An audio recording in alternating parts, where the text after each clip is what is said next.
Hello everyone. Guys, it's me again. It's Saturday. This is Konstantin. Welcome to Letters to King, to the live stream. I am in the city of Rostov-on-Don again, as I was last Saturday, and it's hot. It's even hotter than last week. I moved upstream a little bit for about 40 minutes just to wait the heat to go down a little bit. But anyway, it's good to see you.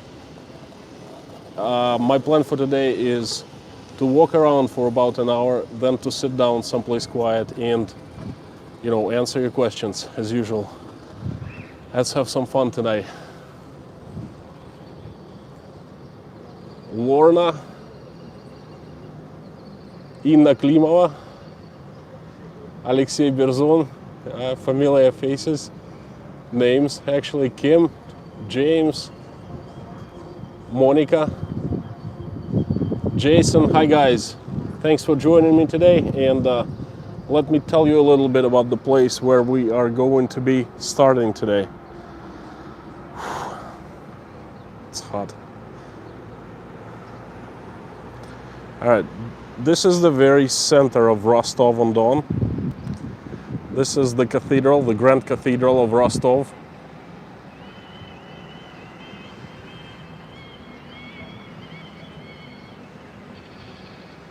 Basically, this is the place where Rostov takes its roots.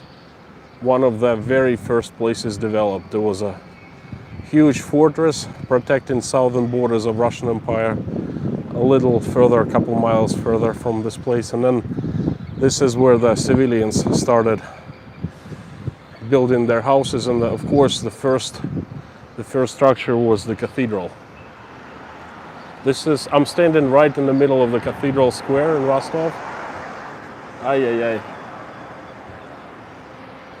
There's a monument to a Saint Dmitry, no, not a saint, chief of one of the chiefs of Rostov Orthodox Cathedral. Anyway, the structure is really, really famous. Any Russian looking at this cathedral will tell you it's located in Rostov. Beautiful, really. The bell tower and the cathedral itself. So this is the Cathedral Square. Historically, this place where the Grand Bazaar took place every weekend. By the way, guys, can you hear me and see me well? Please comment.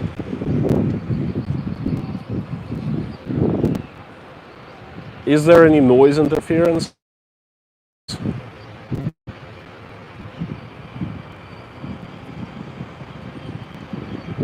It's a bit windy. So if you start hearing the wind noise, then let me know and I will put the depth cat on.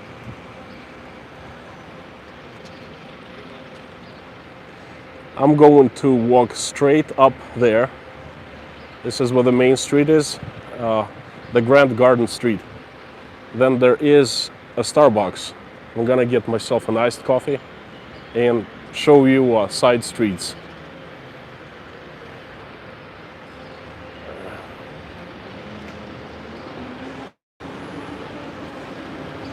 We are nearing a walking promenade. Very short side street, but a beautiful one. Tons of different cafes there.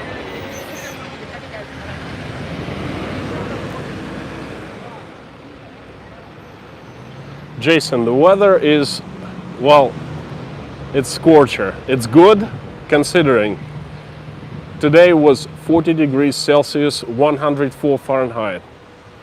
So is that good? If you like heat, that's good. I generally like heat, but walking in heat like this is tough. Yes, but this weather makes it a bit difficult.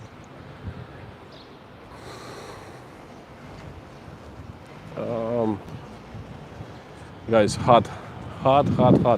I'm a southern man, I'm a southern person. I was born here, I was raised in the era when we didn't have air conditioners. But let me tell you, so many decades later, I kind of forgot this feeling, how to live without air conditioner. I'm too, I don't know, how do you call it, civilized. So getting out and being out right now is like being in the oven. It reminds me UC Davis, where I spent a summer semester back in the 90s.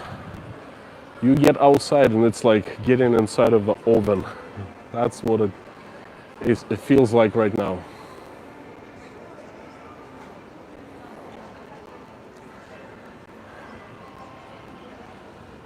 People chilling outside.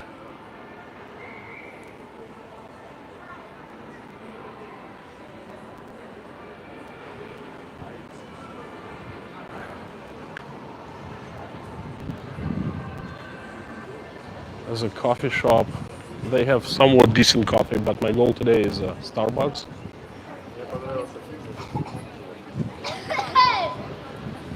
This is Saturday early evening, so people getting out for, drinks and dining out.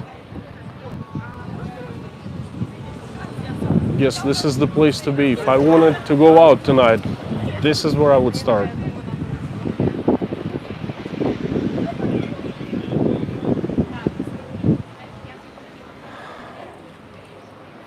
Looking back, there's a fantastic cathedral right there. Generally, it's a very nice view.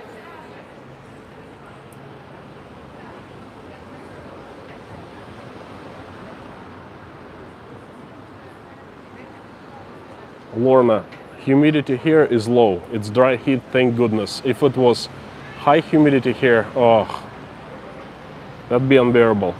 This right now is somewhat bearable.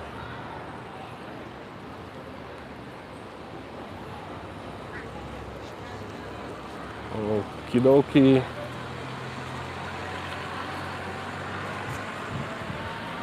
Lots of families getting out with kids.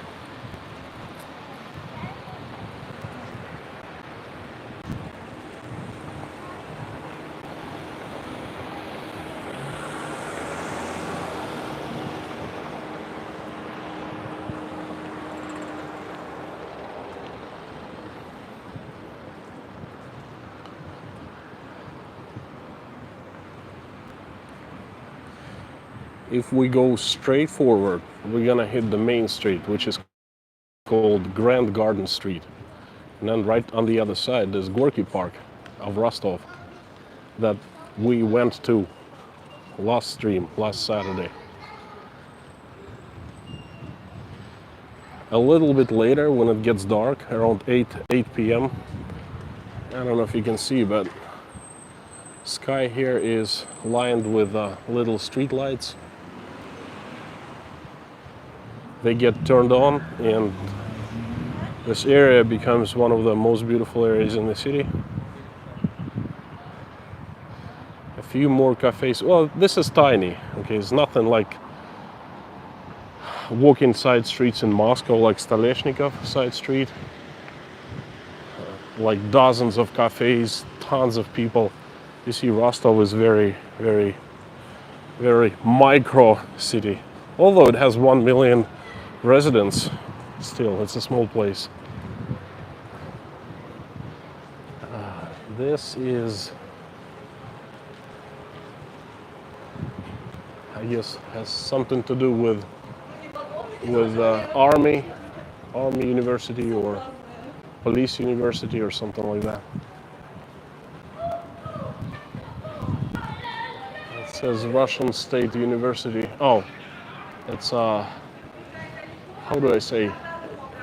Judicial. It's a law school, but it belongs to the government. You go and study here, you graduate, and you go work for the government as a lawyer.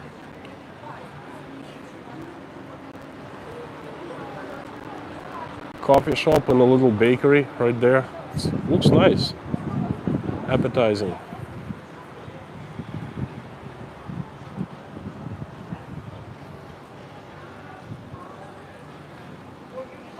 I'm not going to take you to Gorky Park today because we went there last time, but instead we're gonna walk up and down the main street and a few side streets. The main street is the main artery of Rostov. Let's put it this way. And the side streets are very historical with older buildings, well actually old buildings, pre-communist buildings, and they are the very heart, the historical and architectural heart of Rostov. This is oh, there's a cop chase. The guy on little scooters trying to get away from cops, and they are mad.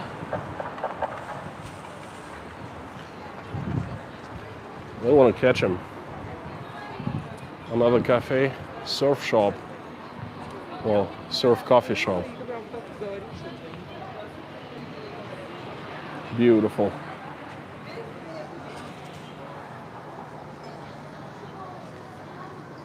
Can you guys hear me well? Any wind noise or any discrepancies in my sound?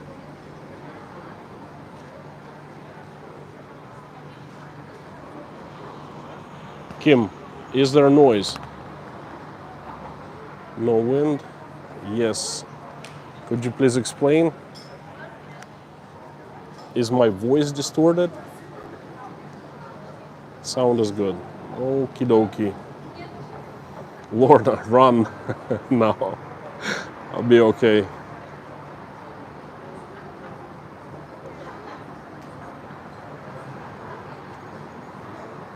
Guys, if you just joined, we are in the heart of Rostov-on-Don in a very historic center, and this is where I am taking you today. It's extremely hot. My channel is called Letters to King. Well, most of you know that. My name is Konstantin, and welcome to the stream. It's hot. 104 degrees Fahrenheit today, 40 degrees Celsius, and hot, hot, hot.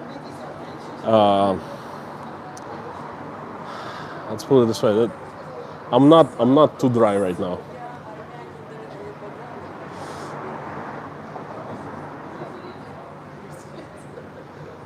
Again.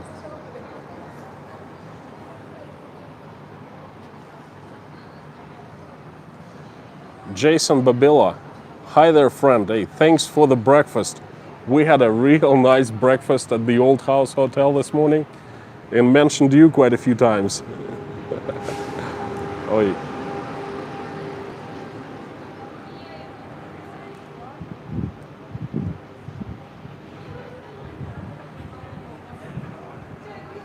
Surfing never alone. Kim, how much are apartments and condos here? There are no condos. Apartments, yes. Well, this particular area where I am right now, let me take a few steps back.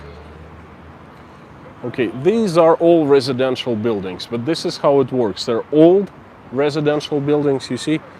And when we had Soviet Union, there weren't any like private businesses. So all first floors were apartment and people lived on the first floors. But then when Soviet Union fell apart and we were allowed to do business, then, well, naturally, first floors are perfect location for commercial real estate, for, you know, stores, coffee shops, restaurants. So people who lived on the first floor, they sold their apartments with great premium and, you know, moved somewhere else. Right now, everything above first floor is residential and first floor is commercial. But this area right here, old apartments, and it's considered poor neighborhood to be living in. To have business, to have a restaurant, to have a cafe, a store, yes, but not to live here. I wouldn't say it's a terrible place to live, but it's not comfortable. It's very old. Infrastructure is run down. I think you can get an apartment here for $30,000.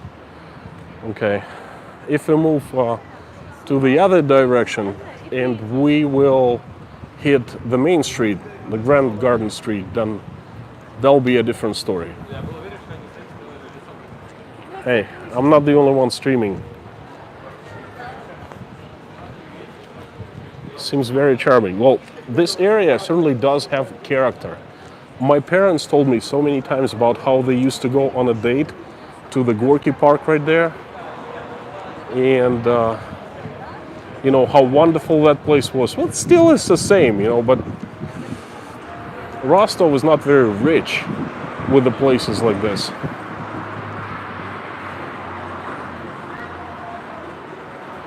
Yvonne, hi there. Let me quickly run through a list of people who are on the stream right now. If you could type in a plus or something in the comment, that'd be fantastic. I will see your names. Again, Monica, Lorna, Jason, Mammy, Kim, Firefly Farm, hello friend. Virginia Prepper, good to see you. James, Clinton Princess.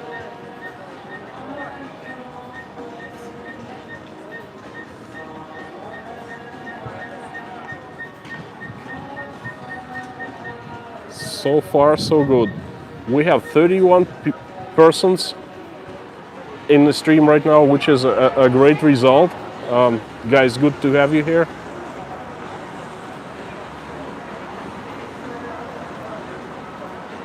I will tell you a little more about the real estate too. Morning Light, hi there. Quickly scanning through the comments.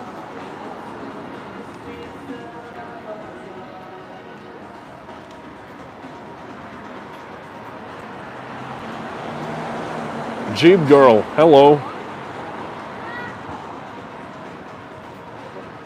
Jennifer Lux, good morning. Promo Girl. Ребят, а что вы тут делаете? По-английски говорите? Не особо. Нет. Можете что-нибудь сказать? Поздороваться там. Hello, my dear friends. Hello. Буклеты раздаете? Да. А что такое? Суши. Суши? А откуда вот здесь свежая рыба для суши? А я не знаю. А я тоже не знаю. Ну вот не могу в этом помочь вам. Okay, thank you. You see, the girl is handing out flyers for a sushi place. A sushi? Where do you get fresh fish? And I mean saltwater fish in Rostov-on-Don. Freshwater fish? Yes, it's the capital of freshwater fish, but you don't make sushi out of fresh fish. You get tuna and fish like that, crabs, and the nearest body of water with tuna fish is far, far away. You cannot get any fresh fish here, and I always avoid, you know, this sushi places here, because I've tried real sushi places, like real sushi, and I can tell the difference.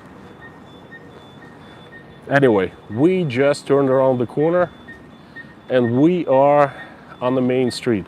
This is Saturday, late afternoon, early evening, and hot. Not too many people. Usually this place is much, much more crowded.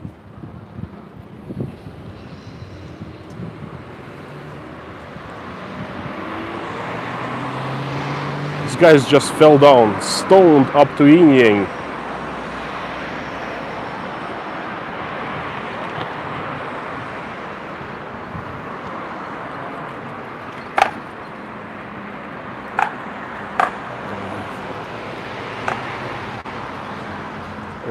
Let's walk to the east, away from the sun. Sun is directly behind me, and if I point my camera towards, you know, to the west, towards the sun, all colors are washed out immediately. Besides, not McDonald's, Starbucks is this way, ways over there.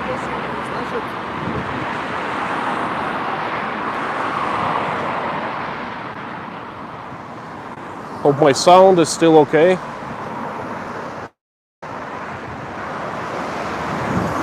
This is the mayorate. This is where the mayor of the city and all administration sits. Nice building, yeah?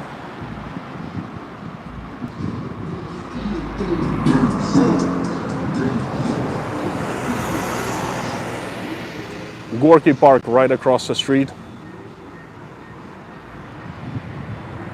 This part of Gorky Park is more of a garden than a park.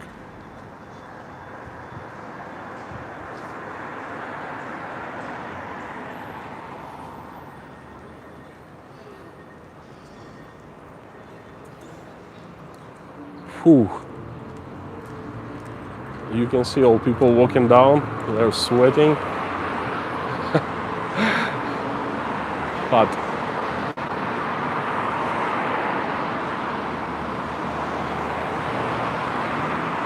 Shoot, I don't have any change on me. Oh my gosh. I was in a hurry to make it here and I forgot. This is a Russian homeless person. Well, a homeless woman trying to make a buck selling small souvenirs. No, she's not begging for money. She's trying to sell something. I should have taken some change with me. This is a very historic, very old building. One of the most beautiful, kind of an icon of Rostov. You see the flags of Rostov region, Rostov city, and Rostov. Jason, thank you so much. I tell you what, I'm gonna spend all that money on cold drinks in about 20 minutes. Rostov region, Rostov city, and Russia.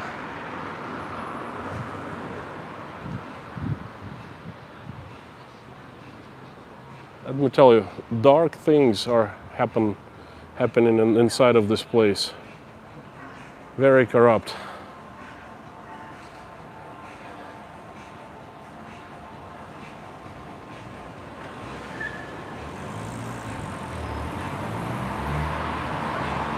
Guess what this is?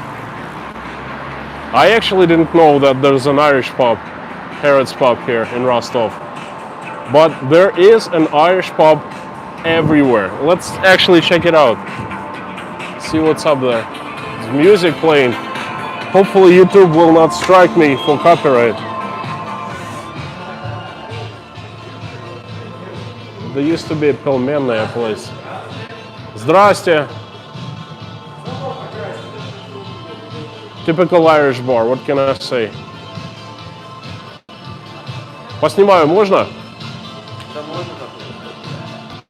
Что тут у вас? Пиво? Для какого кино мы снимаем? А я стримлю на весь мир.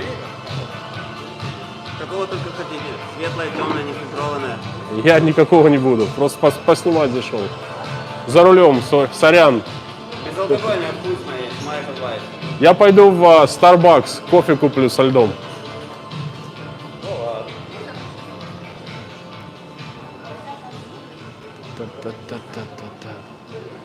Any of this looks familiar to you guys? Anyone in Ireland right now watching the stream? Glenfiddich, oh my god, that's goodness.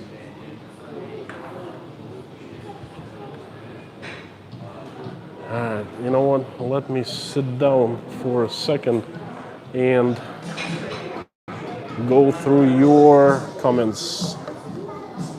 Hang on.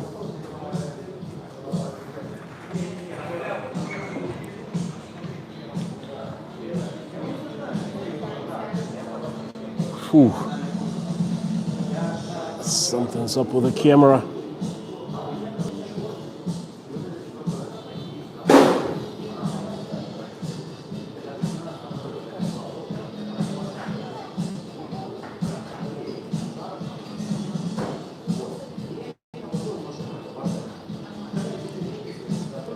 If you would like to ask me a question, please type in caps so I can see better. All right, Bobass, do all of this old properties stay? Oh, Do all the older people stay home? I don't get it. Oh, okay. It's really hard to read off the screen because everything is hot, including my telephone. It's extremely hot right now. Besides, streaming, it's hot from the direct sunlight. The question of Bob asks, do all of the older people stay home on hot days? All I see are younger folks. Well, I tell you what, you are not wrong. You can mostly see younger folks because older people, they usually stay home on hot or cold days. They don't like to venture out. This is a Russian thing, I guess.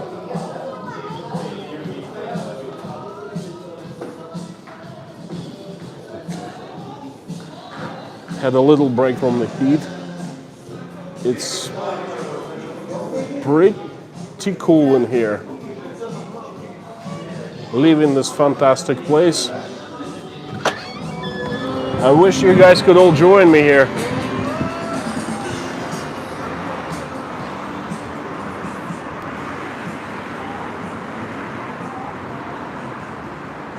Kind of slow for a pub. Don't forget, it's 6 p.m.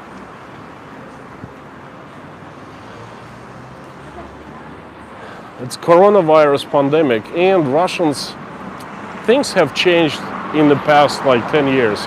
People don't go out to pubs anymore. Well, not as much as they used to go out.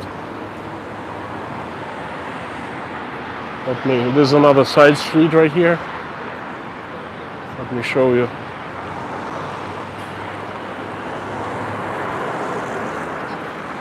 This center of Rostov, it kind of geographically reminds of New York City. There are streets going up and down, and they are perpendicular to each other. Another side street that is absolutely beautiful at night.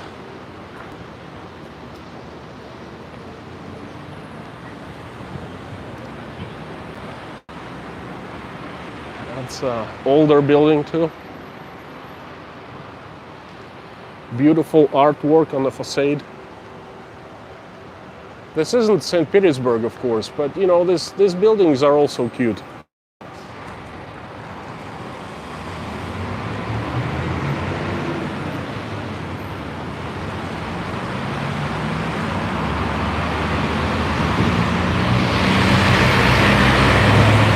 Whoa.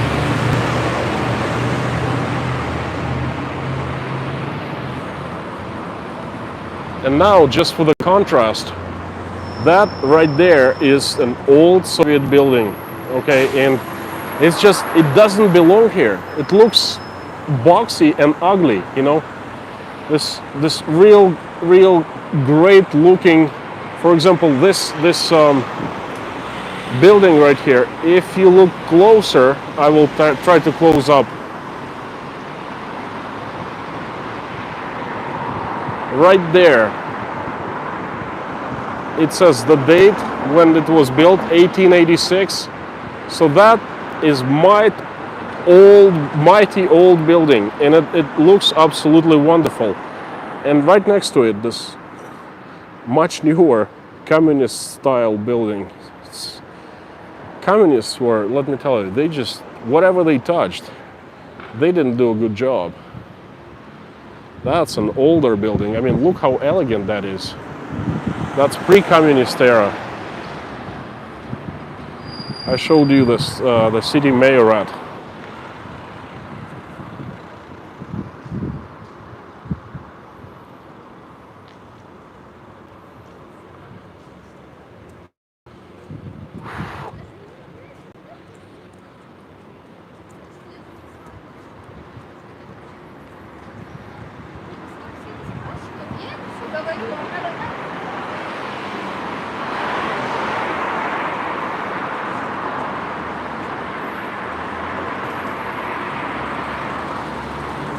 I have a question to you guys. Please write down in the comments what place that you have seen in your life, what this place, Rostov-on-Don, reminds me of you. reminds me you of? What town or city? Because this place reminds me of something, and I will share it with you at the end of the stream. So if it does remind something to you, please share with us in the comments.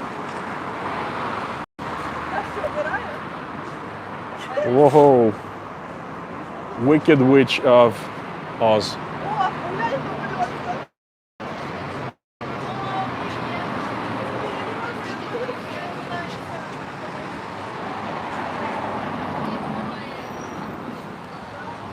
Notice how people absolutely ignore me.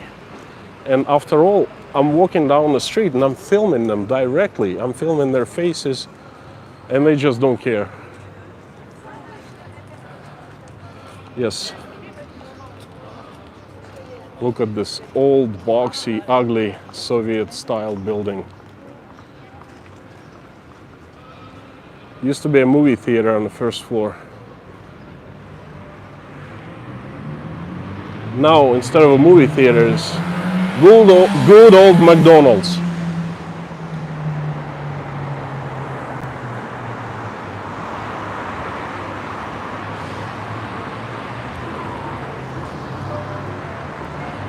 That's interesting. Look, up there. There's a Greek flag. Must be Greeks living there. Older building, but not very well upkept.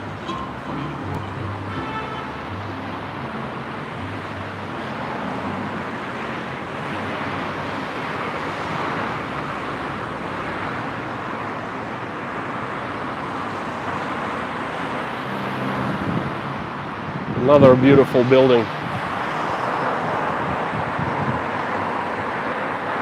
Elegant, old, pre-communist era, meaning it was built before 1917.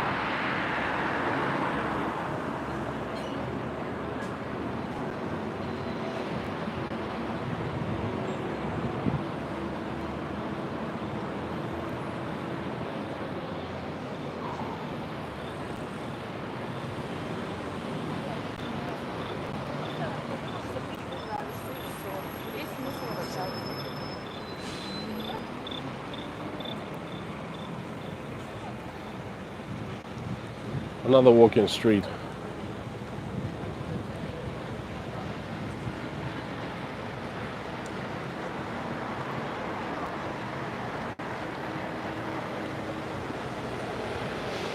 Good to see people with no masks. Yes, there aren't any masked people.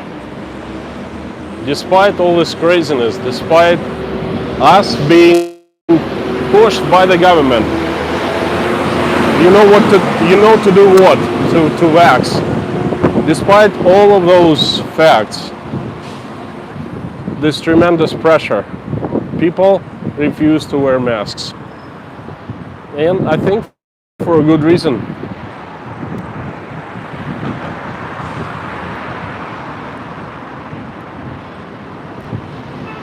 Let's check this out, the bakery. Здрасте, а поснимать можно у вас? А просто для себя хлебушек красивый. Ладно, уже снял все. She's having a hard time with me filming.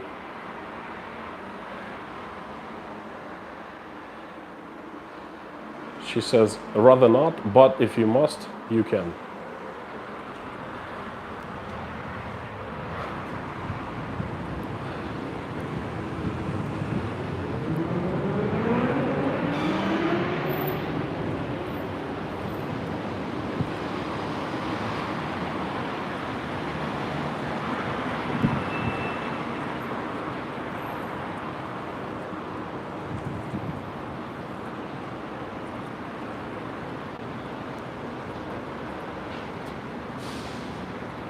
Holy cow. This is an Indian store. Indian discounter Nagesh. They sell Indian food, Indian spices, Indian tea, all kinds of stuff inside. Yoga products. No. Didn't know they have it in Rostov.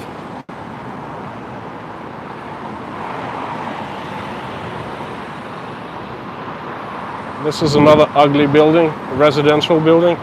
I can't imagine living in this building right here with windows facing on this busy main street. Would not be my place of choice. My estimation, an apartment here, like 2-bedroom apartment here, would run for $80,000 to $90,000. Not a large one, actually a smaller one, like perhaps 600-700 square feet.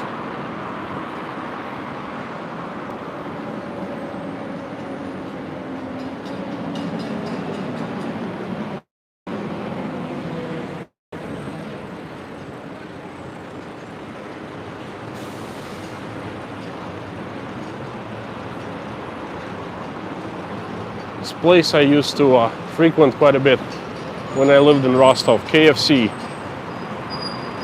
KFC is my favorite fast food joint.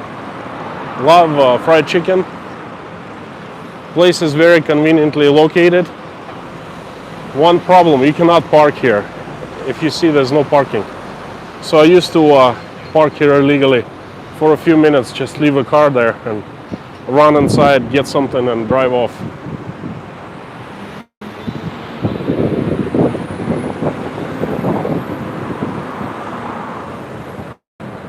Okay, this is the main street going westwards.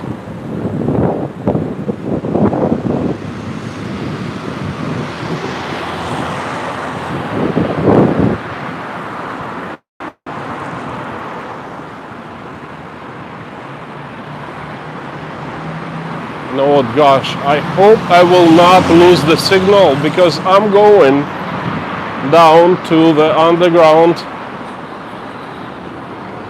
cross passage. Hang on with me.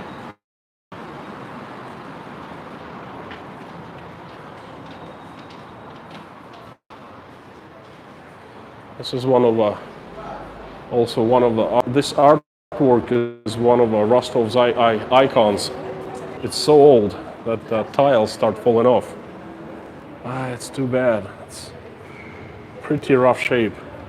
But when I was little, I remember I was walking, my parents were showing me like, oh, look how wonderful this artwork is.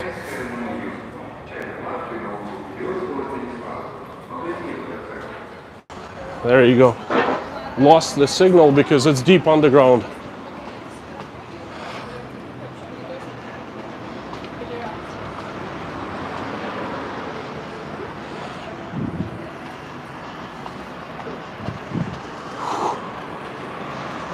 Hang on.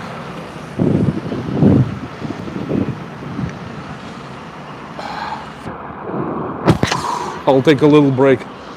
I found a place to put my camera the way it's standing, and you know, my hands are free. I hold camera like this all the time, and well, it's my cell phone. It's quite large. It's a large iPhone and a gimbal, and not too heavy, about a pound. But imagine me going like this with a pound in my hand for an hour. It, you know, gets tiring a bit. Anyway, for the ones who are just joined my stream, my name is Konstantin and welcome to Letters to King. I'm streaming live from the southern city of Rostov-on-Don, and it's hot, hot, hot. Right now about 92, 93 degrees, and it's almost 7 p.m. The sun is setting. There's shade everywhere, but it's still hot, hot and dry. I'm right in the center of Rostov-on-Don. Really nice place, especially in the summertime. In winter, this place, well, I'll be honest with you, it's terrible because trees are like picture frame. They give so much character. They like spice this place up so much. All this greenery, grass, trees, bushes, flowers. Once it gets cold and the snow falls down, everything becomes gray and dirty, and Rostov is not the place to be in the winter time. Let me improvise a bit and answer a few questions. Oi. I saw a question about my 5-day fast.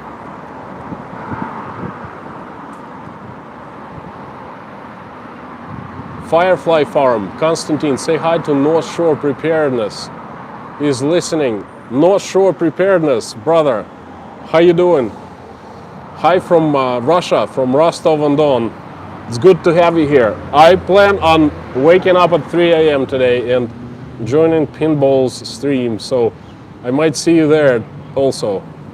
And for the ones who I missed, for the ones who joined recently, hello guys, hello friends. Kim, did you accomplish your goals with your 5-day fast? How do you feel now? I feel great. I feel young, still much younger than I am in reality. Fantastic. I'm like, feel rejuvenated. And I have reached my goals. I did 5 days, no food, 2 days, no water. And what I'm doing right now, I'm trying to continue this healthy eating mode. I changed the way I eat, what I eat, and how I eat. And my next goal is to stay on the schedule for a month before we go. Well, a little before, like a little shorter than a month, because in 2 to 3 weeks we're going to Crimea to vacate near on the Black Sea. So before that, I would like to eat well, eat right, eat little. So yes, I have reached my goals, but it's not the end, it's just the beginning.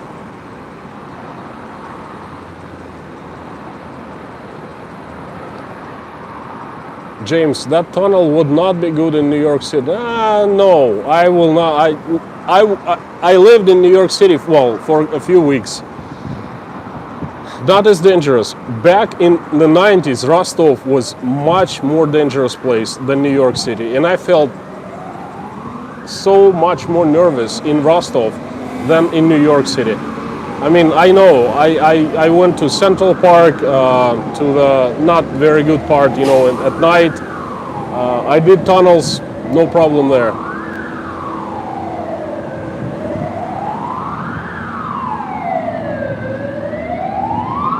All right, I had a little break.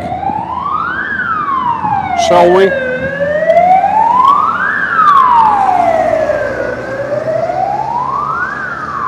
Probably a COVID call. Anyway,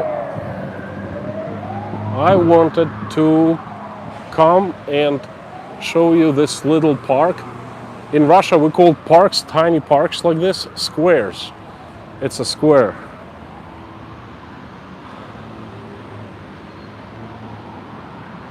So this is a very, very center of the city, and there's a square like this. Kind of reminds me of Rostov's Gorky Park, only a micro version of it.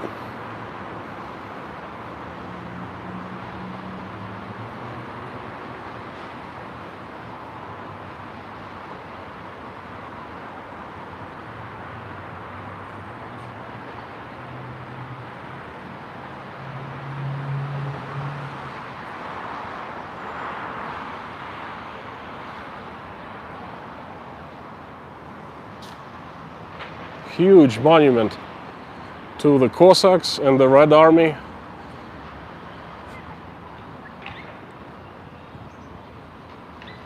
And that huge building right behind it is the province administration. That's the governor of Rostov province has office, and where the province administration is. We just passed city of Rostov's administration about 15 minutes ago. So these two buildings not too far from each other. This is a great hangout place for teenagers. They do skateboarding, BMX biking.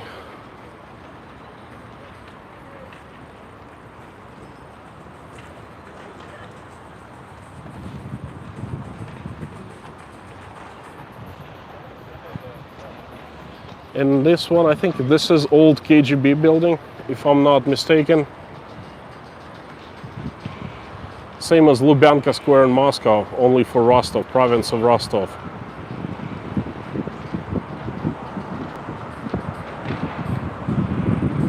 Okay, so on this side we have the KGB, on this side we have State Administration Building, and what is right ahead, straight ahead?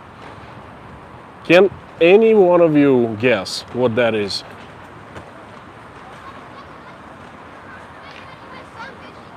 And I mean not the fountain, but behind the fountain.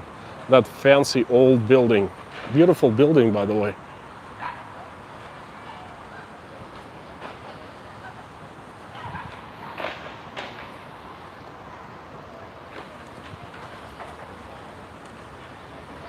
Any one of you? You can see large letters, but you have to read Russian and understand Russian. Patricial, yes. Amish, no, not a museum. KGB is towards the left. That's KGB is right there. I just showed you behind this tree. So KGB is already taken. What the heck is this? No idea. That's a good question. Montana, how much of Rostov-on-Don was destroyed in World War II, Great Patriotic War? Nearly entire Rostov, except for the older buildings I showed you, was razed. This was a huge battleground between the Soviets and Nazis, and Rostov suffered tremendously. So all these newer buildings, they were built in the 50s and in the 60s. It's not a theater, okay. One more glimpse of this square. I don't even know how it's called. This is no-name square.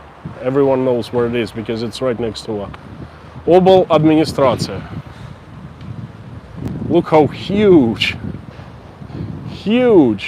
that monument is.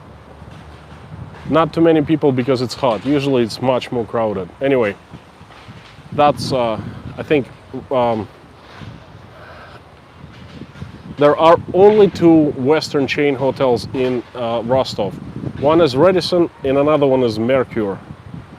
Mercure is right there. When Rostov local football club, Rostov-on-Don, played Manchester United in the Champions League, the Manchester stayed in that very cheap hotel because there was no other place to stay basically. Okay guys, this is the... There you go. You see, I don't understand why a central bank that basically consists of branch, Rostov's branch consists of a few people, not too many people at all. Why they need to have a fantastically big, great looking, huge building like this. This is how Russia works. No, prison is a little sideways from here. This is a State Central Bank.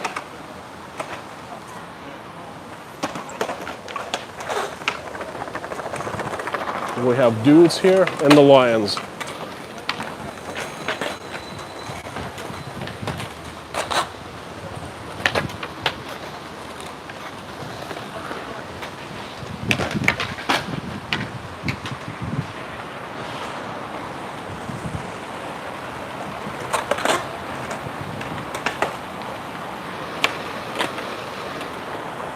Can only hear you. Okay. You see me now?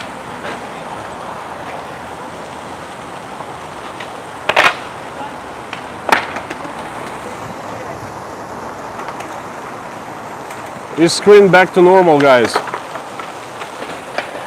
Okay, good.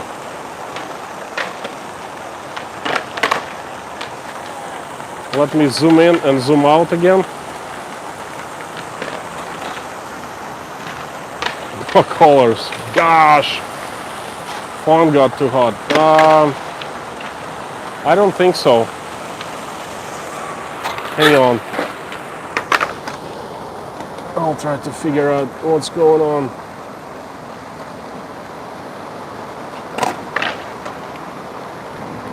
Yes, I know, but the thing is, I'm not zooming, you know.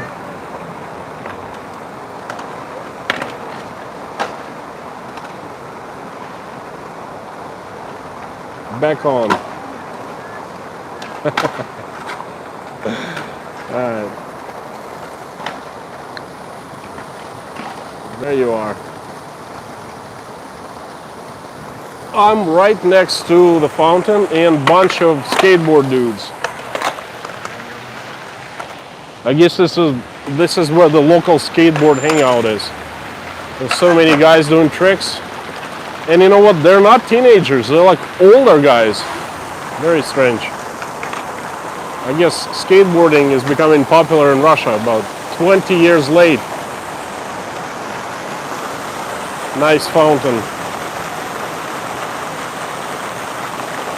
No helmets. Oh, come on. This is Russia. What is helmet? Explain me. I don't know this word is.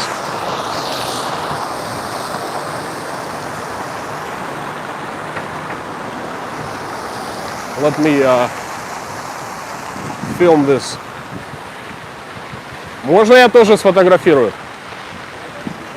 Для себя.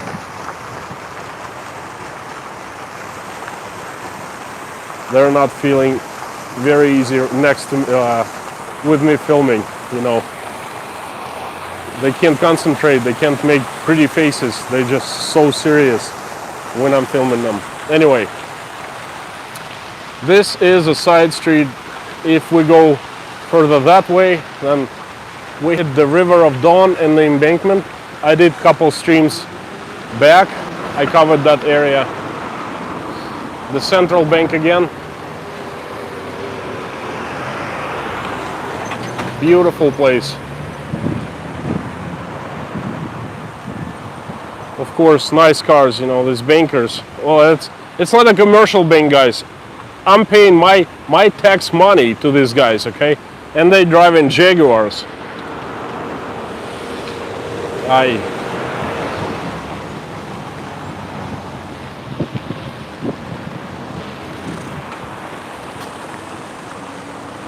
Picture is blurry.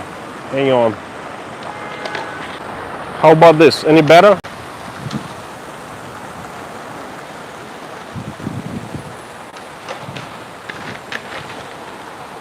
No.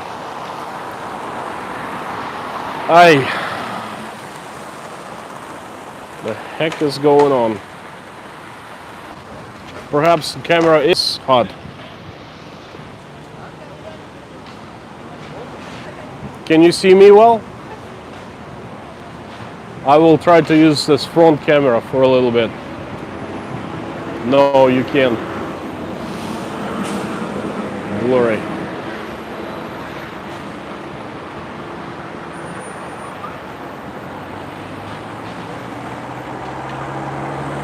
Okay, bear with me, guys.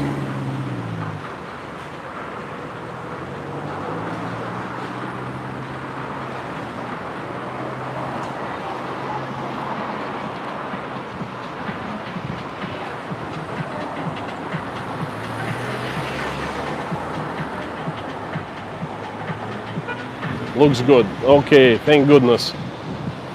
Hate when the technical difficulties occur when, you know, I do live stream, because it's really difficult to fix them on the go.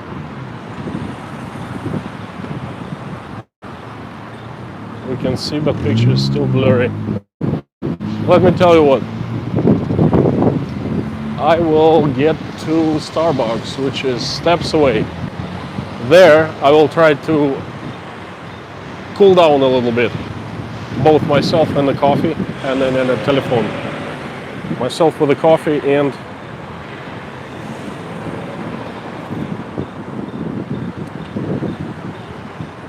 enable flash mode. 7 minutes.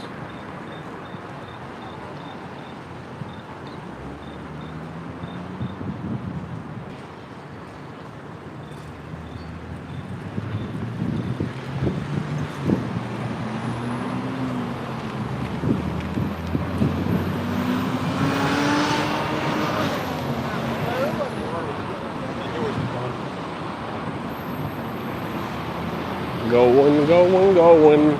Soon we will hit Starbucks and I will drink iced coffee.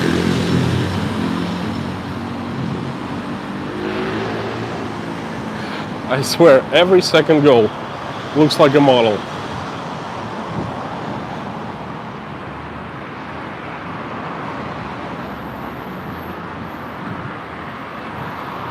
That's too bad. Guys, you know what? It's too bad that it's blurry and you can't really see.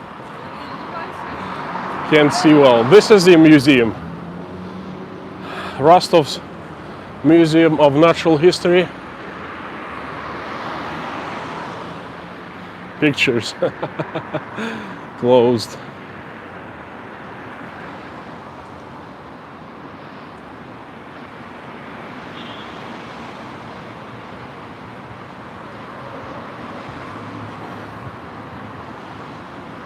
What do we have here? I don't know if you could see well. Starbucks, only in Russian. Hope they're not playing music inside. Hate when they do that. Oh, it's quiet. Usual suspects. Здрасте, можно заказать? Со льдом фраппучино. Какой объем? Большой, самый большой. Какой капучино? Что? Какой капучино? Классический, эспрессо, много карамельный, шоколадный, ява. На кофейной? Шоколадный, шоколадный. Надо кофейный, да. Только побыстрее, умоляю. Как зовут вас? Константин.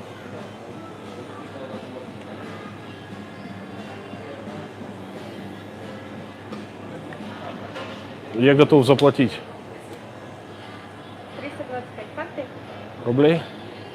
Да? Да, да, шучу. Конечно, картой. Чу-чу-чу. All done. This how we pay for things here in Russia. You just put the card in and that's it, you're done. I usually don't use card, I use telephone.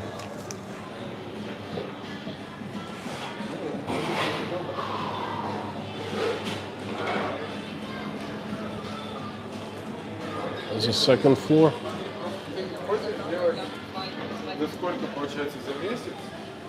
It's much cooler here.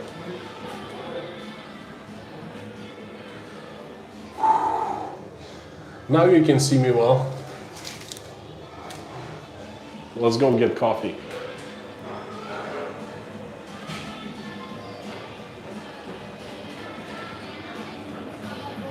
First of all, I'm gonna take a napkin and wipe off my camera. They're making frappuccino. Это я не вам.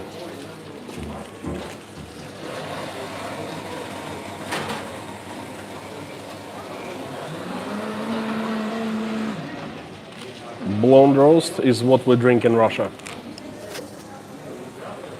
Espresso roast is not that popular. Mostly the blonde roast. We find this coffee much smoother, softer.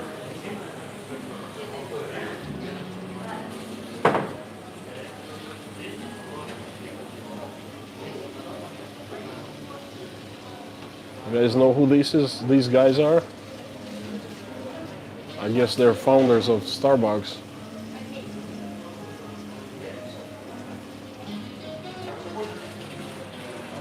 Трубочка. Ага. А у вас пластиковая есть? Нет, у нас нет пластика. Блин, надо с собой приносить. They do not have plastic straws. It's too bad. No, I think I'm gonna go on the second floor, sit down.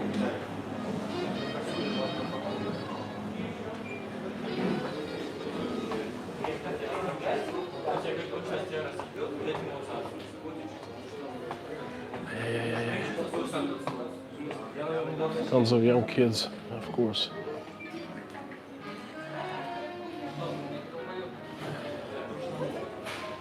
There you go.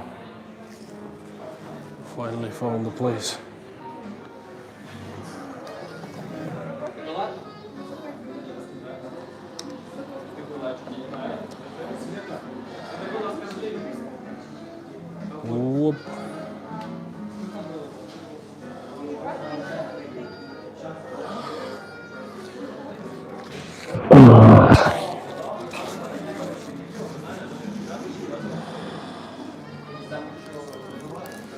Yes, Lorna, this table is big enough for all of us. Guys, please join me. Jason, thank you for your coffee.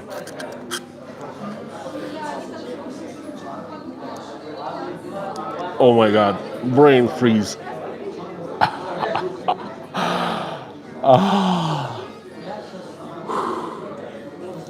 Don't you love when that happens? Okay, listen, let's try to figure out what to do with this blurriness issue. Can you see me well now, or is it still blurry?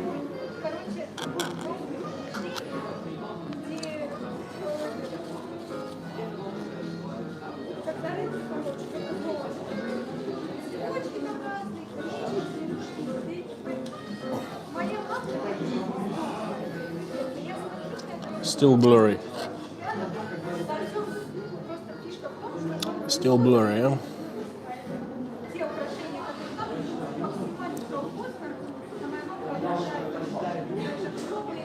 I can see you clear. Oh, the problem was I had to take a napkin and simply wipe off my camera.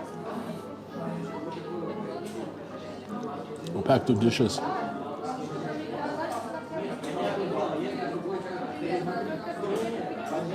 How about the front camera? Any better?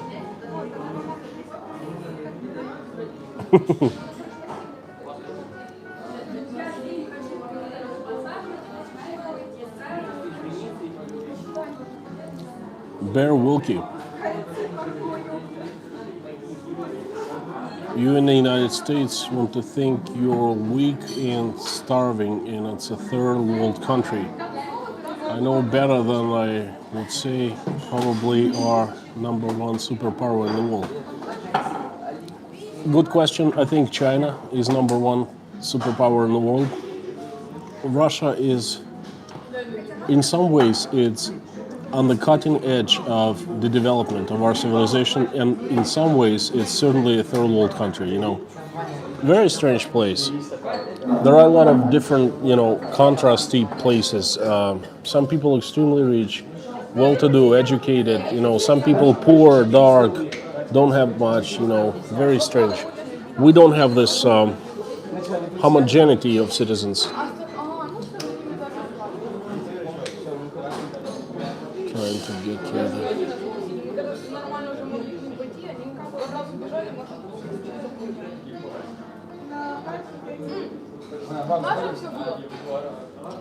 Isn't tea the major drink in Russia?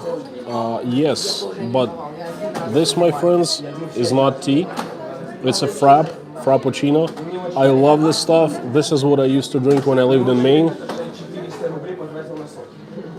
I'm sorry. I'm not drinking tea right now. It's a frap. Certainly fits the weather.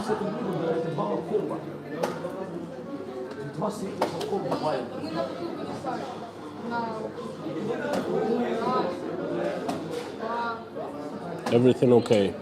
Алексей, привет, как дела?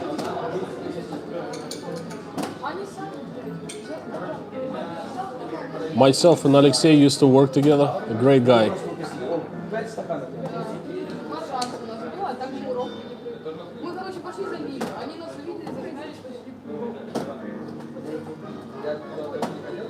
Bubbles.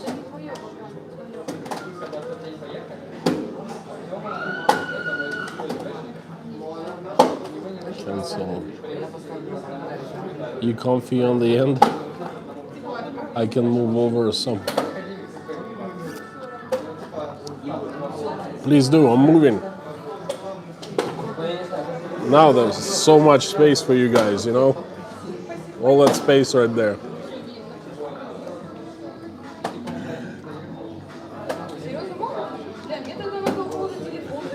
No, you're not hallucinating. I switched on some filters. I don't even know what they do, but I guess now we do. Okay. Cancel. I think China is strong on paper, and in looks, and I think that people would turn on their own country when given a chance to be free. That's whatever them we can man. Bear, I agree with you. I think a lot of Chinese would turn, well, they wouldn't turn on China, but they would prefer to be free because they're not. In Moscow, very hot too. Alexei, yeah, that's what I heard. But it's much better than Rostov right now than in Moscow because Moscow is more humid and Rostov is much drier.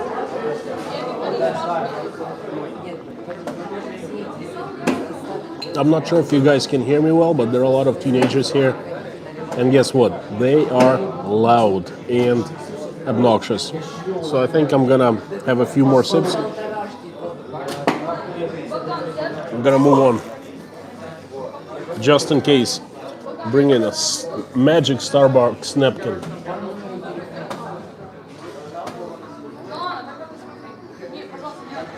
This kid's right here making all the noise in the world.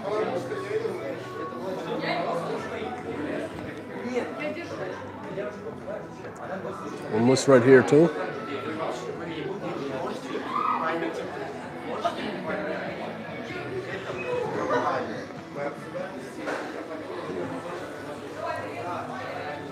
I will walk down, go back to the street when it's hot, hot, hot, hot. And we'll show you some more of Rostov.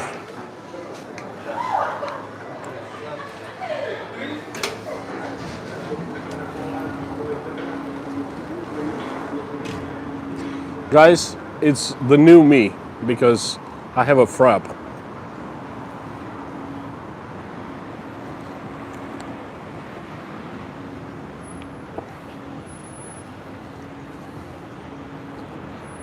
Tell the people to pull their glasses on.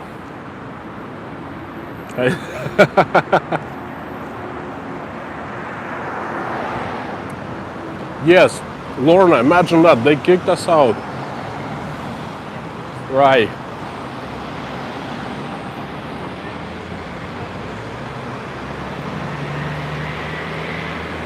Another fancy bakery.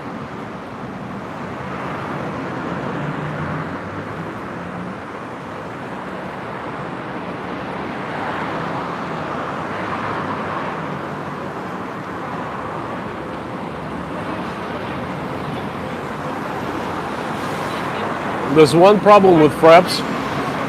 I get brain freezes. And it doesn't matter where I am. Maine, Russia, the USA, same thing. They're extremely cold, crush size, and I make a gulp and boom, a brain freeze. It's a fancy cafe right there. Beautiful building. It's a brand new one.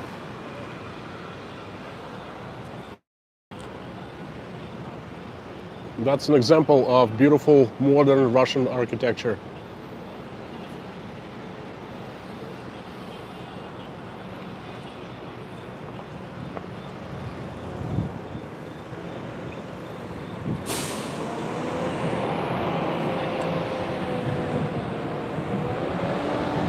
Julia Wilson, hi there. Thank you for making to the stream. Looks like a beautiful place out here. It is.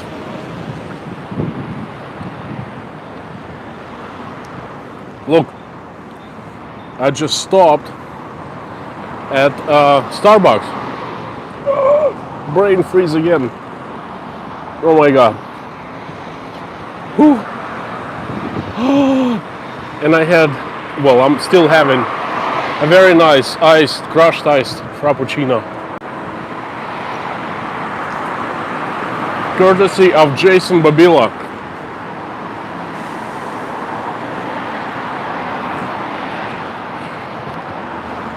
As sun goes down, it's becoming less hot, it's cooling down, and you see more people getting out and start walking around. And this is Saturday evening.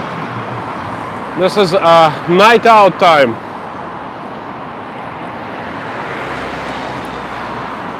By the way, guys, I have a power bank with me today. It means I can stream from a cafe a little longer this time.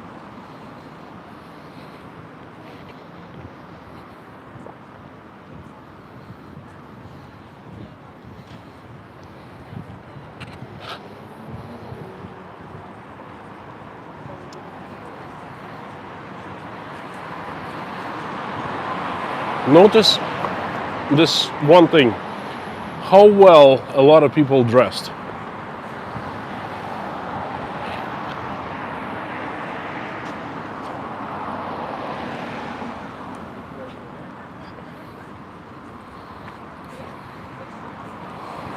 The girls all have makeup on, you know, hair is nicely done, excellent outfits.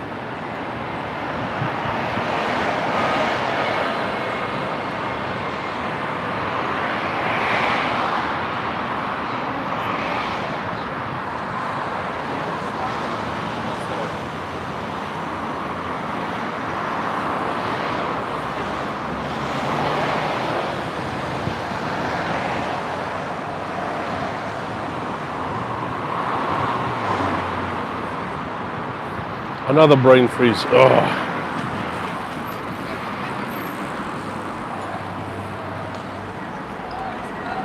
Dead fish.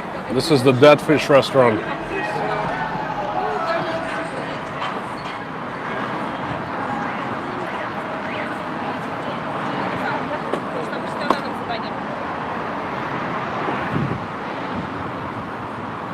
No fatties, except for me.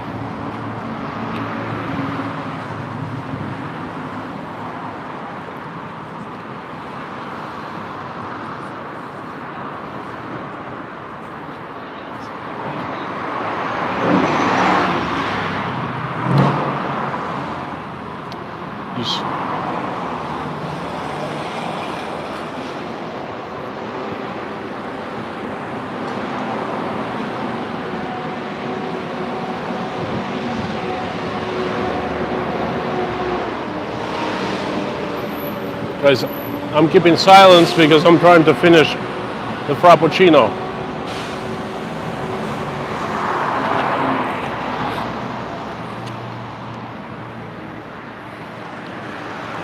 Listen, tell me one thing. What is up with this paper?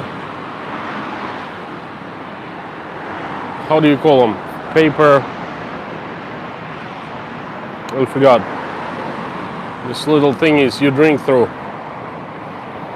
Paper. Gosh, I'm getting old. Straws. There you go. They don't have plastic straws anymore at Starbucks. These paper ones are terrible.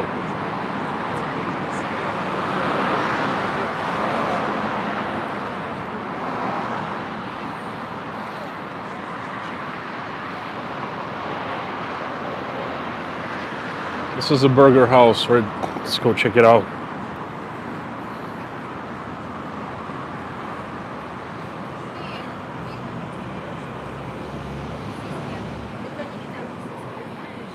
This looks fancy. Look.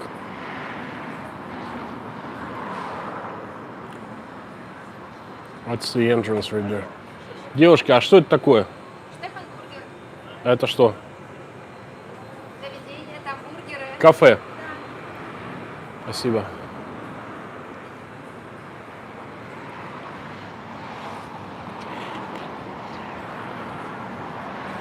You know what?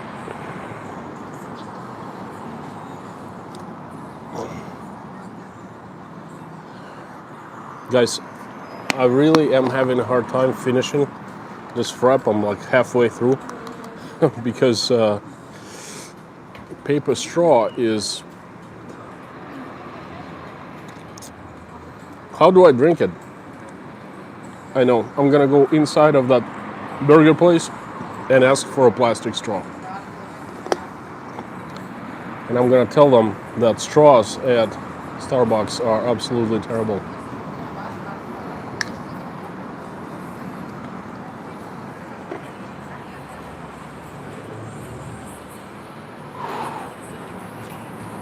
Let's check it out. There's no mask. They say we do not serve to unmasked people, but they do. Молодой человек, а можно у вас попросить соломинку? Соломинку, да. А тут Starbucks просто страшная. Спасибо. Можно у вас тут присесть немного? Ненадолго.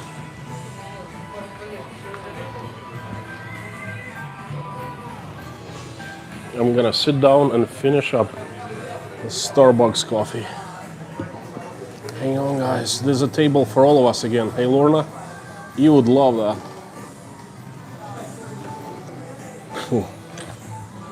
Hot.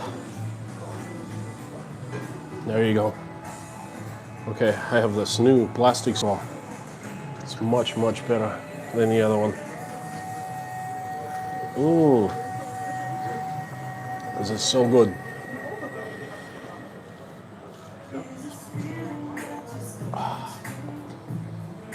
This is a burger joint. It's called Stefan Burger.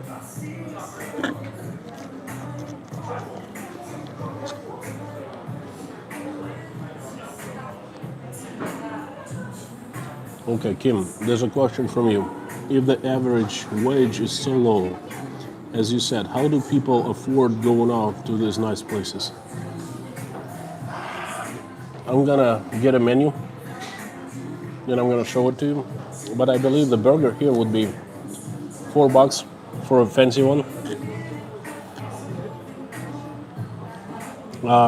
It's a matter of, no, to answer your question is, there are rich people in Russia. It's just not too many of them. Russia is a very rich country, and there is a small class of people who use Russian resources. These people mostly connected with the government, to the government, part of the government, work with the government.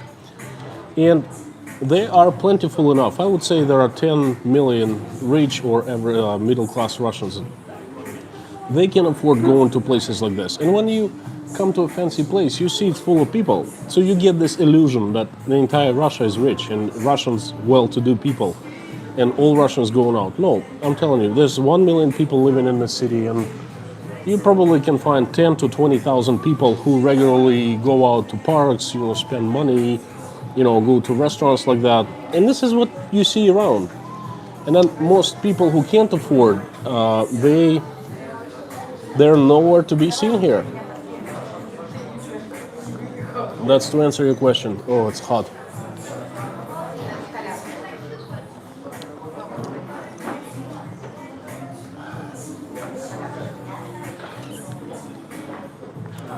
The girls who answered my question, they start flirting with me, but you know what? That's too bad. I'm married. As soon as I'm done with this stream, I'm going home to see my kids and my wife.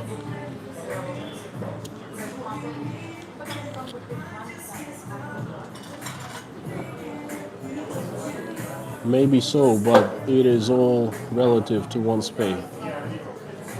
Kim, well, I don't know how to answer this question better that you answered me, but they asked me. But this is what I feel. There are plenty of rich people or well-to-do people in Russia who can afford, and they come to places like this. A lot of people, especially younger kids, they want to be hip. They want to visit places like this, so they save up all week. They get themselves nice clothing, and they come here for a day or a night to enjoy a place like this. That's another type of people. They can't really afford coming here, but they do.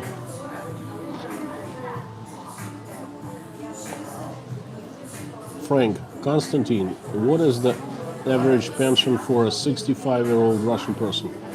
That's a great question, and I can certainly answer because I know very well, because my mom is 72 years old and she is average Russian person. She had worked all her life until she retired at 60, and her pension is $145. $145, a little over 10,000 rubles. To answer your question, how many older people like my mom can she afford coming to a place like this? She can barely afford, taking a bus ride to this place. Not even coming here. I mean, I really take care of my mom.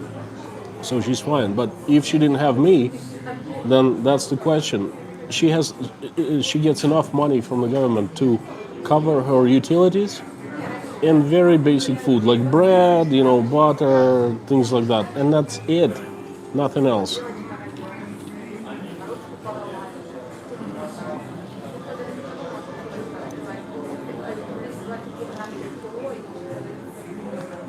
Judy, today was 104 degrees Fahrenheit. Direct sunlight even higher than that. In Celsius, about 40 degrees, extremely hot. I felt like I was in an oven. That's why I moved up the time of my stream a little bit to enjoy, milder weather. So it's hot, very hot, but it's very normal for the southern Russia.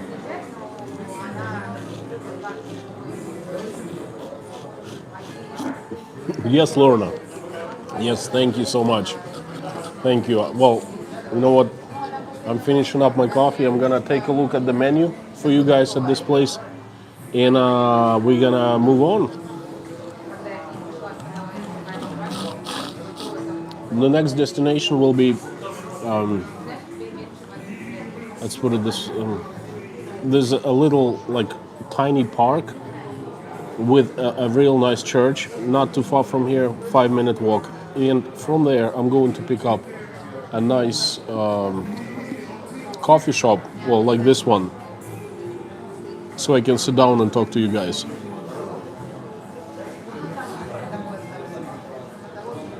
Here in the US, the average pension, Social Security, is 12 to 15 a month. I know. And you know what? My mom is a very good accountant. She was a chief accountant at a large corporation here in Rostov. For about 12 years, she was a chief accountant of a large commercial bank. And in any other country, like in Western country, she would retire a wealthy person, but not in Russia.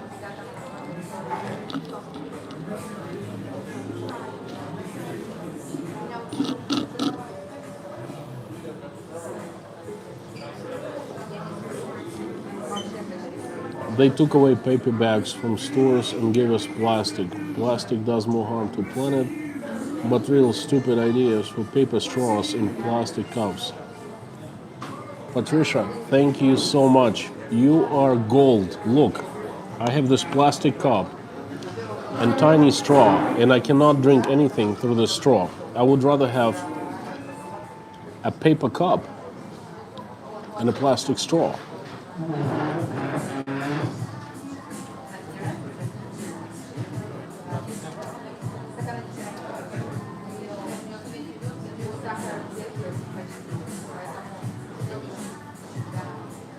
Golden Griffin. First of all, hello friend, welcome to the stream. And you should watch this movie. It premiered on Netflix not too long ago. It's about the ocean's ecology and the harm that plastic straws do to the ocean. It's such a great movie. It's called, I'm gonna put a link down below in the description.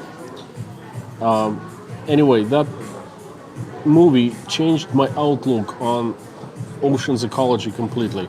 As it turns out, plastic straws don't do much harm.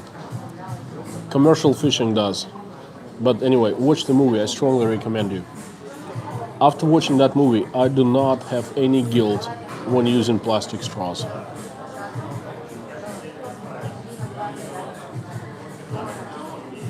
Those wooden benches are cool, very.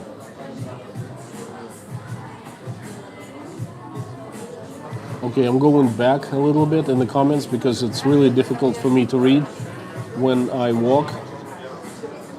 Kim, everyone looks nice and in shape.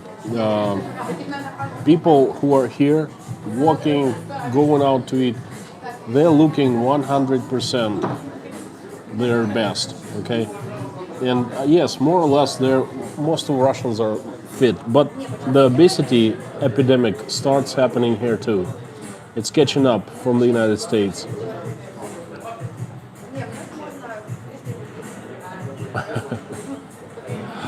Yvonne, bye-bye.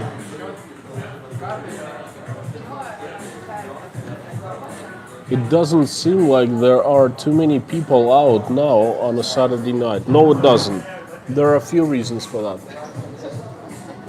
The biggest reason it's middle of July and a lot of people are on their holidays, summer holidays. They're taking vacations and they going, flying, driving. They're getting to the sea. The closest sea from us is the Black Sea, and this is where a lot of people are right now. If it was September and there's a nice day like this, in September it gets hot too in Rostov, you'd see many more people. But Carol, Carol Alderett, you are 51 today. Congratulations. I wish you many happy returns of the day. 51 is a wonderful age. I'm slowly getting there too.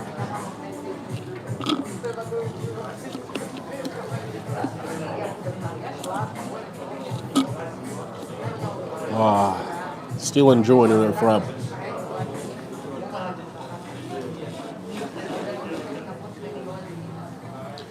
Kids start school on September 1st, and everyone will not be back to work until probably the last week of August.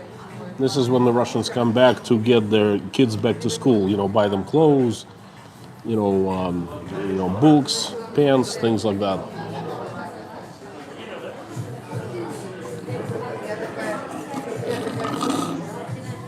Jason, do you know that plastic is also biodegradable? It completely degrades in like 100 years or something like that. So after humans are gone, a few hundred years, and all traces of humans will be gone too.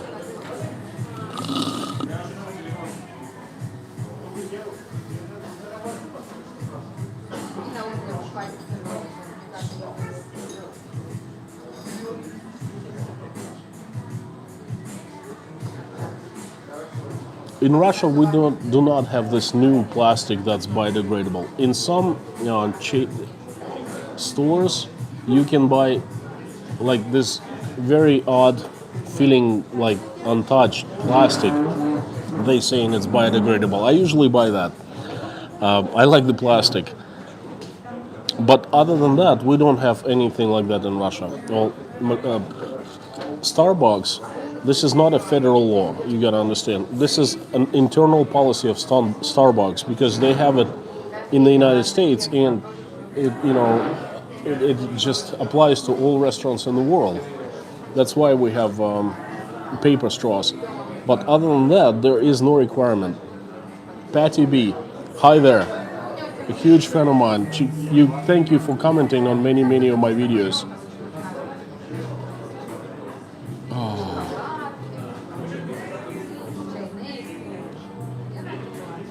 Guys, could you please all say happy birthday to Carol Alderett? 51 happens only once in life, you know.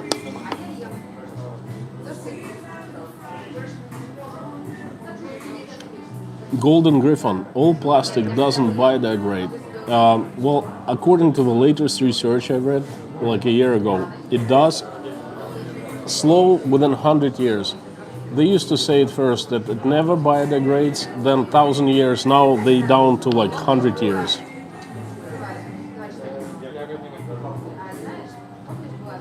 Yes, Carol, this is what exactly I read. Of scientific research that the plastic does degrade eventually.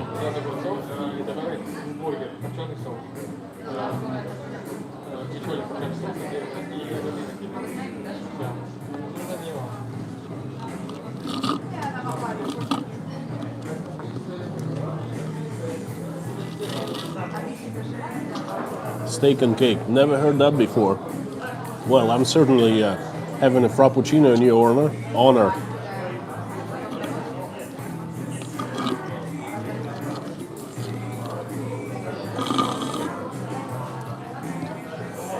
Guys, gotta go. Can't sit down. We gotta get moving.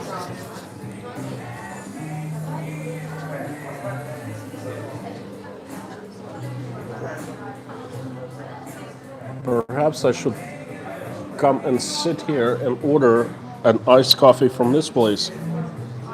Music is here, but it's not too loud.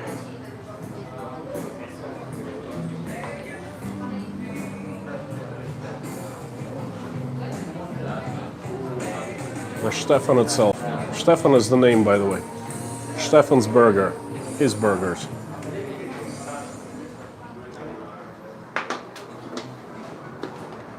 Whew. Back to the heat.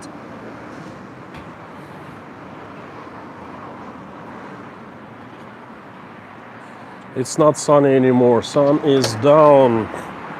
We have about half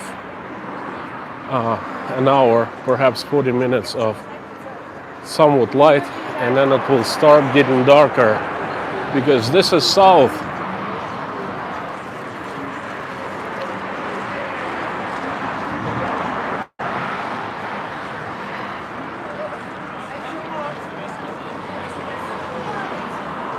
That's part of Rostov State University. Nice building. Again, it's an older one with artwork and everything.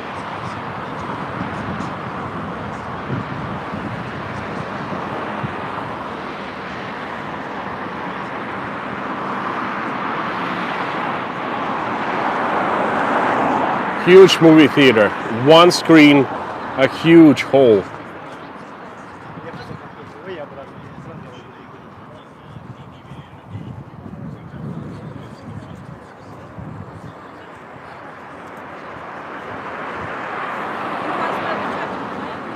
I've seen them before. They were taking pictures.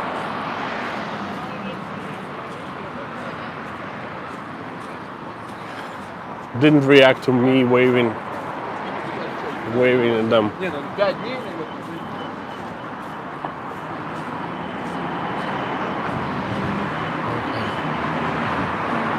Guys, I know where I'm taking you for a coffee. I'll have another coffee. Probably not an iced coffee, a regular one, but there's a real nice place. It's like a posh restaurant. It used to be called New York, believe it or not, but a friend of mine was the owner of that place, but he sold it.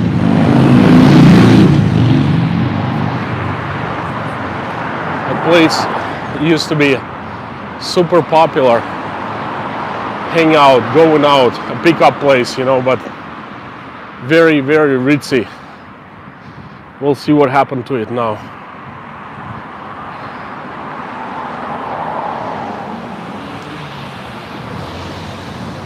First, I'm gonna take you to Cathedral Square, Cathedral Park. That little tiny micro park I promised you to show, a real cute place. And Rostov's Opera Theater. My nephew, my godson, is a lead singer at this theater. He's a famous opera singer here in Russia. That's the restaurant I told you about. It used to be called New York, but now it's called Le Bistro, a French way.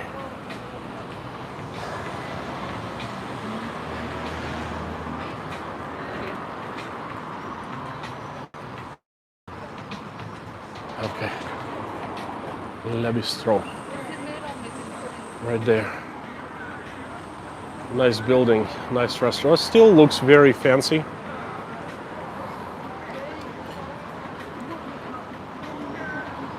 But I want to sit inside where it's AC'd.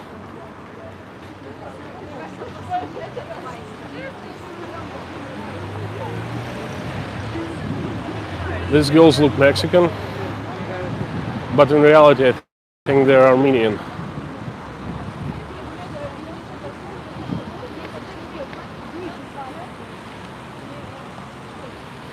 Alright, that's the opera, Rostov Opera Theater. Right there, it's an old building, but it's not too old, it's about 30 years old. But if you look at this building from above, you will see a huge grand piano.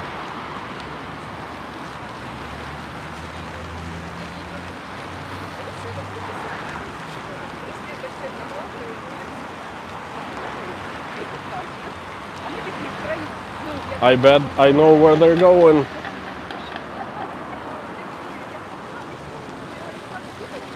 Le Bistro.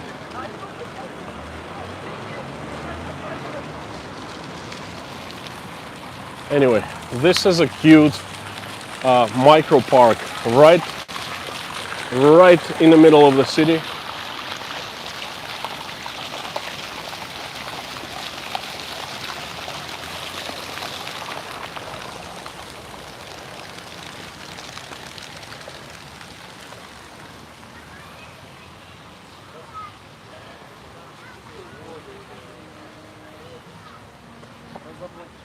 Now, we were talking about real estate here in Rostov.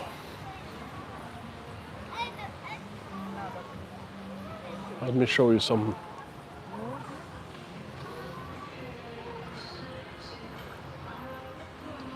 This building right here, well, kind of high rise. It was recently built like 12-15 years ago. It has large offices and some apartments.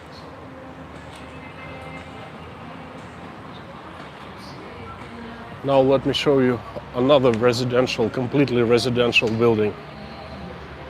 They are considered one of Rostov's top real estate. There are penthouses on top of those buildings, well, upper floors, sold somewhere in the range of $1 to $2 million.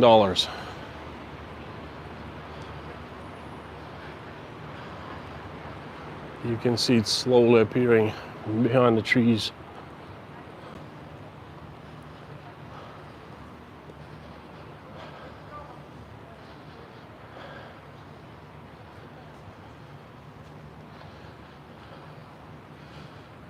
Okay. Rostov's Trump Tower.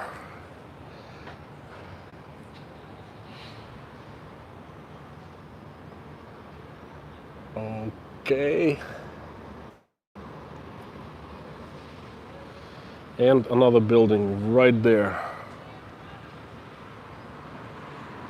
You see, those are the apartments, the large windows. These are apartments too. And the large one, probably 2,000 to 3,000 square feet, go for $1 to $2 million, depending on the floor condition. There's a bunch of restaurants, fitness club, tattoo salon, barber shop, food supermarket, right inside of this building.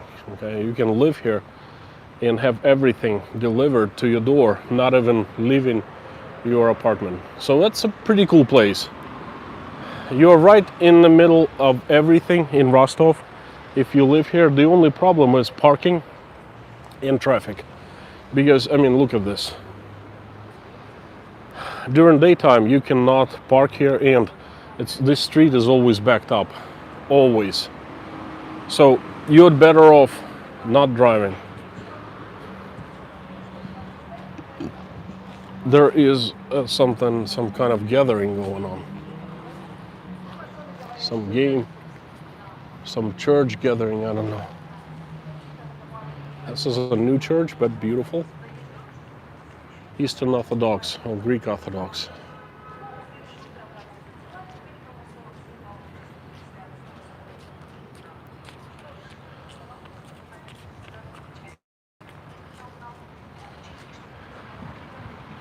We'll go further a little bit. And by the way, when you guys, when we sit down, I'll pick another large table, Lorna. Anyway, when I sit down, I want to tell you a few things. First of all, give you an update on the coronavirus. If you watched my video yesterday, I made it in a rush because the news was breaking. In Moscow, we're not required to present or have a QR code anymore. Don't really know what's happening, so I'd like to give you a little update on that. And I would like to ask you a very important personal question about what should I do with the channel next.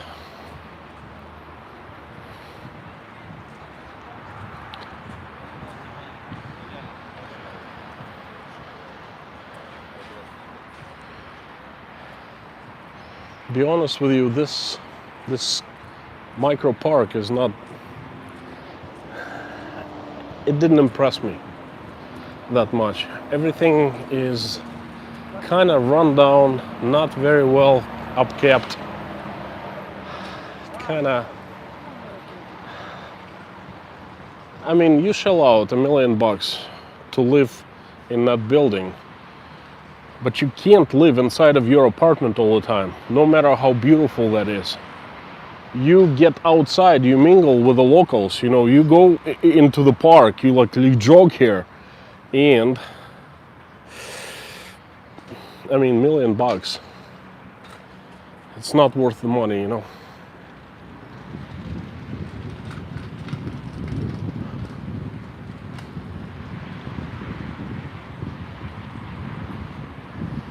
The opera theater from a different angle.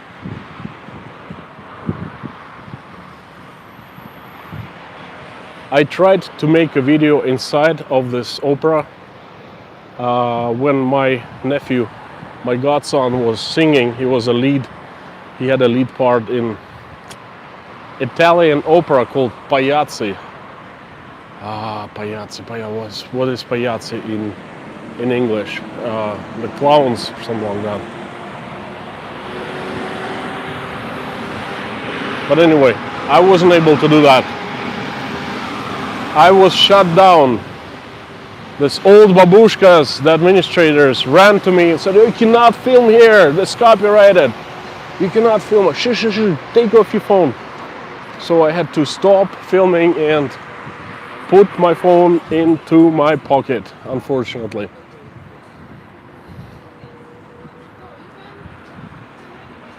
Someone is speaking English right behind me. Like that. That girl is speaking English, believe it or not. That's insane. The first person I see in Rostov who's speaking English.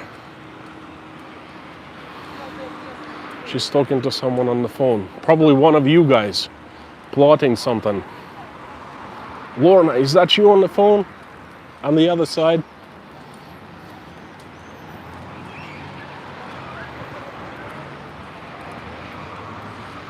Whew.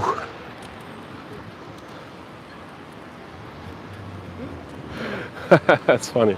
But you know, it's not as hot anymore. I'm getting shivers. It's getting cold. You know, it's like 89 degrees. It's too cold now.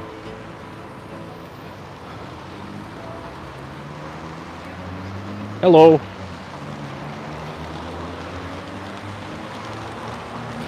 Gosh, Russians don't like to smile much.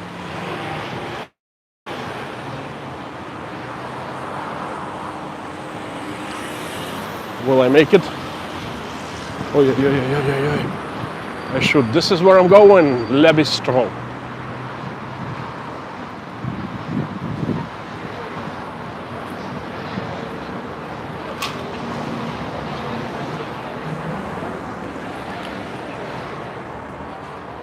Places half empty. Здравствуйте. Добрый вечер. Посадите меня куда-нибудь. Тише. Вы не бронировали? Нет, мне ненадолго. Смотрите, в этом зале чуть сильнее работает. Если хочется остыть, можно здесь разместиться, либо вот еще. А где тише? Тише? Уверен, что... Да, отлично. Куда можно присесть? Давайте я вот туда. Nice table. Можно сюда тогда присесть? Я говорить буду, не буду мешать сюда. Слушайте, а мне где-то на минут на 40. А он как раз у нас просто через 15 минут. Окей. Можно например, второй этаж. По уединению нельзя. Второй этаж. Давайте, да. Let's go check out the second floor. Я тоже поснимаю. Nice.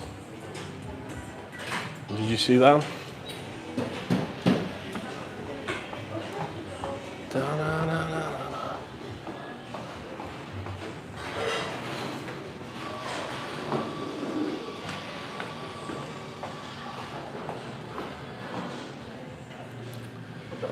О, великолепно, великолепно, великолепно.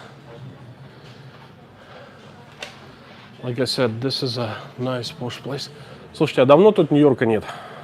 Ну, где-то с год, наверное. Точно не скажу. Я вас понял. Благодарю.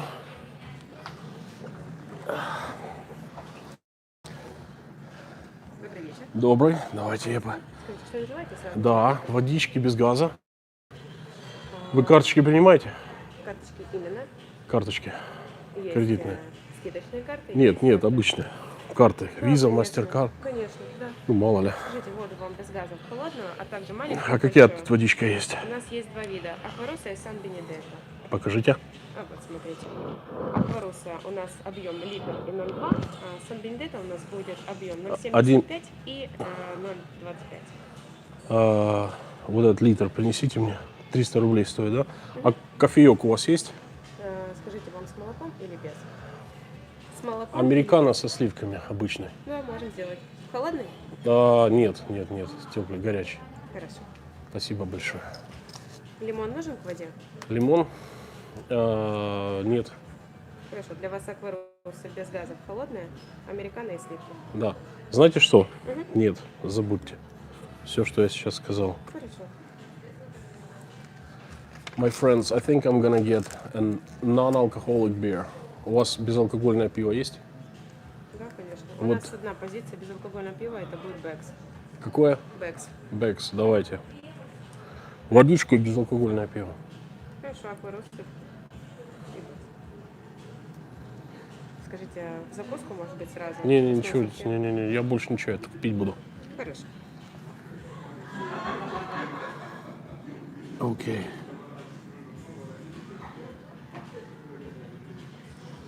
Not the best lighting setup, but you know, it'll do. This will do. Lovely restaurant, nice waitress, very, very lovely, very lovely. It was one of my favorite restaurants at our wedding. Wife of the guy who founded this place and organized everything. She was my wife's best girl. How do you call it? There's best man at the wedding, and there's this bridesmaid. Yeah, the big head bridesmaid. You know. Oh yeah. Okay. Let me read a few last comments, and I will tell you. By the way, I gotta show you something. A power bank. You see, I have microphone and it's connected to my cell phone, but we will try this. I will, once I start running out of juice on my phone, I will try to disconnect microphone and connect the power bank, and we'll see how the quality of sound. I hope it's not going to be too terrible, you know. So back in the days when this place was New York, I never had a problem with reserving a table here. I'd call up the owner and say, hey, I need a place. I said, yeah, just show up, we'll set you up. But now, about a year ago, he sold it, and there's a new ownership, and we don't live in Rostov anymore, anyway. Okay. So I saw some questions in caps. Stop listening to the girl on the phone. Lorna, I was so surprised that I actually did listen to the girl on the phone. Let's start an Airbnb in Rostov for a week big party. Guys, please come here.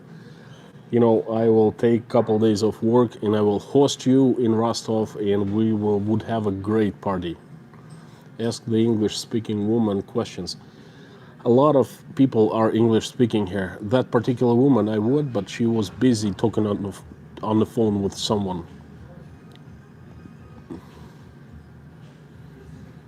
I was asking the girl for Konstantin, I have to go. I'll see you on your next one, and I will watch the rest after today.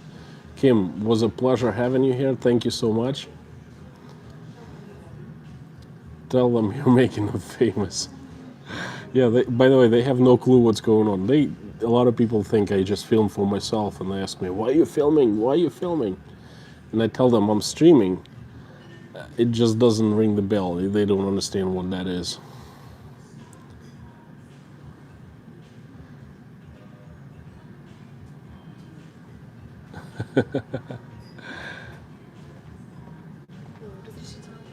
Спасибо большое. Давайте я тут все покажу. My water has arrived. That's Italian water from Italy, I think.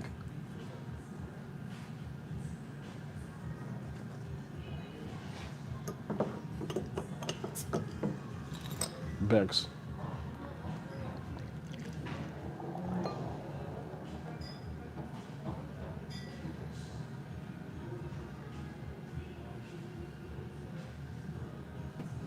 Ох, спасибо. Могу забрать? Фантастично. Да, конечно, принесите. Меня зовут Екатерина, и сегодня буду вашим официантом. Вы уже мой официант сколько? Наверное, 10 минут. Хорошо, сейчас подам вас. Спасибо большое. Маску не... А, маску? Слушайте, да? Маску я все равно ее не использую по назначению. Я вам чистую подам. Хорошего вечера. Спасибо. I will drink water first. Did you guys see? Ай.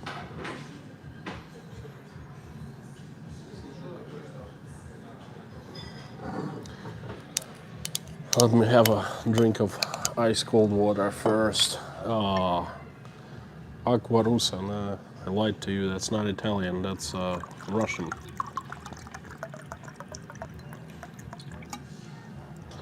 Cold, cold, cold.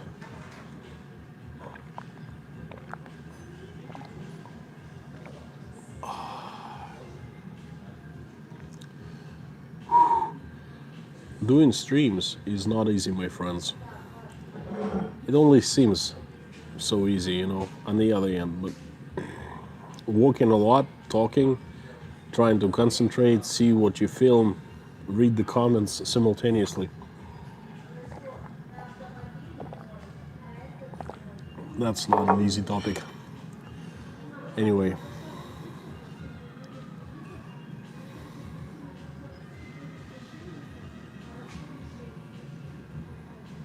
Lorna, you forgot your water and sun umbrella again, don't you? The restaurant looks too nice for us. The good one. No, you guys are too fancy for this restaurant. More water. I ordered 2 quarts. I should do commercials for water. Do a cooking video for your favorite foods. Big Mer, 725. Good morning, Constantine. That place looks very swanky. Good morning, friend. This place is great. It's one of the best in Rostov.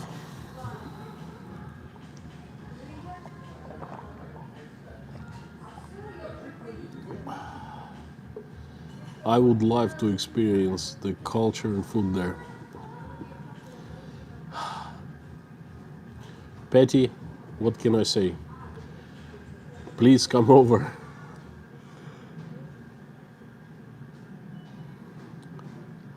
Oh, it's a good one. Carol, ask if they have tiramisu. That's my favorite. Of course they have tiramisu. But this Russian tiramisu is nothing like I had tiramisu in the USA. It's just not, they call it tiramisu, but it's not. Same with cheesecake. They call cheesecake, but it's whatever it can be, but it's not like real cheesecake. I only tried real cheesecake in Russia twice. Over, 17 years? One place was American, and another place was really a hole in the wall, like American brisket, like a street food, not a truck, but kiosk, and they had like the best real authentic cheesecake. So they do have tiramisu, but it's not tiramisu. Lee Vermel. So what's going on with the mandatory jabs?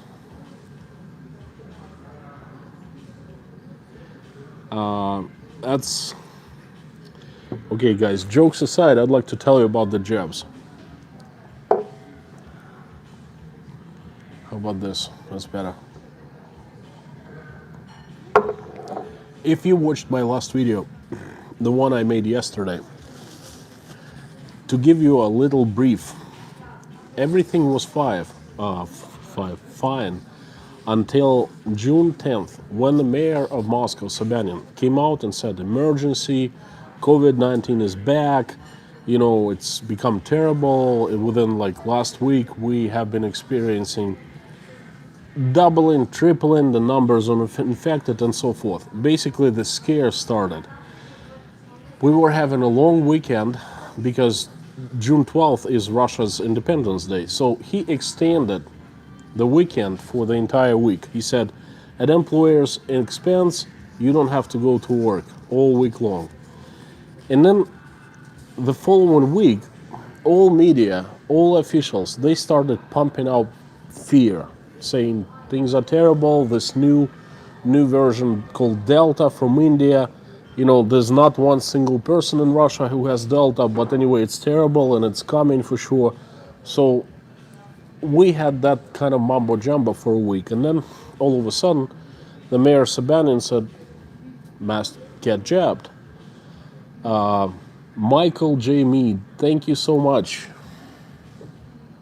This to you, well, to all of you guys, but this is at your, courtesy. Thank you so much. Feels good. Anyway, my personal opinion, don't quote me on that, but my personal opinion is that they were pumping up fear to start the mandatory jabbing. So Mayor Sobyanin announced that Russia's, Moscow's head epidemic doctor issued a decree that the employers must, by July 15th, must have at least 60% of all people vaccinated. And then they let all the dogs out. The media for the past month has been pumping information on how it is great to get jabbed, how it is safe after a person is vaccinated, how everything will, this pandemic will end once all people vaccinated, and everywhere at different angles. Government officials, media characters, movie stars, singers, commercials on TV, commercials on the radio. We've been under attack about this information on jabbing. And terrible things started happening, okay? First of all, they were saying, they started toying with the idea, only jabbed people will be able to use public transportation in Moscow. Then they were saying only jabbed people, we're thinking about only jabbed people going to use airplanes.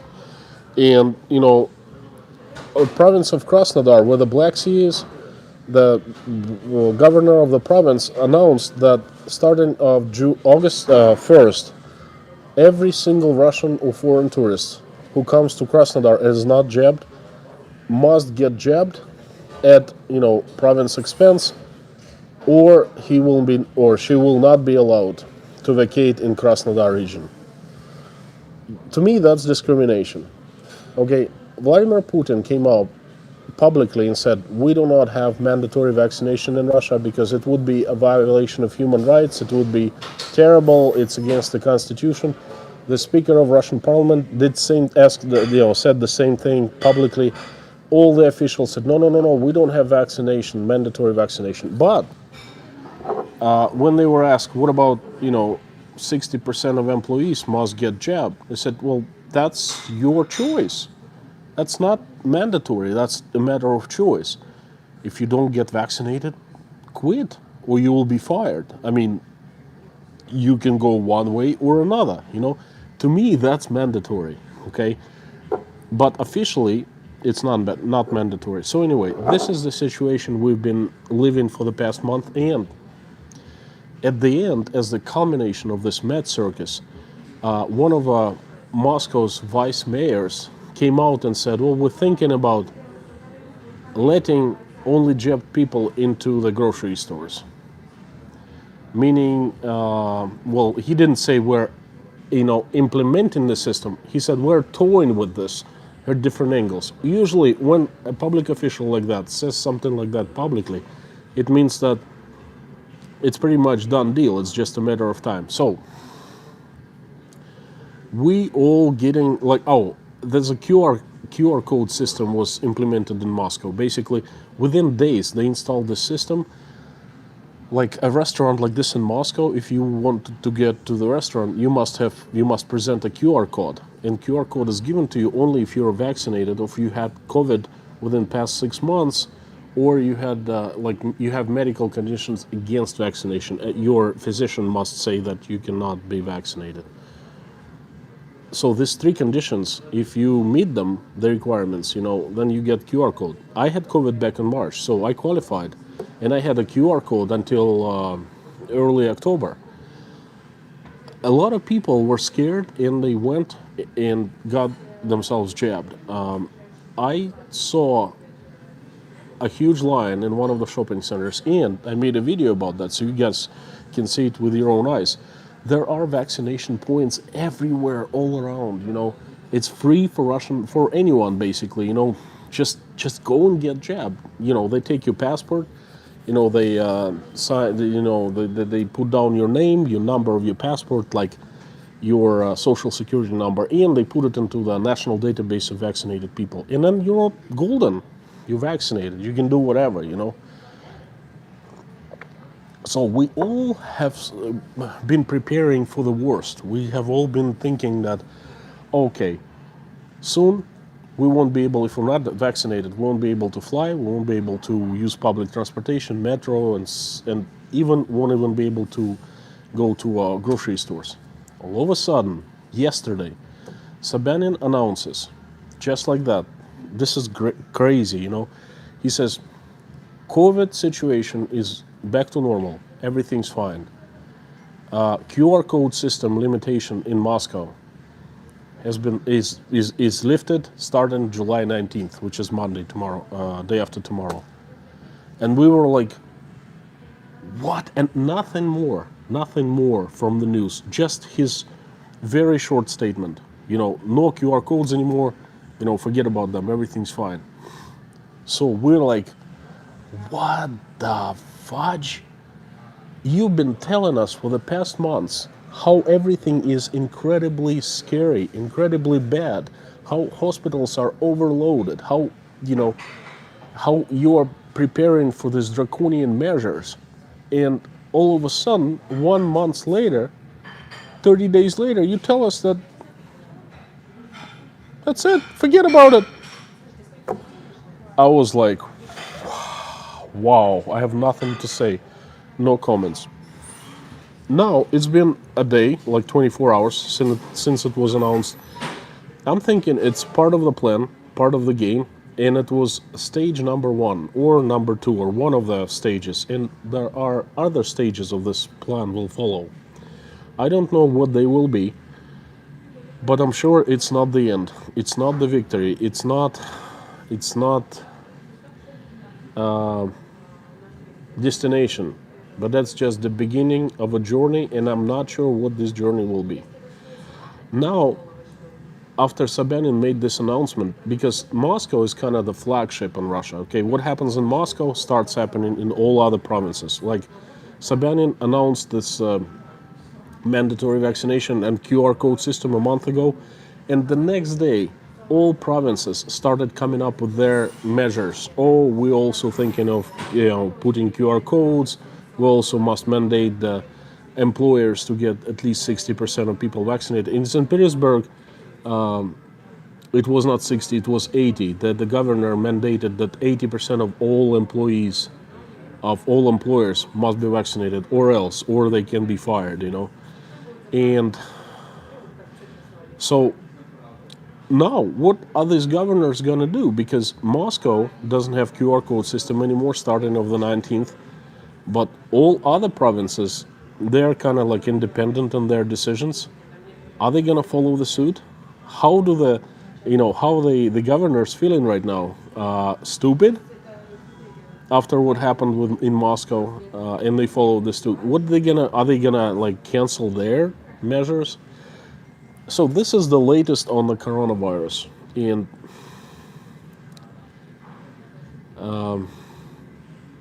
I'm just waiting to see how events will unfold in the future.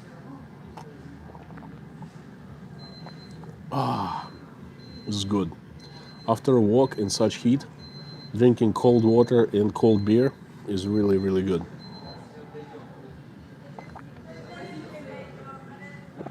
So this is the latest and greatest on the coronavirus. Jabbing, mandatory jabbing. The coronavirus, well, all these sayings by Moscow mayor were not baseless, because coronavirus, there's certainly another wave. I personally think, it's my opinion, it's not medical opinion, it's just my amateurish opinion. I think that a lot of Russians are sick now because of the vaccination. Not because of the vaccine is terrible, but because, when you get jabbed, you get coronavirus, and then even if you don't sick, you go around and spread it among other people, and people get to hospitals, they get sick. I could be wrong, don't quote me on that, but that's what I think. There is certainly another wave. A lot of relatives of mine are sick. None of them is sick in serious condition.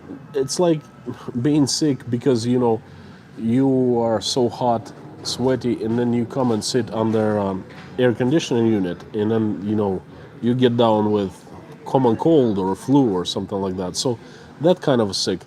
There are 18 people right now among my inner circle that are sick with the COVID. Most of them are for the first time, and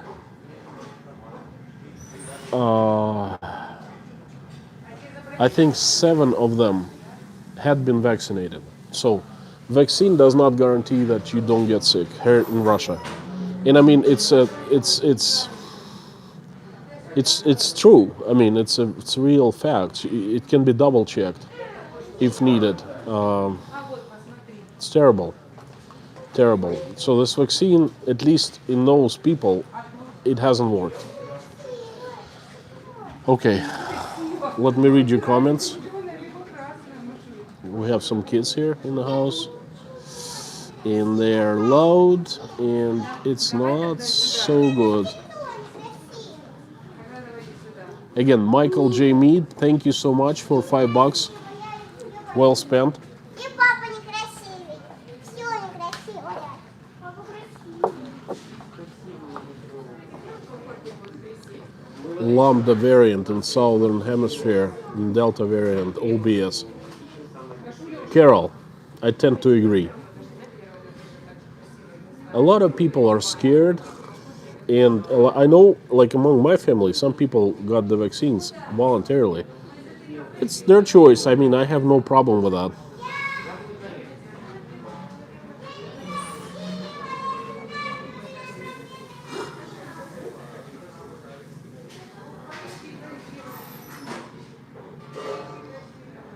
Judy Wilson, I agree.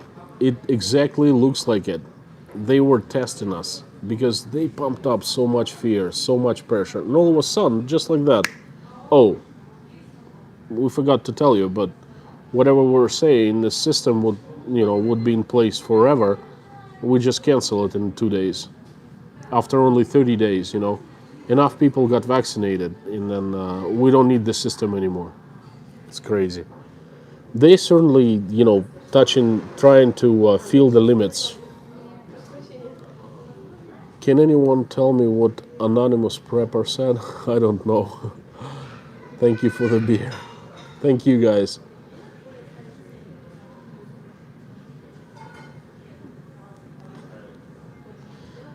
Sandra Johnson, in the USA, they are going door to door in California and North Carolina asking if you've been jabbed. So far, I've heard, must resist, must refuse. It's one thing if they come to your door and knock and say, hey, can you please jab? And you tell them, go away, and they go away. Another thing is that the government tells your employers, hey, if he's not jabbed, fire him. You have all the legal rights. We give you the right. And you can't even go to court or anything like that. That's a little different, you see.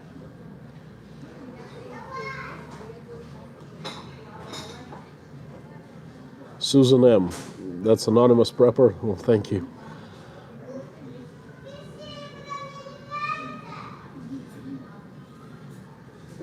Big Mer. Yes, they are pushing the fear all the time. But you see, in the United States, it's much more. Can I say it's not softer or lenient? It's much freer. It's much more free. Here in Russia, we don't have a choice because that's the government. They dictate how we live. If they say something, that will be done. You know. And in California, you have a right to resist. You know, you can resist. That's the big difference.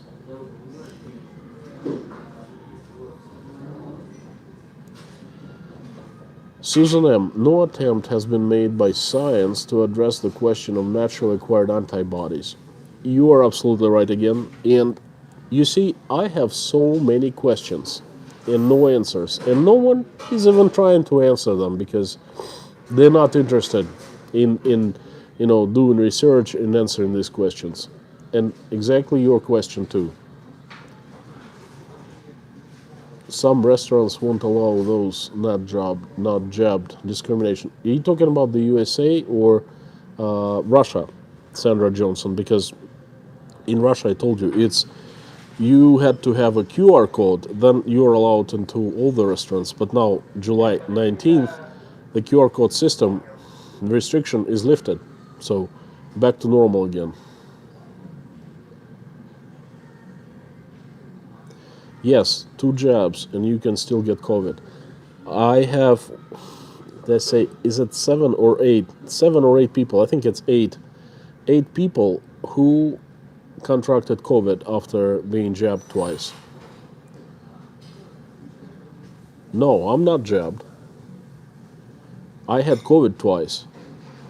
That's good enough for me, you know. What did you order for dinner? Sandra, I haven't ordered anything for dinner. My dinner is liquid today. It's water and beer.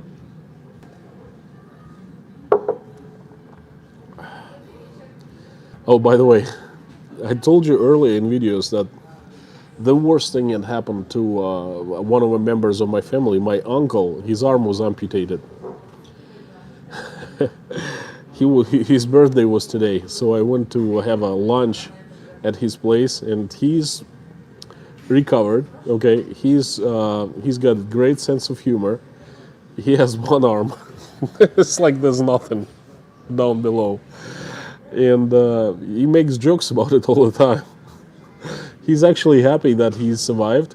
So COVID was a terrible thing at first, we thought, but then it was a godsend thing because without COVID, he would have died of blood clot. And COVID he was in the hospital when they caught his blood clot, you know.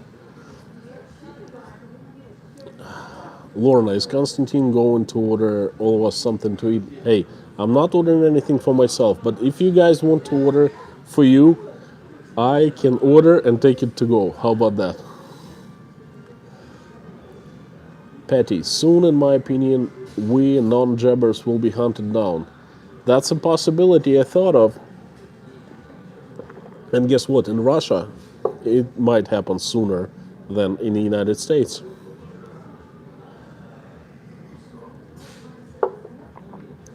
Golden Griffin. I hope we've been walking in all his heart for a while about ordering food. Yeah, you guys worked really hard. Walked a lot.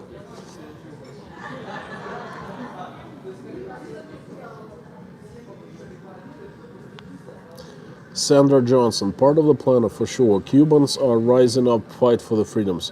Well, let me tell you, I am with Cubans. I've been to Cuba, and Cubans are so poor. That's beyond belief. Cuba is Soviet Union back in the mid 80s. The Soviet Union I remember. So I have not a problem with Cubans rising up demanding freedoms for themselves. I went to Varadero, I went to Havana, and I rented a car and I drove all around Cuba. a long time ago, back in 2008. Patty B, I'm not gonna panic over the crap being said against the non-jabbers. Don't panic, please. Panicking is the worst thing we can all do in any situation. Golden Griffin, I'll take 2 slices with peppers and mushrooms. You talking about pizza? Thank you, Lorna. I hear the doorbell. Yep. Lee Vermel, you're welcome. Well, at least I tried to answer your question. Sandra, 99.7% rate of survival from COVID. Many deaths and neurological disorders from jab. Well, COVID is no cake. I've heard a lot of people having complications, problems with heart. I myself have had a complication. Back in late April and early May, I had incredibly bad case of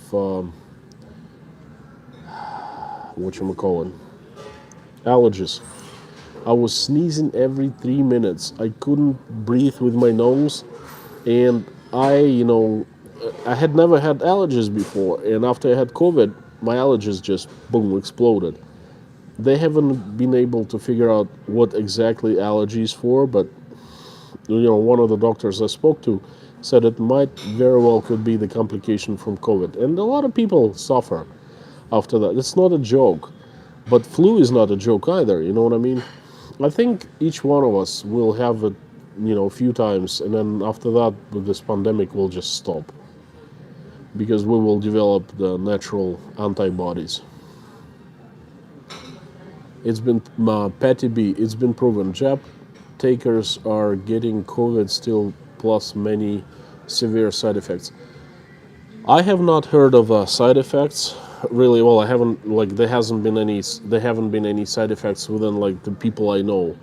But like I said, 8 people have contracted COVID recently after having 2 shots of vaccine. That's people I know personally. Vaccine does not necessarily prevent getting sick, but it does prevent serious illness and death. Well, could be. I'm not a medical expert. Lorna, silly kids. No, the kids are gone. They went on the first floor. British medical studies show that D variant is 19 less deadly than original CV19. Don't let the good fool you, folks. North Shore. I agree with you hands down.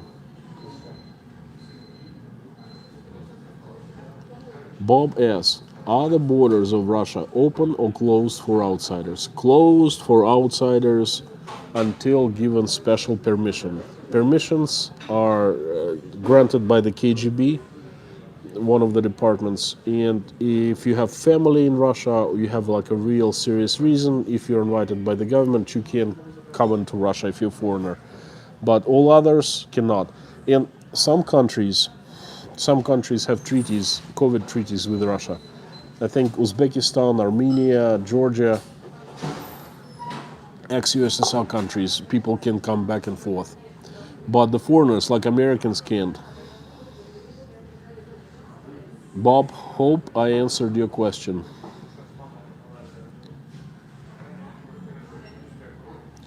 Susan M., we're deleted from social media if we question. Guys, that's a very serious question. I consider what's happening with the censorship on social media a tragedy. You all know what happened to Pinball a few days ago. He was put in jail for a week for nothing, basically, And a lot of people get their channels canceled or, get a lot of comments removed. I've seen that before. It was not in social media, it was in real life, and it was back in the 80s and the 70s in Soviet Union. And I sincerely do not want to go back there, okay? But from what I see is going on, we are kind of getting back to the USSR, and it's absolutely terrible. Безалкогольное пиво. Нет, пока не надо, спасибо. Okay, I have another question from Patty B. Constantine, can they force you to jab? If you refuse, what they can do to you? Patty, again, I'll tell, I've already said it earlier today.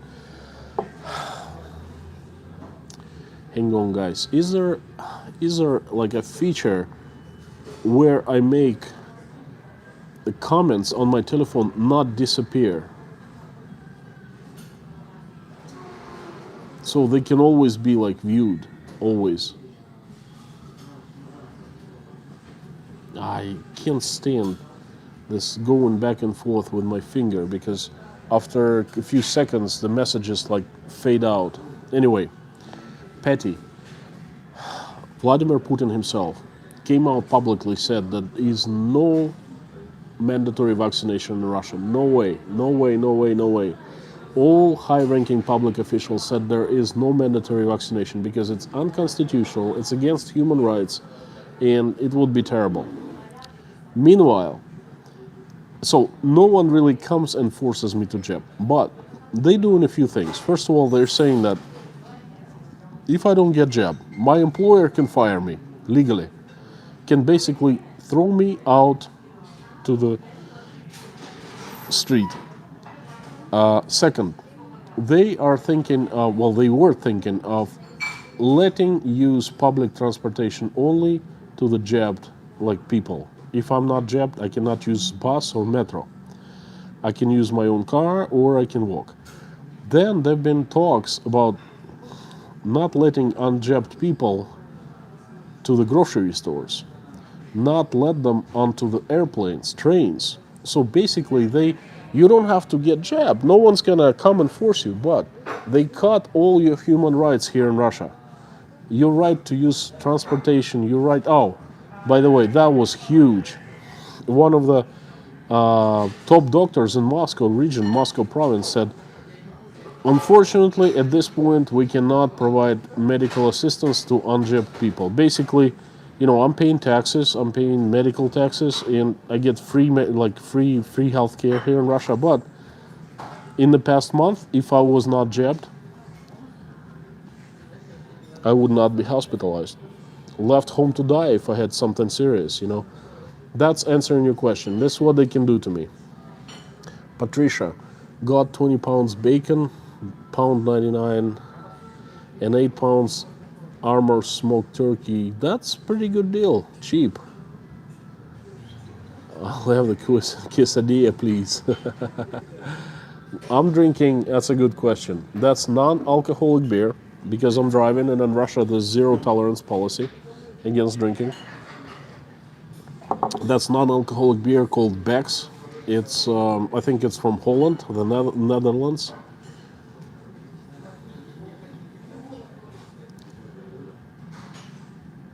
Judy, yeah, all that walking is killing your feet.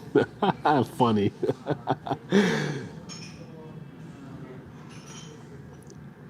Hi, Alma from Arizona. Good to see you here. I'm streaming live from the city of Rostov-on-Don, that's southern Russia. I did a lot of walking earlier today, and it was about 95 degrees when I started walking, and early in the day was 104, so it was pretty hot. Right now I'm sitting and chilling. I'm drinking water and beer. Kind of watering down my beer inside.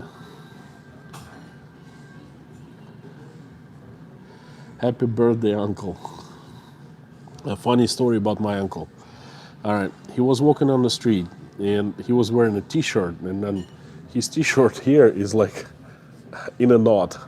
Okay, there's nothing, like the hand is not there. So he was walking, and a young kid, 5-year-old, came to him and said, oh, what happened to your hand? And he said, well, you know what, instead of his wife and his daughter kind of froze. They thought that this experience would be traumatic to him, but he actually smiled. He said, you know what, I had both hands. And this kid came to me and he said he needed my hand real bad for something. I decided to give him my hand, and I helped him out, you know. And the kid who asked the question, he was so amazed. He's like, "Wow, you're such a nice guy." Like, well, I'm trying to be, you know. And his wife and, you know, my cousin, they started out laughing. The guy jokes about not having hand, you know. I started joking about it, and he doesn't get offensive.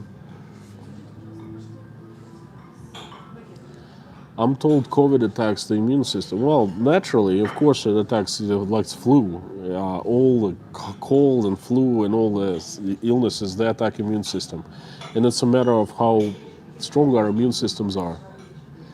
By the way, I made a video how to boost your immune system. One of my earlier videos. You know, check them out. I'll put the link in the description.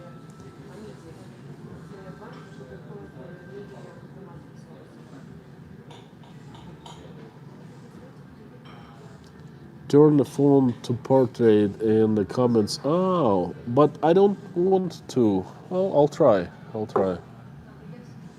I'll try. Hang on.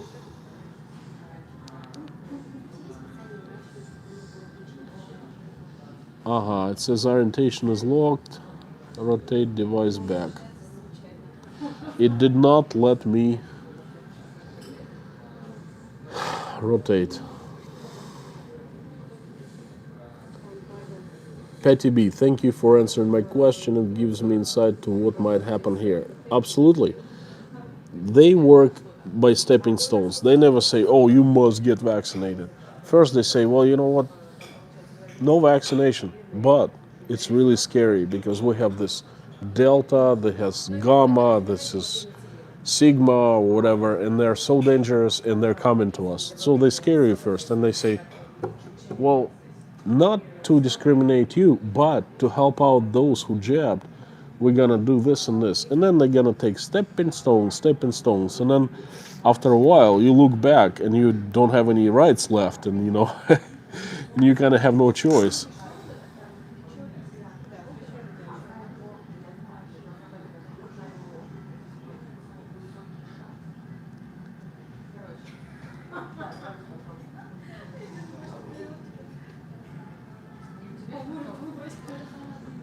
Big Mer, they want complete control, and the only way they could have done this is through a total worldwide health scare. Tend to agree with you. Proud Mom, welcome to the stream. Good to see you. And your question is, I'm waiting for a government to lock down Maine again. Hoping not. Maine. I'm a Maine, my most favorite state. My home state in the United States. Where in Maine, I don't recall you saying where in Maine you are at. I was in Old Orchard Beach, Saco Biddeford area, and then I went to USM, stayed in Portland campus.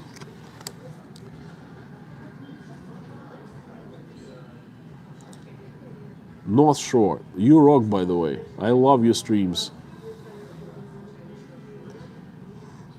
Yes, my uncle is a riot. The most unusual thing is that he's not depressed. We thought he'd be depressed after he's losing his arm, you know, but he's happy. He says, I'm alive. Clinton Princess, do you think most Russians think like you are rejab, freedom, etc.? 50-50. Today at the birthday party, my uncle had some friends of his, older people, like 70. They were so pro-jab. I didn't even argue with them. They had their own opinion, let's put it this way. And some Russians, a lot of Russians, they actually... Oh, watch my video where I show you mass vaccination.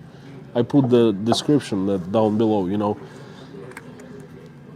There are lines with hundreds of Russians going to get vaccinated voluntarily because they believe that it will help them stay safe. So, in my opinion, 50-50.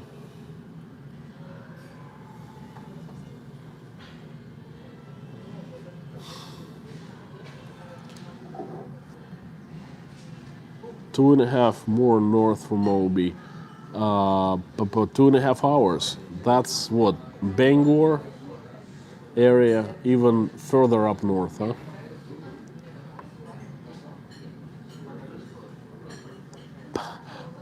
Paranoid prepper.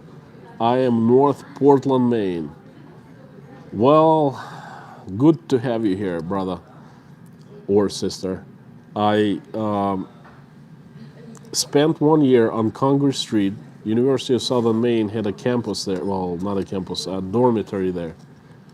I think it's 164. I forgot, 25 years ago. Now they sold the place, but I stayed there. Then I went to USM for 3 more years, but I stayed in Old Orchard Beach. Then I spent, 5 more years in Old Orchard Beach working, with family and so forth. Portland, Maine is in my heart. Do you have many homeless there, or does the government help people out? No, not too many homeless. Judy, I mean, I just did an entire walk. You are saying that your feet hurting from walking too much. Did you see one homeless person? I saw an old poor babushka who was trying to sell something, but she wasn't begging for change. And I think I saw 1 or 2 homeless people, but they were like not homeless, but they were kind of ashamed and like hiding in the corners. No, not too many whatsoever.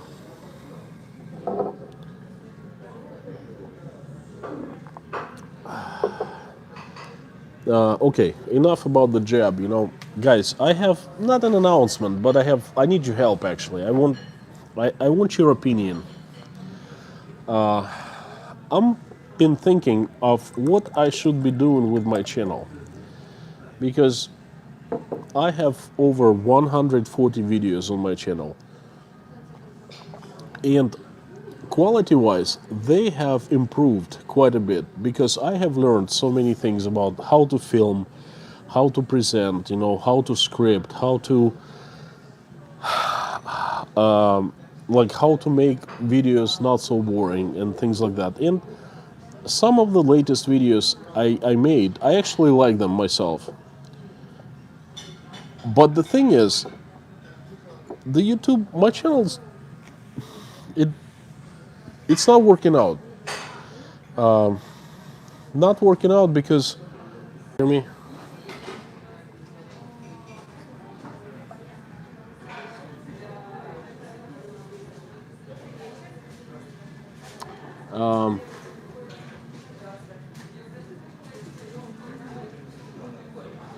Okay, Lee, that's a good idea.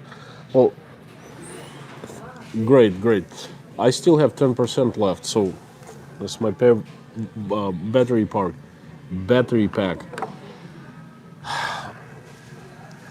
No, where did I leave? Was a let off. Anyway, I will continue. So, I have made over 140 videos. All right. Yesterday was a pretty good video. Very interesting topic in my eyes. Okay, about QR code system limitation lifted. Right. It's got 350 views. Basically, I have a fan base of you guys who watch my streams and some more people who watch my videos. And that's about it. And I put a lot of efforts into the videos. And they just don't take off. They according to YouTube statistics and like YouTube in general, 200, 300, 400 views is not even a speck of dust. You know what I mean? And I'm kind of stuck. I don't know what to do. So I would like to ask your question. You could try using hashtags. Use hashtags. I mean, I've taken a course on how to film on YouTube, how to set up a video, how to use tag words, how to use hashtags and everything else. I'm not expert on that, but I'm very knowledgeable because I've got so much information over the past 2 years on how to make, like, write YouTube videos, and still, they just don't take off. I have a few videos over 1,000 views, and that's about it. It looks like no one watches my videos. I am not throwing the towel. I like doing what I'm doing, and I I just don't know how to grow anymore because I've tried different things. Perhaps you can like suggest I do something. Like talking to ordinary people, ordinary Russians would be pretty interesting.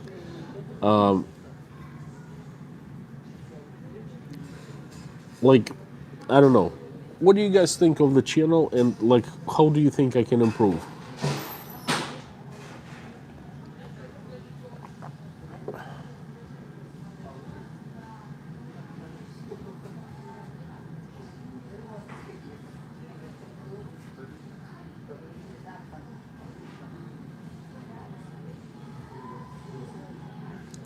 John Liebold, hi friend. By the way, I received your email. I will respond. Haven't been able to do so, but I will respond today. Was quite email you sent me, and it touched me. But welcome to the stream. I'm getting finished here, but we've had a quite a walk here in Rostov. I think you will find a lot of familiar places, and I think you will like what I filmed today. Can't seem to get your video feed as I'm in the remote spot of outback Australia, but getting your feed via text or just got you. Okay, well, it's good that you joined. Good to have you here. Please don't leave YouTube. Your channel is great. Thank you so much. But you see, I guess YouTube doesn't think so, or maybe a lot of people don't think so, because I put so many efforts, so much time into making a video, and then boom, 200 views. That's about it. I mean, 200. I want my videos to be seen much more, and I'm kind of stuck.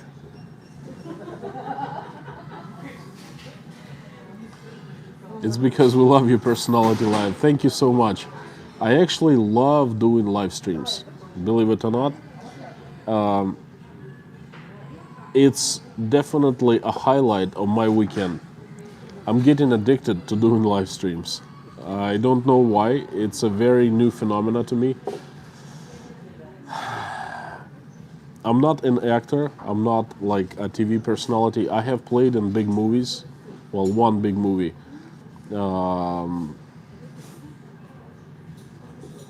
But this is a new side of me that I'm discovering. Susan, I would love to watch interviews with older people who still remember folk stories. Okay. John Elzenheimer. Welcome to the channel, John. I feel you have been doing a great job. Thank you so much. Very valuable opinion. Unfortunately, YouTube doesn't think so. Jody Stallard. Maybe we could help him get more subs. I enjoy hanging out with you, but seeing the sights. You see, Jody, I mean, if you like get more subs, that's great. Okay, if you like comment or like, that's good. That's great. Thanks, but that's not the solution. It's not the answer. No matter what you guys like, 30, 40, 50 people do, it's not gonna help. That's the YouTube algorithm who really like drives, who offers a lot of people or not a lot of people my videos or any videos on YouTube. And I think I just cannot get past this algorithm, okay? And I'm stuck. But it is your channel and your content is just fine the way it is. I only told you what I would like. I'm always looking for new ideas. Oh, by the way, how about this one? I want to go to Russian McDonald's and buy everything on the menu, and I'm gonna invite Oля, my oldest daughter, well, here in Russia, oldest, and we will try McDonald's, everything on the menu, like Big Macs, fries, and we will compare how Russian tastes to American McDonald's. Would you like to see that? Patty, thank you so much. Love your channel, Konstantin. Been here since the beginning. North Grace, thank you so much. Very, very touching. Susan M, I think it takes 3-4 years for a channel to catch on. Maybe more. It can be very difficult with touchy subjects. You see, when I was toying with this idea of starting a channel, Russian, well, about Russia, there were a few channels like this one. Let me turn on the power bank.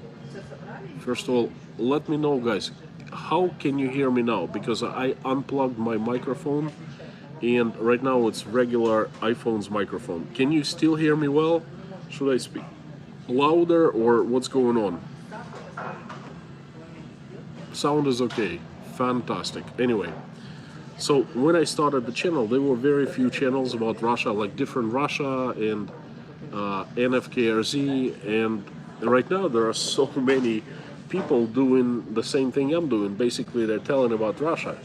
And I see very fresh channels taking off with like tens of thousands of views and hundreds of thousands. Like this channel, Russian Girl, a fantastic girl. I subscribed myself. I like what she does. Yeah, Russia. She just exploded. She went right into space. You know, less than a year, she gets like hundreds of thousands of views. I don't really understand. I mean, what I'm doing, what happens to my channel is pretty discouraging.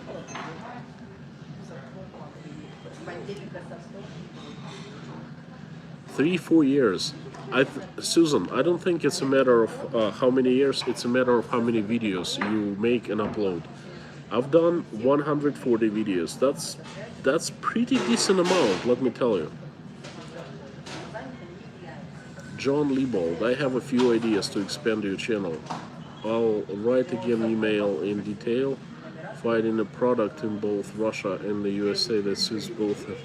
Okay, thank you, friend. I'm waiting for your email. I got your recommendation from a video from Russian Plus, who I'm subscribed to. Russian Plus, Slava is a great guy. I'm in contact with him. He asked me to help him do a video on Rostov-on-Don, basically be his hands and his cameraman. But then all of a sudden he left for the United States, and then I have a pretty good feeling he's not gonna, come back to Russia. But we'll see. He should be home by now already, because he left for a couple months and it's been more than 2 months. Great guy. Love his channel. Melanie, hello friend, welcome to the channel. Konstantin, have you made connections with other YouTube channels that travel? Alina McLeod is a Canadian. Well, I'm in touch with Alina. I commented on her videos. She's a Canadian that she was born in Ukraine, and she speaks very good Russian. Great videos. She's a great girl. I mean, collaborate on who, on what? Like, what can I offer? I have like 2,000 subscribers, and the first thing they will ask me, how many views do your videos get? Like 200? Not sure. Don't get frustrated. Just keep on doing what you're doing.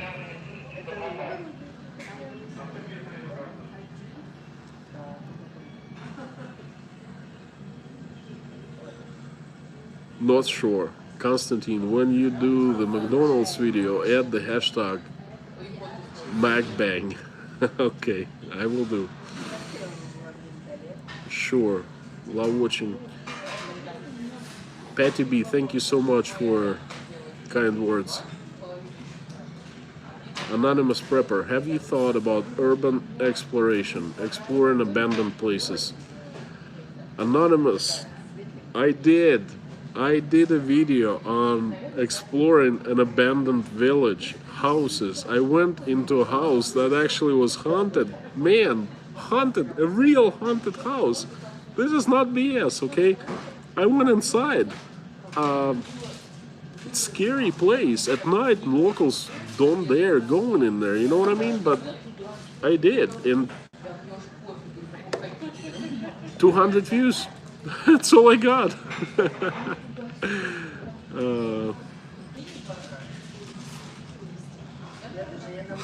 If COVID doesn't kill you, Mac poison will. Yes, I don't ever go to McDonald's, but for the sake of the video, I will do that. Okay. Sound is okay. Golden Griffin just got power back. You got, oh, okay. You had a power outage. Thank you so much. You have been with me since pretty much since the beginning, since my first videos back in, like, you know, early 2020. Thank you so much. Susan M also.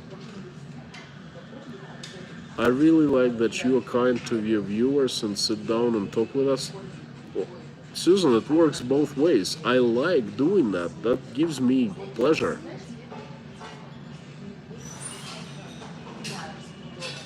Melanie, possibly not every video would have to be about touchy subjects. You see, I try to rotate the subjects. If you watch my videos, some of them are for, you know, how regular Russians live, Russian village, Russian, like, preppers, and some of them about COVID and things like that. Not COVID, not necessarily about COVID, about, you know, Russian government, life in Russia, how we are, you know, have freedoms taken away. I'm not talking about anything extraordinary. What I am talking about is I see with my own eyes around me, you know what I mean? So, but not all videos I do are about touchy subjects.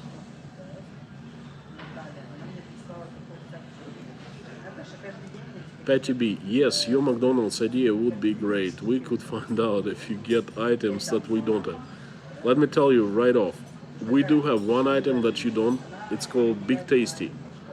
So that's a huge sandwich, huge, like 1,000 calories, and it's got lots of mayo, and it's pretty tasty actually. So much taste, how do you call it? Taste amplifiers. Clinton Princess, find a pretty girl to wear a bikini for your thumbnails. You see, I would in a heartbeat, but I don't think that Mrs. Constantine would love that. I don't want to get in trouble. I thought people could pay to have the channel boosted. I haven't heard of that. Lee Vermel, found you through pinball. My friend, out of 2,000 people, probably 1,200 found me through pinball. If pinball didn't say anything about me or my channel, if we didn't have a collaboration with him, then you wouldn't have found me. Make sure toilet is closed. Toilet is very close. That's funny.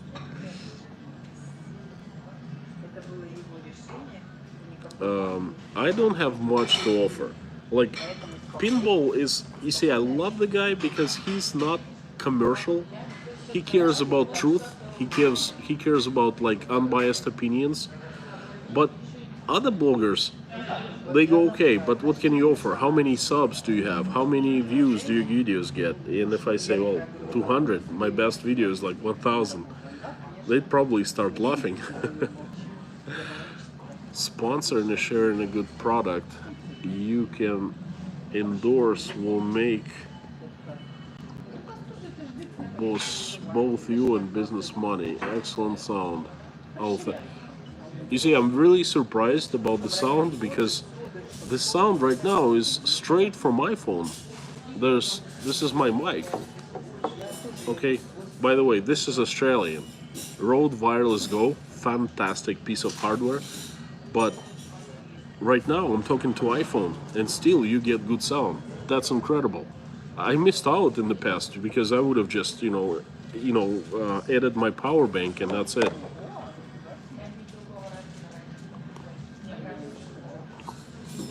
Anyway, John, I don't really understand the concept that much. If you could write me an email, I will. By the way, I will reply to your email, which really touched me. Yeah, Russia, she's a gorgeous and hits a young audience. Yes, perhaps. The hashtag mukbang to McDonald's with. I will, not sure, I will. Susan M., using the word travel in your title might help. But you see, I don't do travel blogs, travel videos. It's not about traveling too much. It would be like a clickbait. It would be a fake hook. I don't want to do that. Susan M., my keywords are well organized. I research with vidIQ, and it's not like I neglect them. They're very well thought out.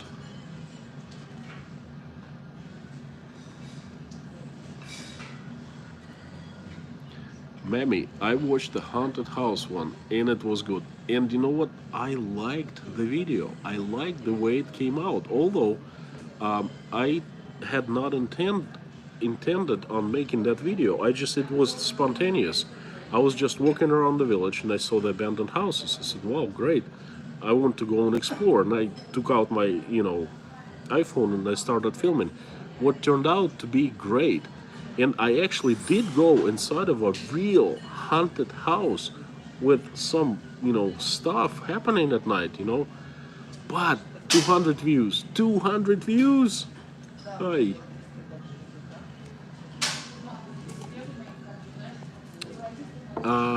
Might your channel title not convey your content? That's a good idea. I haven't thought of it. You all know the story about Letters to King. If you haven't, let me just briefly tell you. I was writing lots of letters about how I live in Russia. Real estate, laws, culture, and because I have family and friends all over the world.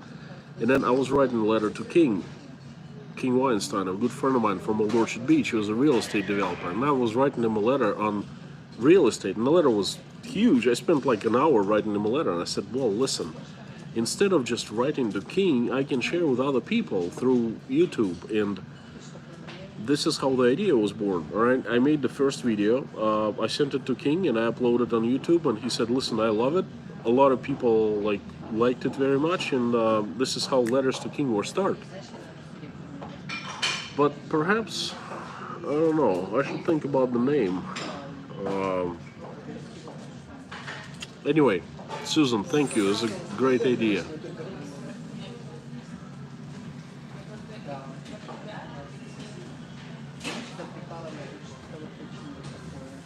I think the channel will grow. More and more people are turning to these vlogs to see the world. I made a travel video of Crimea. And you know what? 100 views. Video was incredible. I loved making it, and it was a good quality, and it showed incredible. Go and see Russia's best beach. It's a great video, right? And 100 something views. That's it.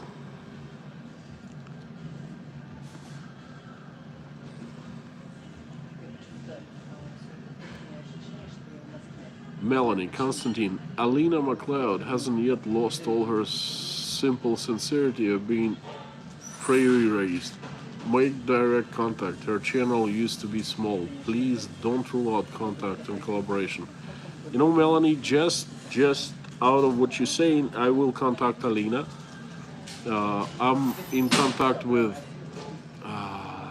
Russian Plus, Slava.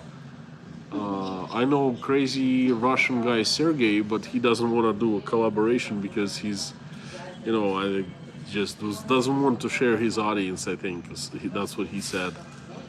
I will contact Alina. North Shore. I just explained what my channel's name is about, and I created it. I hope you haven't missed it because I just said the whole story. You talk in real life, not fairy tale. Thank you, Patricia. This is actually why I enjoy making the channel. It's hard to explain, but it's grown into a hobby. Okay, a hobby that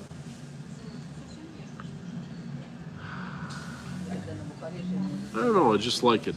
I like it, and that's what you nailed it. I just talk real life, what I see around me. In my very first video, I said, "Listen, my channel is about Russia, the way I see it through my eyes."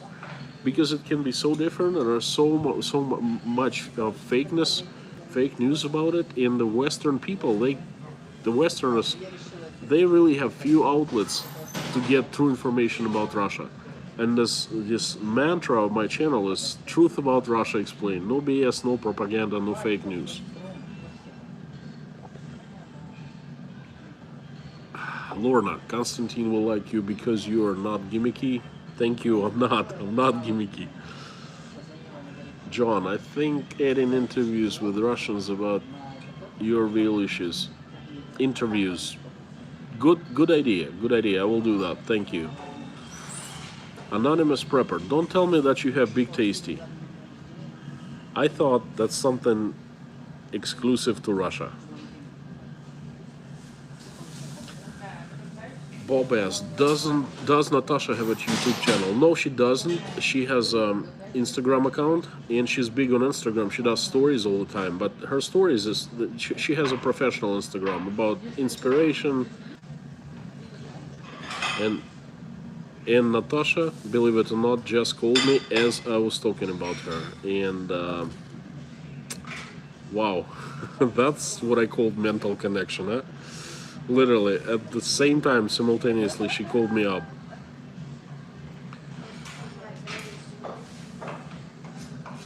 I'm going to search out Big Tasty to see what is it in it. Whatever it is in it, it's tasty. Maybe I catch her name for the channel. Russia 101, how about that? I think it's great why it's named what it is, but maybe they change it. It's like my child his name is Michael, and my channel is Letters to King. It's the same thing as like I show up today at home and I'd say, hey guys, how about we rename Michael Peter or something like that. My best video had 64,000 views. I only had 400 subs at the time. No idea. You see what I mean? North Shore.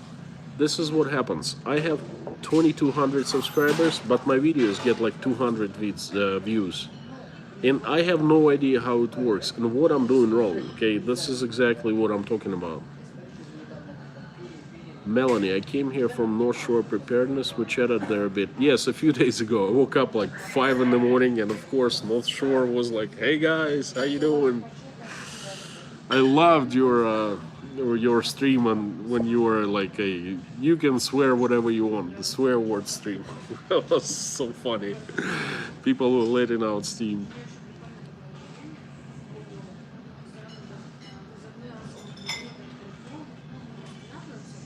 Yeah, I remember a few days ago there was like 5 in the morning here in Russia, and then there was another guy talking on to North Shore about. I couldn't hear what he was talking about. I was just enjoying the conversations. Yes, Judy.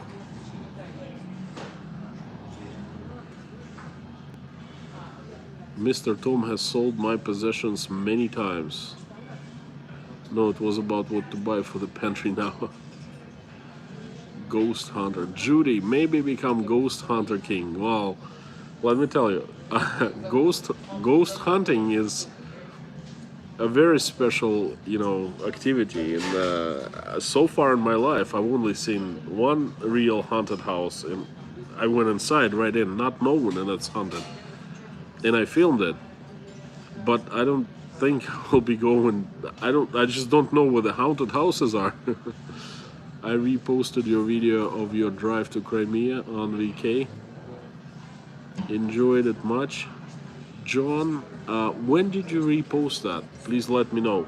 I will check if it had more views because of you reposting.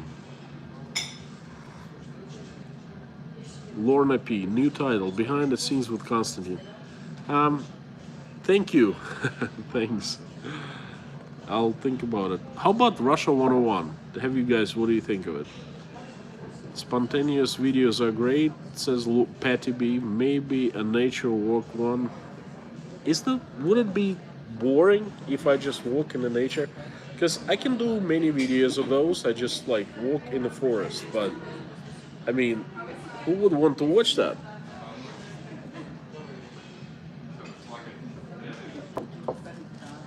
How about the new Russian views? Interesting. Patricia, noted, thank you. There's a lot to think about. There is no recipe to succeed on YouTube. Chat is lagging a little bit behind discussion here on my end. What about a video with NFKRZ on Bold and Bankrupt?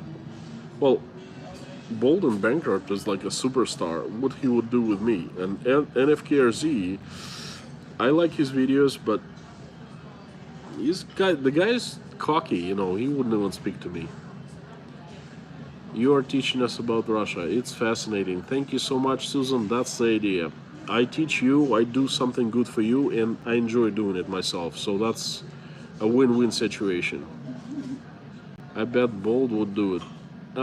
Susan, just out of respect to you, I will contact Bold and the Bankrupt. I don't think he will respond, but we'll see. Bold did one with NFKRC. Okay, we'll see. Dan Shikas, too, perhaps. Melanie.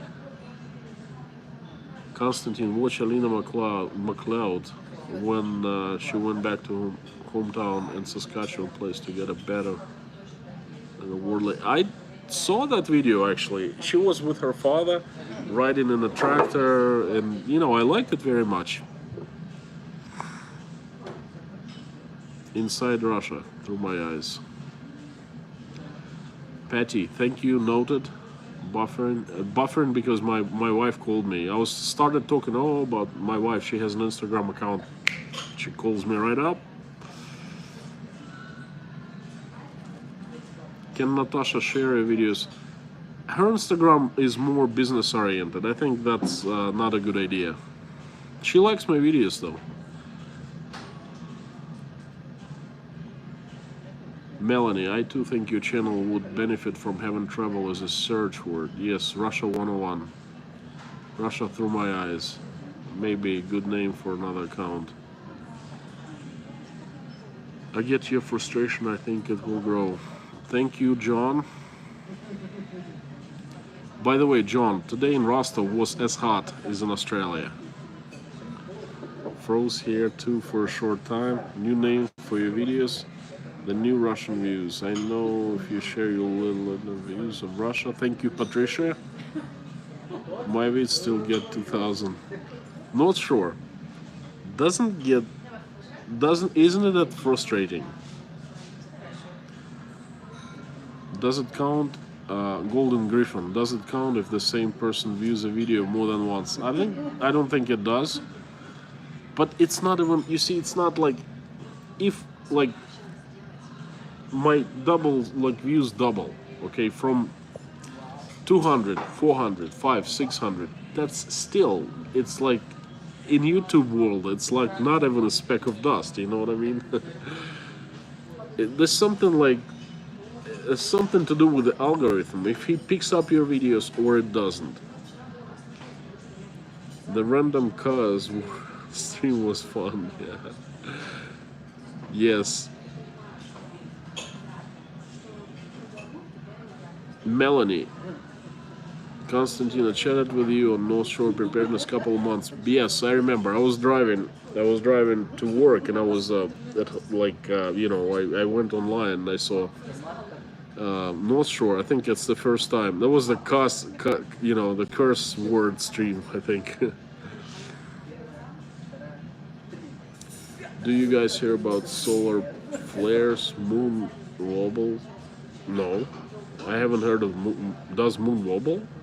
Wow, not so much here. We have to search. Solar flares, yeah, solar flares, sure. It's normal occurrence, but moon wobble, nope.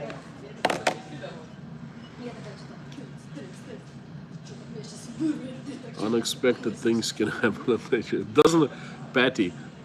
Unexpected things happen to me in the cities, but never on nature walks. When I walk, it's like relaxing.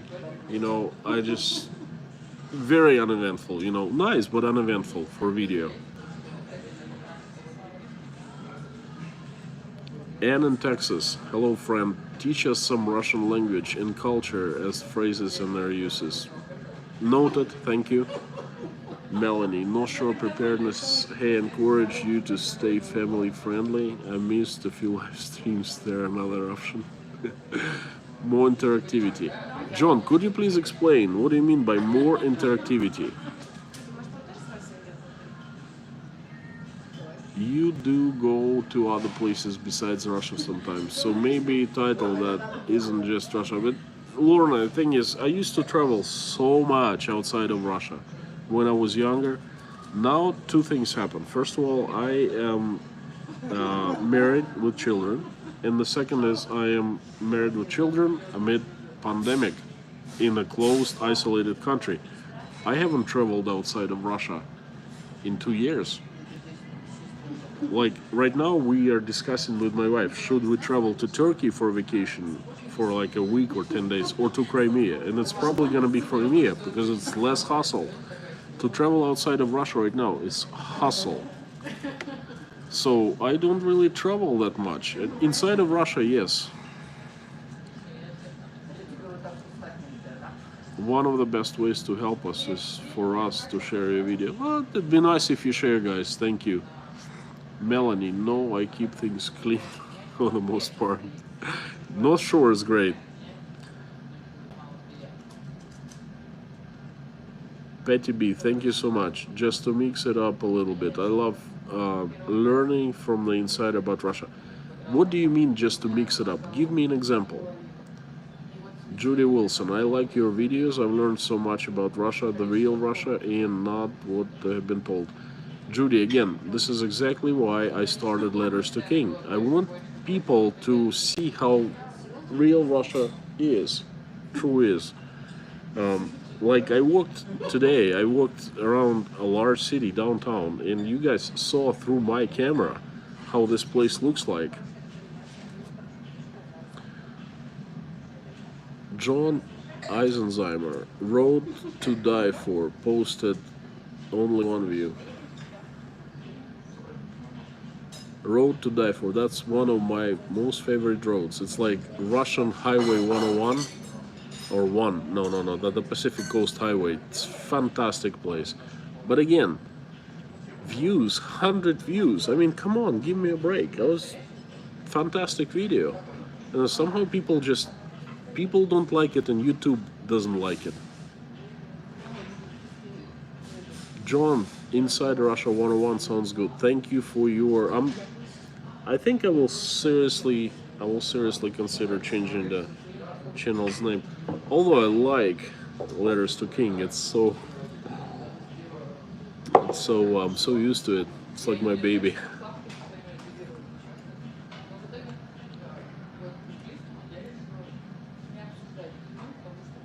Yes, 200 views is a big nothing burger. Yeah, that's true. It can be frustrating, but I just make videos because I like to and help folks.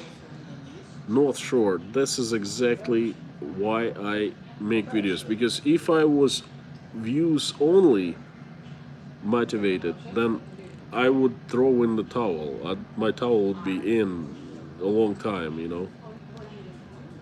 My lovely wife called me again, and I told her just to come and join the stream, and you will see where I am.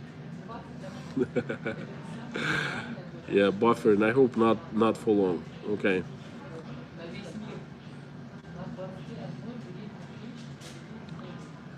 My wife is very famous in Rostov, by the way. Everyone knows her. She walks on the street. She has like a few people run into her who know her.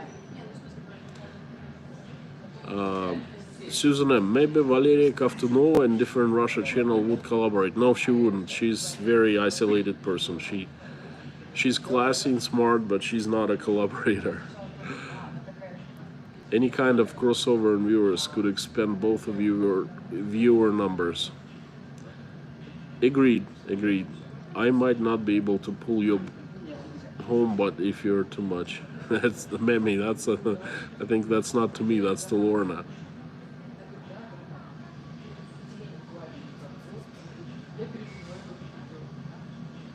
Lorna, I enjoy different Russia. I enjoy Alex. He's such a great guy. You know, he's funny. He's very dry sense of humor. He's very doesn't talk much, but he's quite a personality. Russia itself has plenty to offer in terms of vlogging. Melanie, agreed. Lee, Russia needs to be in your title somehow. Just a thought. Lorna, they are great. Both so smart, funny, and cheerful. That's not to me. Russia from the inside. North Shore, thank you. A couple of viral boosters will change it. Apart from this great long form, perhaps editing your dead space, making it interesting, shorter, and punchier. John, actually, please explain more. I mean, like, if you could zero in to some things, like take a video and say, hey, this was interesting, but I don't, this was not. Because I tried what you just wrote. I try to do that when I edit. I try to make them shorter and like more dynamic. Well, I guess I don't succeed.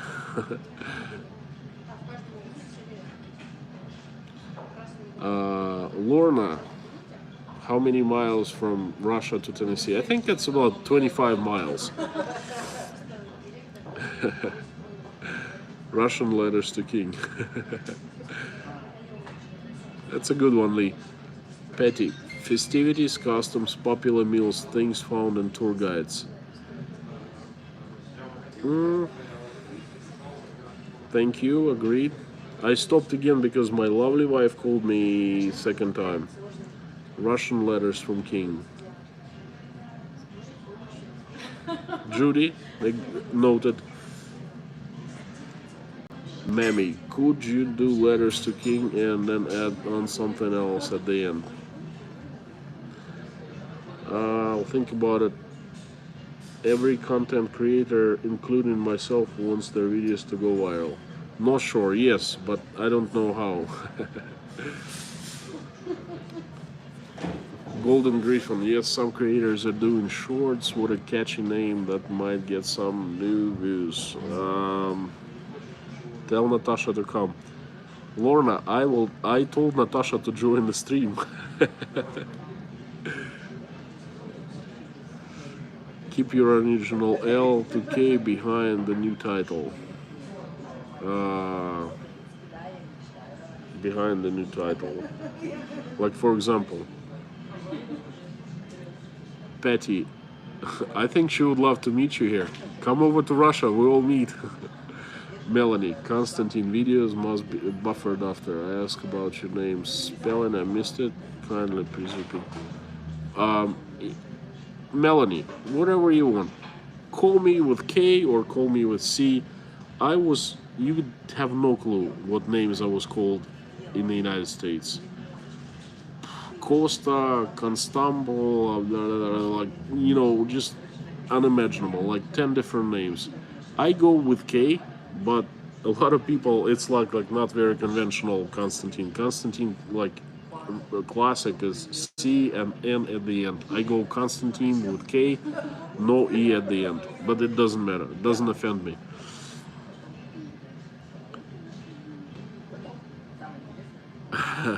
Lord, that's funny. New titles.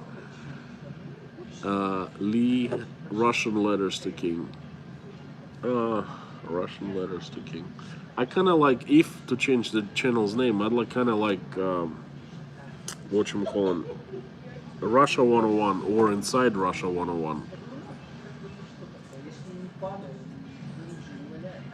Smart ass Canadians. Good one. Not sure. Perhaps include some B-roll in your videos. I hear that helps. I will try. I'll think about that. What content was on your highest viewed videos? How do regular Russians live? Oh, that's a funny one. Golden Griffin. I made it one of the first video, actually second video. I named it How Do Regular Russians Live. That's currently my best viewed video, about 13,000 views. I did same on the topic. I went to a different house. I did same kind of a video, but a different location. Nothing. 300 views. And I did where the rich Russians live. Same thing, like 300-400 views. Nothing like that. The reason they picked where do regular Russians live, I have no clue.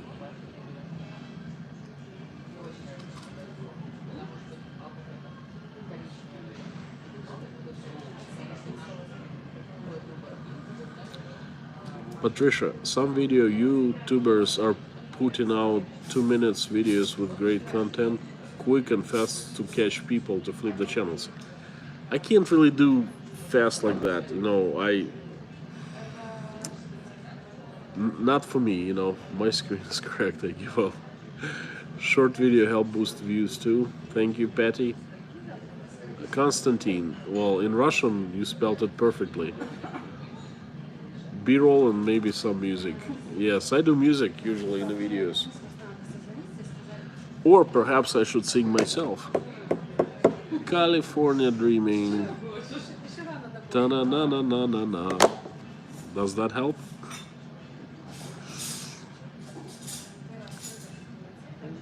Medical spelling for a female. Melanie. No, Constantine, no. Constantine is a male's name. Inside Russia Today. Sounds good to me. Okay, sounds good to me too.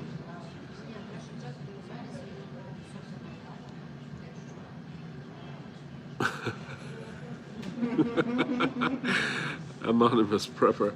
Do a torture test on an old Niva ROAS Hunter. Thank you, good idea. No singing. Sounds good.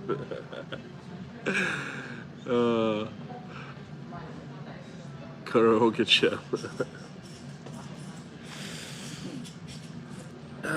I like singing whatchamacallit, I forgot, Pink Floyd. It's my most favorite. Cold Steel from Hell. Can you tell? How's this song, you must know that. I forgot.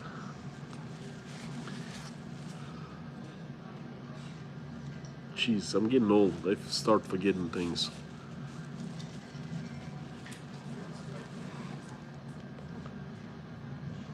Because Melanie, Constantine, would be there a cause for concern if you put Russia in the channel name? Would that attract attention of certain powers? Oh, trust me, the certain powers have been watching me. I've been turned into KGB by one of the subscribers from Texas, believe it or not. He was so upset that I started off just like, describing how it is in Russia, how I make barbecue, how I, I go a house walkthrough, and he was cheering. He said it's great. And then all of a sudden, he got upset that I started, watching Pinball's videos, and my audience, my videos started changing towards I started criticizing Russia. He said, you can't criticize your homeland, it's not right, and called me names, and he said, I'm turning you to KGB.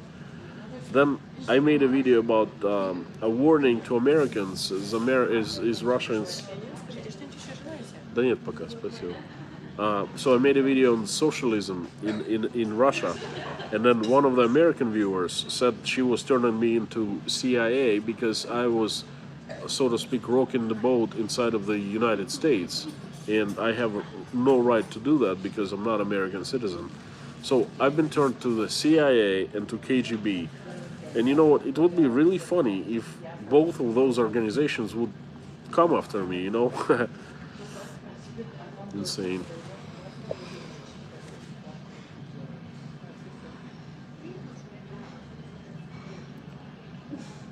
New phone comes Monday. If you stream through, try not to put me in timeout for spelling. Is there a few Russians that watch you? Yes, there are a few Russians. I'm sure the powers that be in Russia, they certainly take note of everything that I say. My channel is not for the Russians, really, because Russians know everything about Russia because they live in Russia. They can see truth with their own eyes. The foreigners who don't live in Russia, they have no clue what's going on here really because there's so many fake news, so much propaganda, so much BS. And I'm giving you the information about Russia the way it is. No BS, no propaganda, just the truth. Just what I see. Sometimes I see it's biased, but this is how I see. I'm sorry, you know. I have certain values, and this is my filter. I see Russia, life in Russia, through this filter. And the filter is the 4 values I've said it before. It's God, family, freedom, and hard work. And basically, I'm a Republican, Russian Republican. In Russia, I'm called liberal because Russians who think that the Russian government who thinks that Russia, you know, anyway, I made a video on that, why I'm called liberal here in Russia, because they think whoever likes freedom is liberal. And the conservatives, Russian conservatives, they must go with the party line, with the government. Okay, but everything that I speak, I film, I make my opinions are through those filters. God, family, hard work, and freedom. Melody, Constantine, was your mother and family able to have a panihida? Of course we did. Panihida service for your father, yes. We had 3 days, 9 days, 40 days was not too long ago. 3rd of July services. Next time 3 months I can have, it's said by the priest. No, next time not 3 months, next time is 1 year. After 40 years we you know, get together 1 year. So it's gonna be next May 27th, 1 year. Went to the cemetery today. The grave was fresh. It's like my dad just walked out of the door and, you know, closed the door and never came back.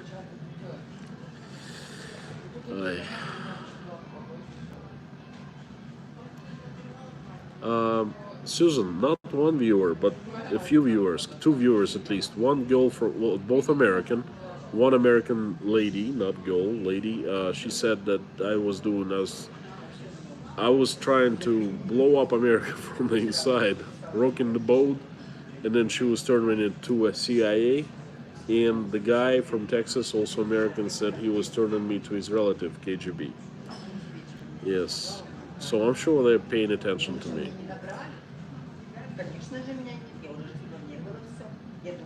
Melanie, if you could arrange a panihida service to my, you know, Sarakaust, you know this stuff. Are you Russian?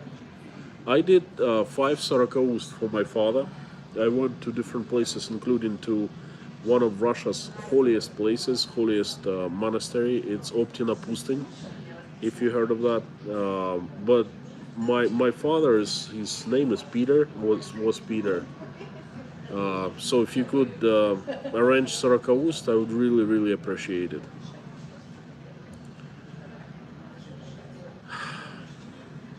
Patricia, I know he moved far away, but it's so strange not to have communication with him. He left without saying goodbye, and he just left.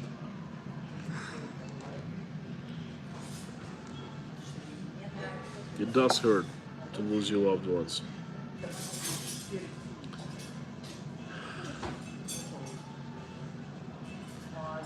Anonymous Prepper, thank you so much. My values actually formed, if you guys want to hear a little bit about that, my values were formed when I first came to the United States. Because I had been in Russia, I had lived in Russia until I was 20 years old. And when I came to the USA, I found everything completely different from what was in Russia. Everything completely great, I loved it. And I was so surprised to learn that American, like, the country had so little influence of the government into lives of regular people, and this is what I love the most to this day. We call it self-governance. Okay, I was so shocked to learn that Americans do so much self-governance. And I'm a Christian, I believe in God. And my mom and dad, well, they were together for 45 years until dad died. My mom is in absolutely bad shape. She loves him so much. They adored each other. And I guess that family values kind of, brought upon me. And I like hard work. I like making money. I like, getting results for my hard work. And I love freedoms. Okay, when I first to the United States, there was an election going on back in '96. There was Bill Clinton against Bob Dole, if you guys remember. And at my university, I asked, like, what values do they stand for? And I was told the Democratic values and the Republican values, and it was just like that. Low taxes, little interference, as little as possible into people's lives. No abortions. That's questionable, but I mean, I like it. I like idea that if a woman gets pregnant, that the child is born. What else? Anyway, I kind of like had no question in my mind. They said, "Well, who would you vote for if you could vote?" I said, "I'm Republican. There's no question about it because Russia is democratic. I don't like that stuff. Okay, I don't like high taxes. I don't like government tells us what to do. I don't like all that stuff. I'm a Christian. I'm a Republican. This is how my values were born, almost instantly. Not were born, but like Republican values. You know what I mean? I had been with God before, and I had like family and things like that. But this is how I formed as a Republican. But don't worry, friends. I'm called a liberal in Russia.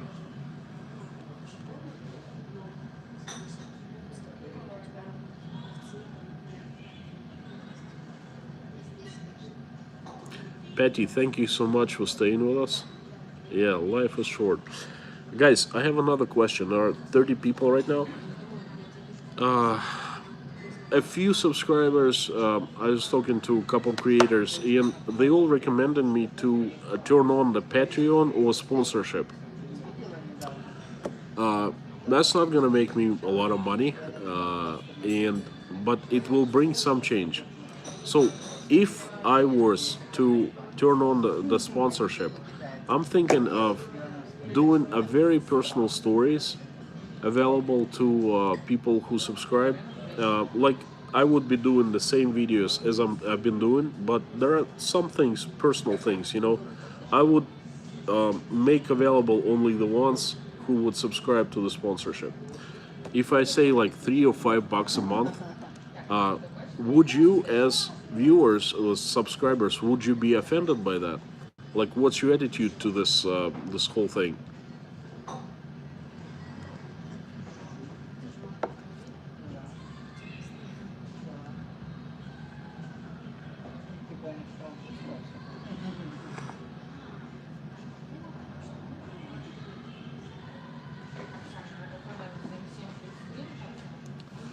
Patricia, are you thinking about moving your mom with your family? No.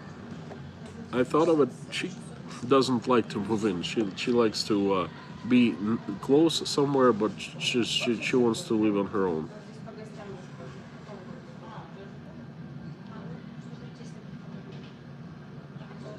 Melanie, where can you arrange for Sarakoust? Which church in the United States? Because I did hear in Russia, one church in Moscow, one church in like two church in Rostov, one church in Optina-Pustin, and I think one more in Rostov. I have PayPal, no sure. Yeah, YouTube is like what 40%. This is BS, you know.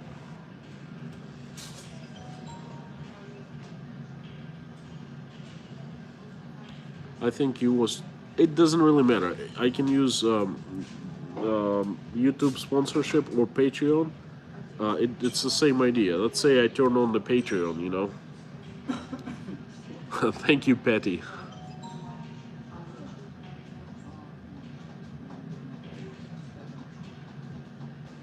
Susan, thank you so much. The thing is, it's kind of like a strange idea for me that people would pay for watching my videos, but a lot of creators do that. I've been approached a couple times and said, why don't you turn on the sponsorship? So if like this is my question, if I get the sense that you would not get offended, then I probably would consider doing that.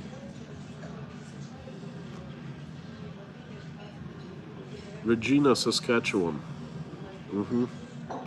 I would love if you order Sarakaust to him. I mean, I can send you money if you want for the services.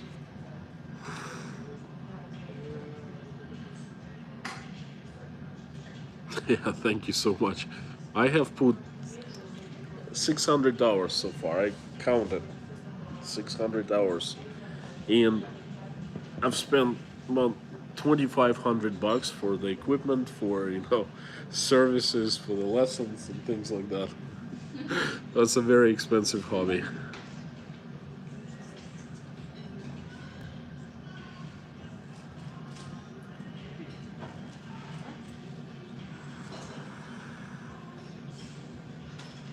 Melanie, actually, you know what? One place I would love to go is Saskatchewan. It seems like northern Canada, well, Canada is a northern country, but Saskatchewan is not very populated from what I understand. And I take it it's very much like Russia. And I would like to go and see how like regular people live there. I watched the video of Alina MacLeod. She's from a small town in Saskatchewan, from a village.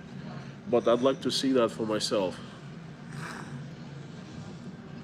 So I take it you're Eastern Orthodox.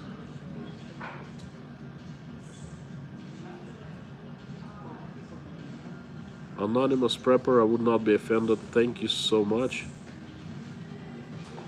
Not sure. Buy me a coffee fund. Exactly.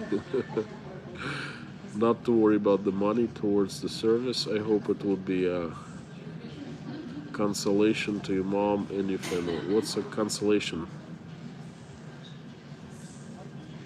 Kansas. It's pretty cool. I haven't been to Kansas. I heard it's flat. Had a friend from Kansas.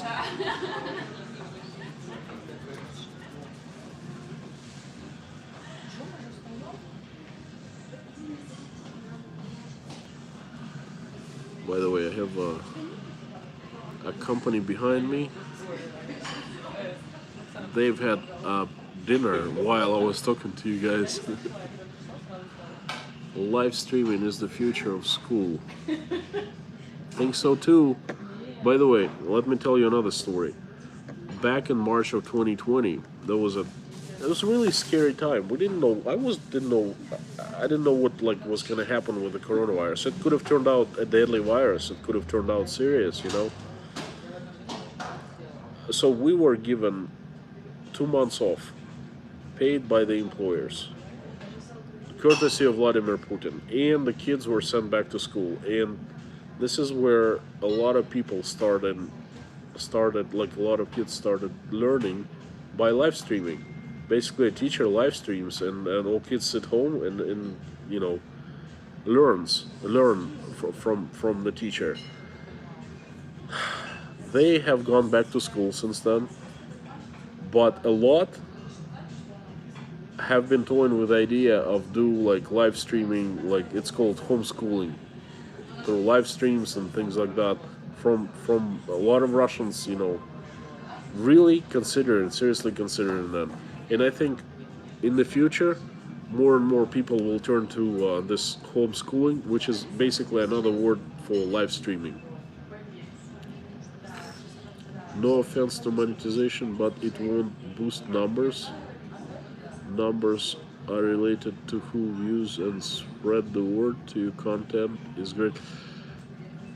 John, what I'm thinking is I have a plan, upload plan, the content plan, right, for the next couple months. This plan includes the hard videos, meaning like I will make them for sure, and some ideas, okay, that I've been playing with. And I will not change my plan. It will be same videos free of charge for anyone. But I have quite a few personal stories that sometimes I'm not, ready to share with other people. But if someone pays, let's say, like $5 a month or like $3 a month, to have access to the stories, I would gladly share this story. It's not like viral videos; they will not make big numbers. And this is certainly not a plan how to increase the viewerships. But I made a video like that. For example, Fergana. You guys, some of them you watched. Some of you watched how I started a business in Fergana. 2 parts. Then I made a video, personal video on a charm knife. I made a video on how I fell in love with America. That type of personal, very personal content, I would just make available to the patrons. How about that? What do you think?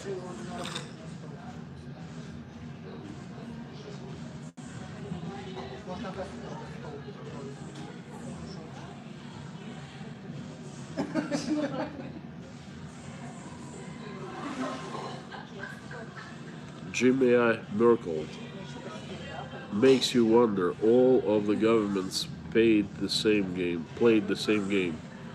You mean like the back in March of 2020? Same game. Our game started 5 days after yours because I was calling a friend of mine to Portsmouth, New Hampshire, and I was talking to him about like what's going on. He told me 5 days later we had the same scenario unfolded. Putin came out, said the serious guys, we're gonna shut down this and that, and you know the story.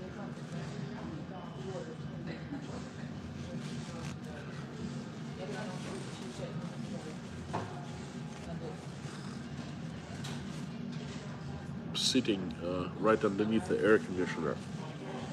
I apologize. Start having running nose because it's really kind of chilly in here. Hey, by the way, guys, I have this idea. Remember how I was telling you how this place looks different at night? Well, night is right now, and I have charged my battery for quite a bit. Let me see. Hang on.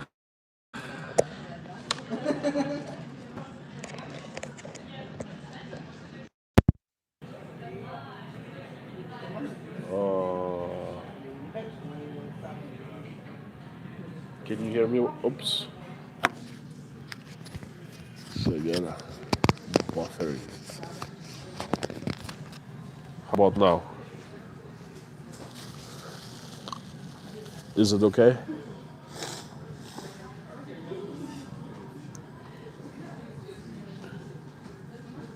Melody, Constantine, I'm Catholic. We have Latin, Eastern, and Oriental Rite parishes. I have attended a number of St. John Chrysostom Divine Liturgies services. For us is the doctor of the church, him. Thank you. If you could do that, that'd be great. Susan, thank you so much. Thanks for the live stream. Interesting as always. Thank you so much. Not sure. What is 5 by 5? Anyway, I was telling you that the good mic is back on, and I will go and show you how Rostov, the main street, looks like at night. It's illuminated. Looks pretty cool.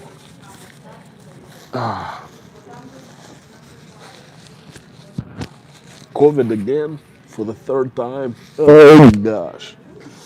No, just joking. And that's what sitting underneath the air conditioner does to you. Oh, good audio and good video. Great. Does YouTube turn off stream after a period of time? I hear YouTubers and they have to stop before you cut from the stream. Is this true? 221 minutes? Holy cow, that's over 3 hours. My gosh. Hey guys, thanks for being with me. That's actually an honor. I don't know if YouTube does turn off the streams. I have no clue. We're gonna find out, I guess. Lingo for here and see you. Okay. Melanie, Constantine, I covered my head. The priests from the old country was so very happy to see this. You can imagine. Yes, I know. I'm gonna make a video. Actually, I've been filming for quite a bit. 10 things don't ever do in Russia. Not to go into church for a woman without this platok. And then, contrary, not to go to church for a man with a hat on.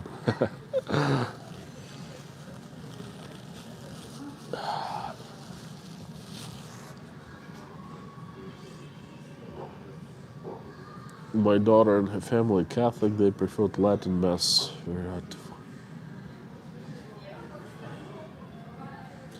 Platok head cover. There you go. Okay, guys, I'm going to pay my bill, which is probably gonna be not cheap. I have a little bit of beer left. Because this is a fancy place, but that's okay. And I'm going to walk outside and show you how the place is different at night.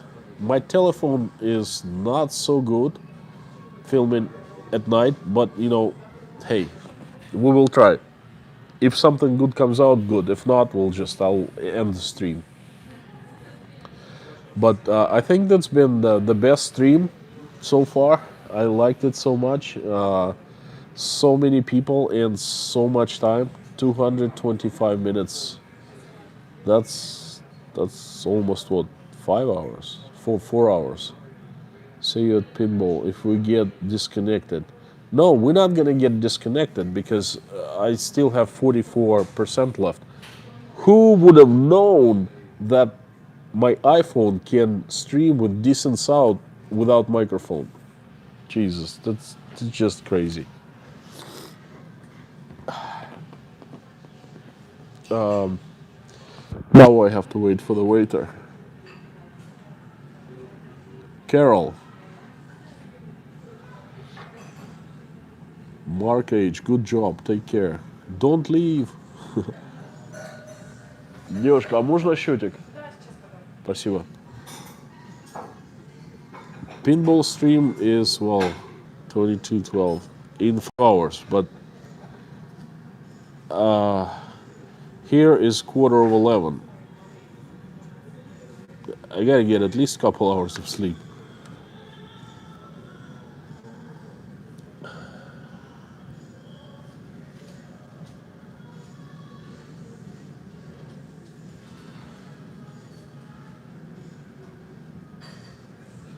Yes, Melanie. Skirts, never pants. Yes, I know.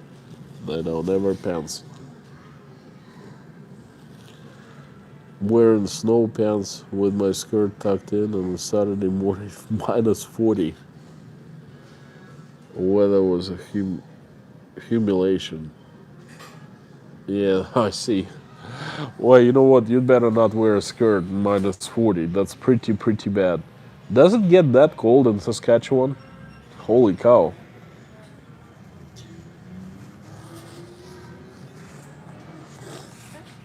Так, спасибо. Карта наличные. Сейчас покажем вас. Ой, пожалуйста. Да не страшно. Не бойтесь. Пожалуйста. Так, все. Одну секунду, сейчас оплата придет. У вас иностранная карта, нет? Нет? Просто бывает, что можно ее переключить на рубли. Чек нужен вам по закрытию? Да, давайте, на всякий случай. А, нет, так вот этого достаточно. So guys, you see how easy it is to pay in Russia? You just book, and that's it. You don't have to enter any PIN code or anything like that. Works like wonder.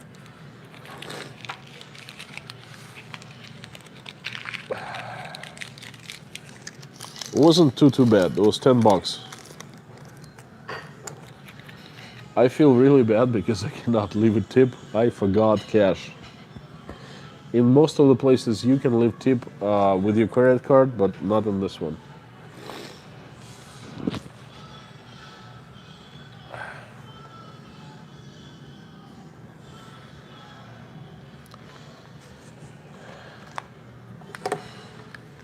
Power bank.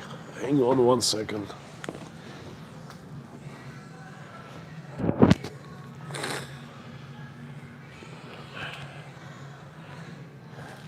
And they gave me a mask.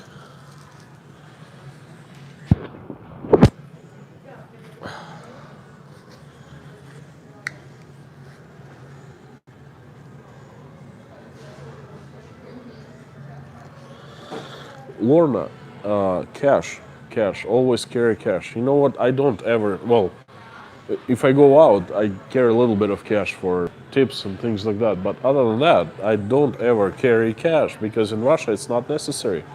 That's a topic for a video. Look how nice this place is. Fancy and ritzy. It's good to stand up and walk again. Oh, there's a couple on a date. Right there in the corner.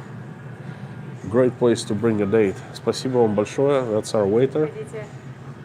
Thank, Хорошего вечера. thank Всего you доброго. so much. Bathroom. I'll not take you. I will not take you to the bathroom. You know. Sorry.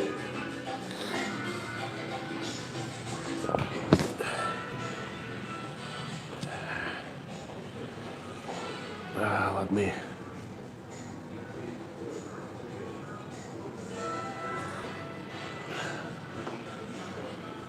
Very strange. Saturday night.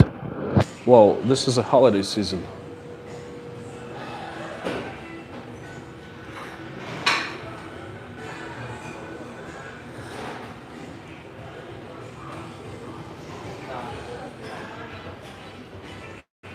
Back in the days when I was going out and, you know, every Saturday night, this place was packed with people. It was really hard to get, you had to reserve in advance, but not anymore. I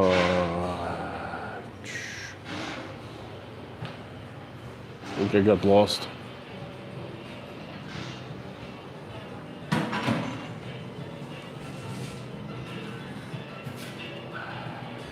Можно тут поснимать, как вы тут делаете коктейль?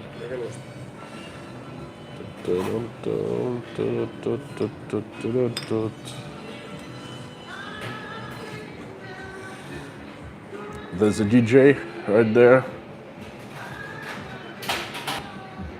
Okay, guys, I'll be late reading your comments again because I started walking.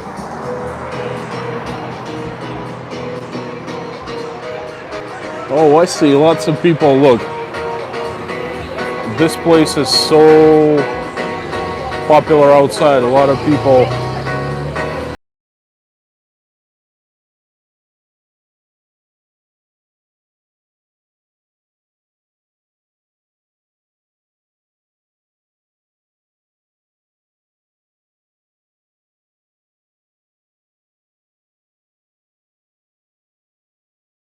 That's how the opera theater looks like. Quality of the video is not that great. I'm waiting for iPhone 13 to be released. It's supposed to be really good.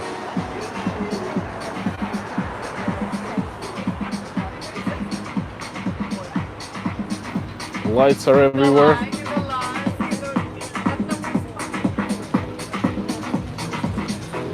All right, walking back.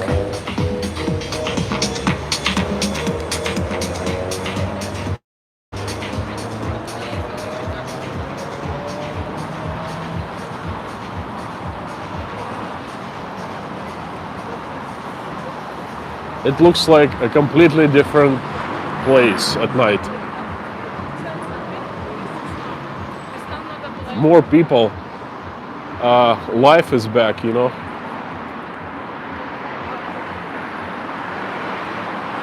A smoke shop.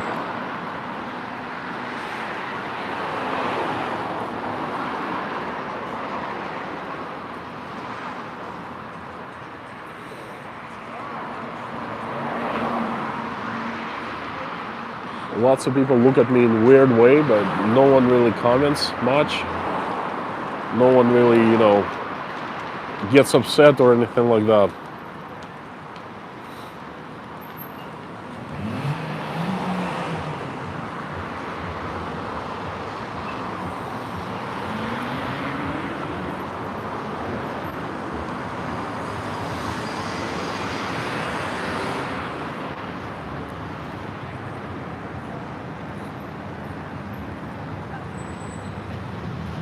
People enjoying life. Yes, this is the feeling of Saturday night. People enjoying life. Absolutely true.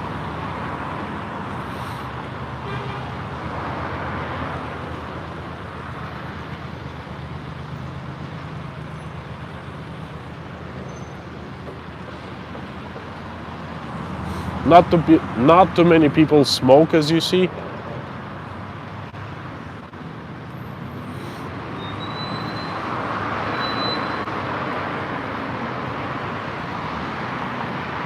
О, а можно я вас тоже сфотографирую?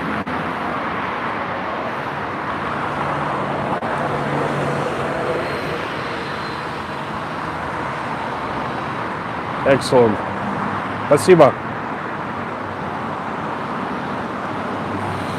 Not very friendly.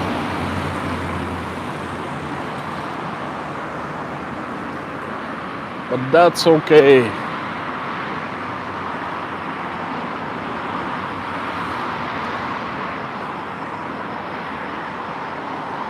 It's still hot.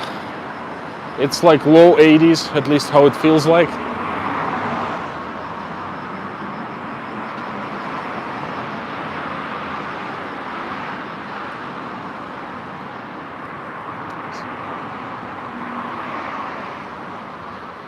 Subway is still open.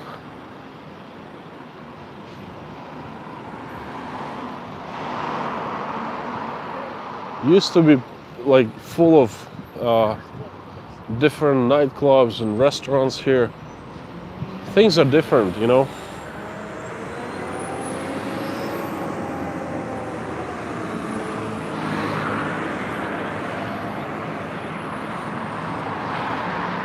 Guys, things are really different here. Rostov used to be so much more vibrant on Saturdays, Fridays, Saturdays. Today's Saturday, right? Yes, Saturdays. So many more people. I think it's everything. It's the times have changed. The coronavirus pandemic, and this is July, the dead season for, you know, for going out and hanging out in the clubs. Oh, look at this place. Stefan's Burger. Rostov never sleeps. No, that's not true. It sleeps. Okay, but the place has more people now at 10:30 p.m. than it had around 6 p.m. Looks beautiful. Look at the lights.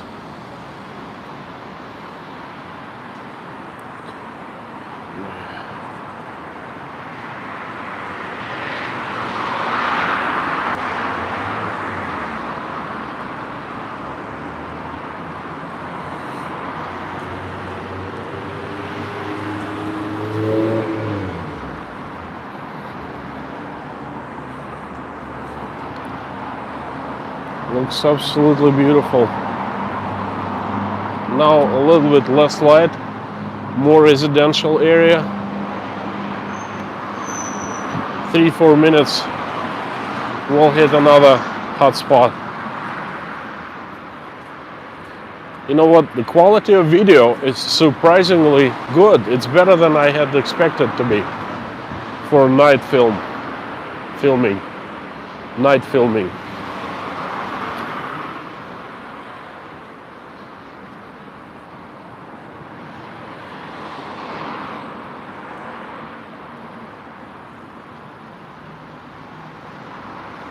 Gosh, this place looks different at night.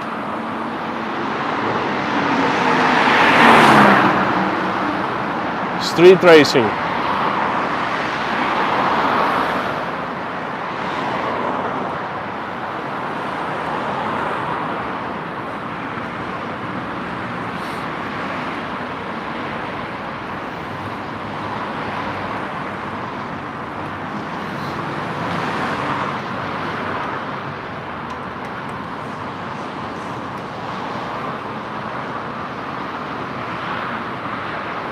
Arca. Oh, I see. I know this place is.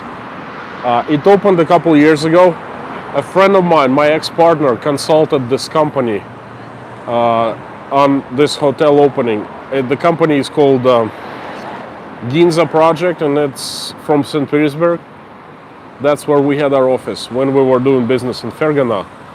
So long after we sold our company, my ex-partner is still in the business of consulting, so this was partially his project. This is supposed to be Rostov's best hotel, right? It certainly does look very pretty.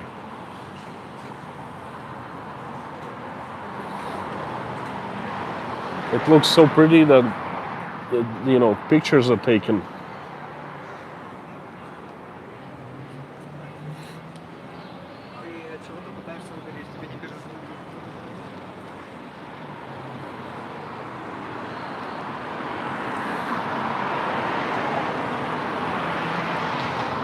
Gosh, I love doing streams on Saturday night. Fantastic.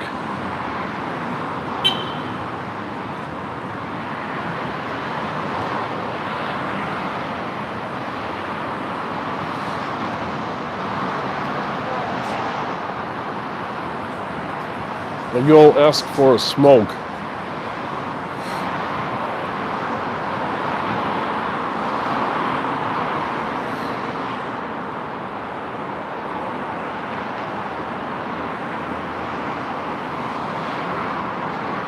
Hang on 1 second. That's a residential area right there. Residential building.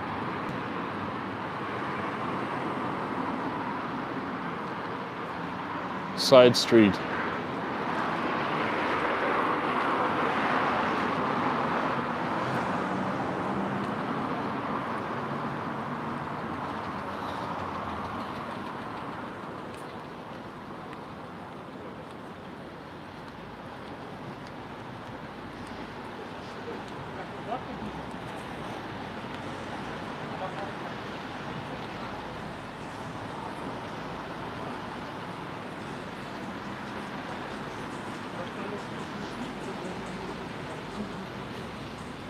Okay, so far it's a little boring, I take it, but just give it some time, a couple more minutes, I think we will hit more interesting area.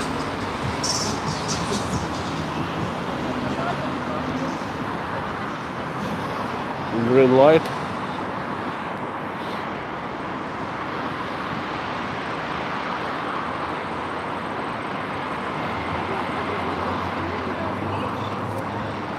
Let's check out this place. We passed a few years. We passed this place a few hours ago, 3 hours ago, on the way to the restaurant.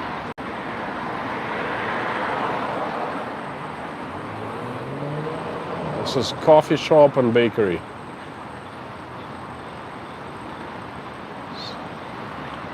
Baked goods, coffee, and love. That's good kicks.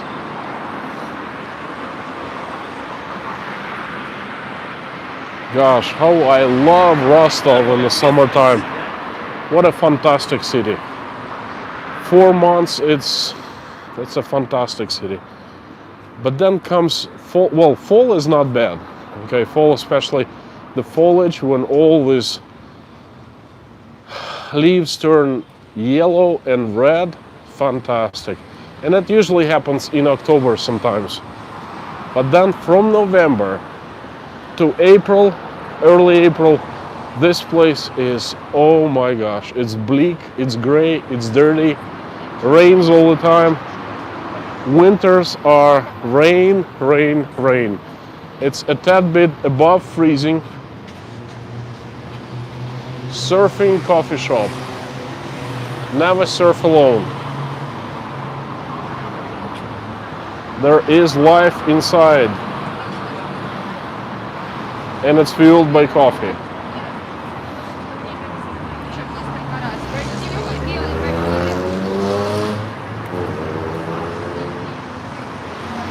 Starbucks is closed.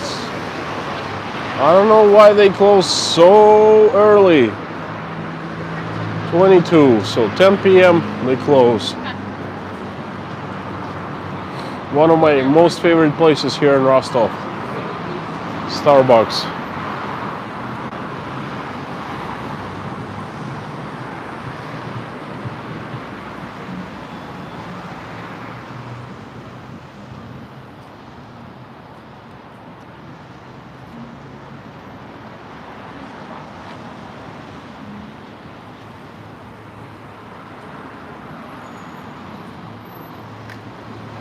More people.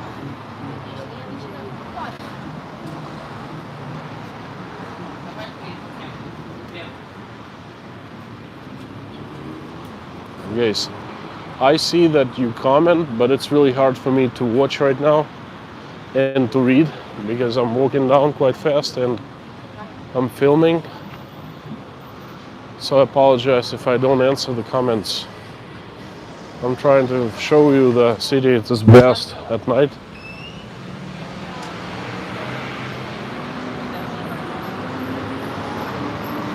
That is the central bank building right there, and the park right next to the central bank, the micro park.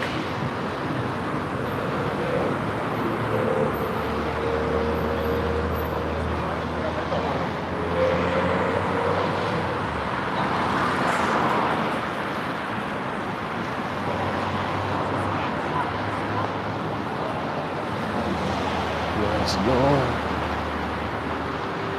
Everyone is out tonight.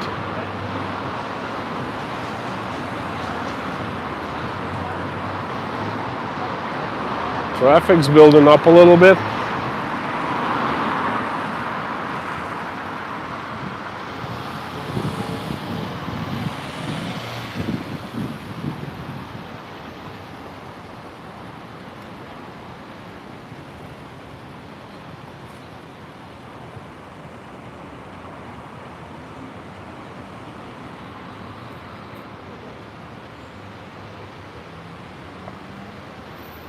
It's still early. It's not even 11 p.m.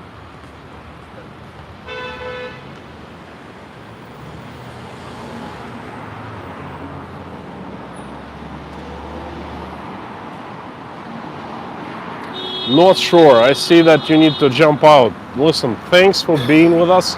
Thanks for being with me. Fantastic time. Thank you so much. I am almost positive I'll be at the Pinball's live stream today. Well, tomorrow for me, for you guys today. I'm so glad that Pinball's back on, out of jail.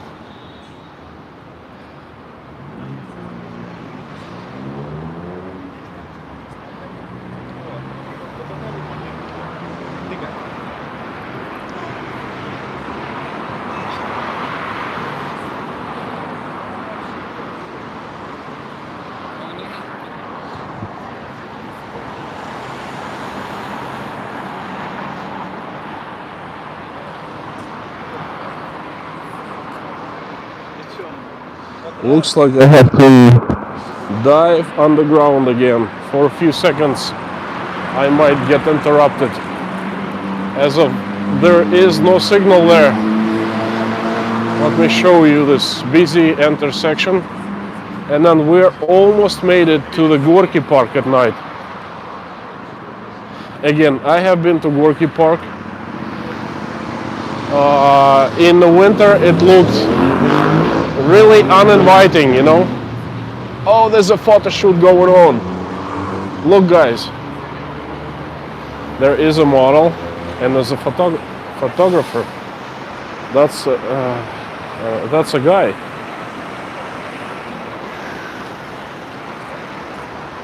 Nice. Love moments like that.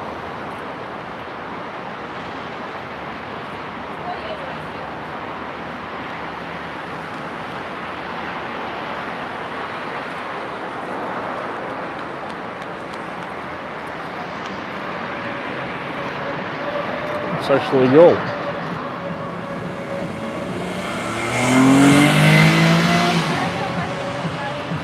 Можно я тоже поснимаю?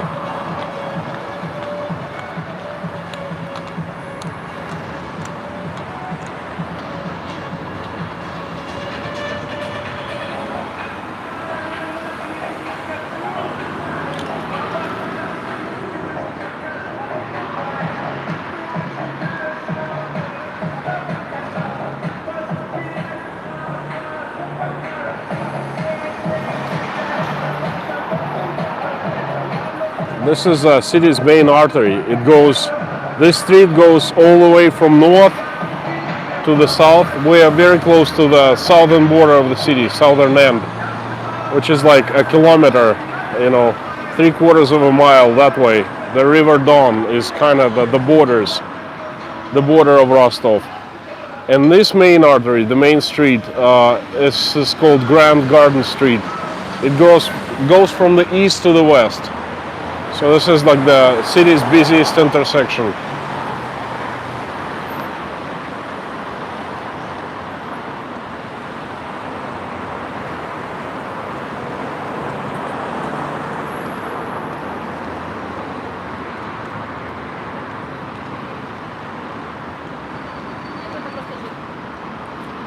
All right, I gotta dive into the underground.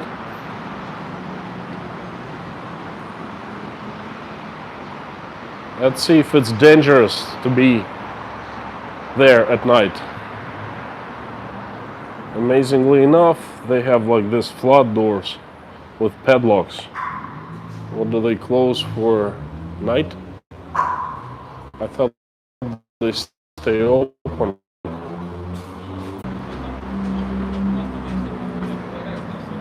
Ugh. Back on again.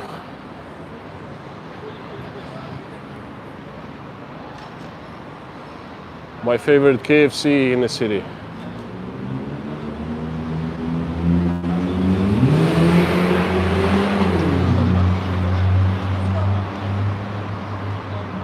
Hi, Kim.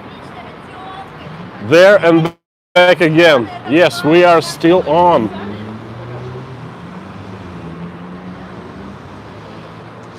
We had a nice conversation and now we are walking. I'm taking you to the streets of Rostov at night. We walked here a few hours earlier and you can see striking difference how the streets look like so much different.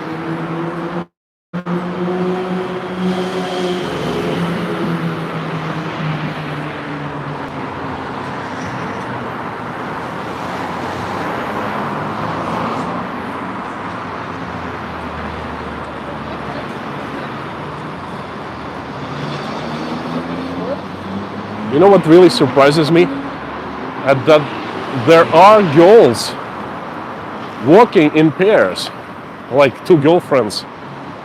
I don't know. Saturday night, a lot of them are so strikingly beautiful. You know, that'd be on a date with someone, but instead they're just walking. It's like two girlfriends. Usual suspects. You can't really see it. This is Burger King.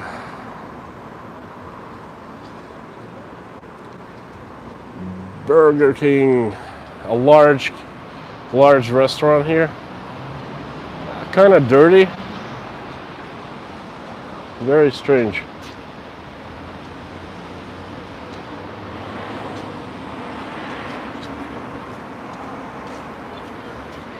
Susan, this is not my idea of, hang on. Guys, it's hot. Let me tell you, it's hot, still hot. Phew. So anyway, this is not my understanding, my idea of how girls would meet boys. Walking at night in the street of Rostov-on-Don, perhaps during daytime at a park, but not at night. I don't know, maybe things have changed since I was young, you know. Now they have, I don't know, dating apps, Tinder. I think meeting other people is easier than ever. You meet someone online and just go for coffee and you start talking and that's it. You know, just like these people do, you know. Let me show you, right here. It's keks, another keks. Another keks, look. You see they're sitting, nicely done, sitting, having a conversation. They kind of not looking happy, but you know, at least I can understand that. Jaywalking, I'm sorry. What's going on? I mean, look, this is another pair.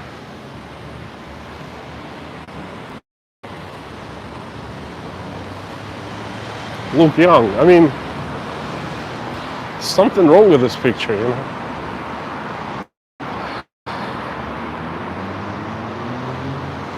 It's just me.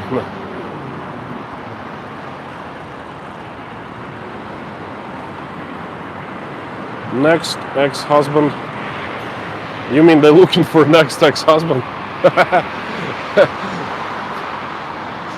How about just husband?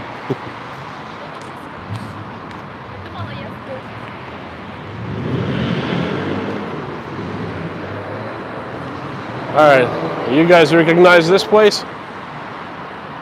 Constantine, it's safer in Paris. Safer than here? I don't know, I don't really feel any threats, any dangers or anything like that. Look, this is McDonald's. At night, they are still open. And people are having wonderful conversations. Again, two girls. And I mean, look at them.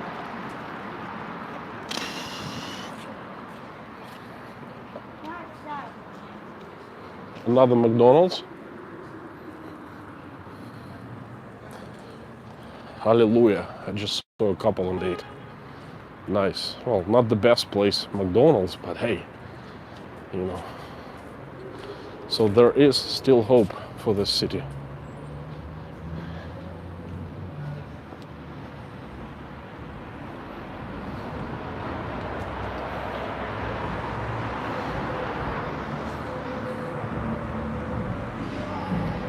Guys, the reason I'm talking about this is I'm witnessing in Russia that people get married less and less in general, and a lot of divorces. Not like my mom and dad, they lived together for 45 years and they never had fights or anything like that. And this is how I want to live my life, the rest of my life. But I'm seeing less and less of that stuff, and it really kind of saddens me.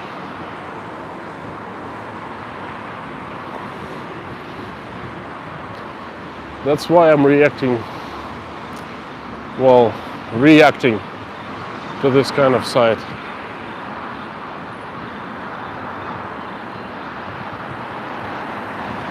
Oh.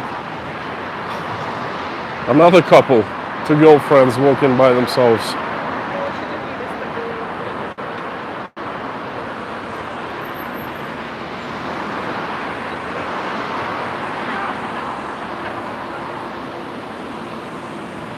Whoa, we have couples. Two more girls by themselves. Well, at least there's a guy trying to meet them, you know, that's what I understand. That's okay, that's normal. This is the Gorky Park. Okay, let's peek inside.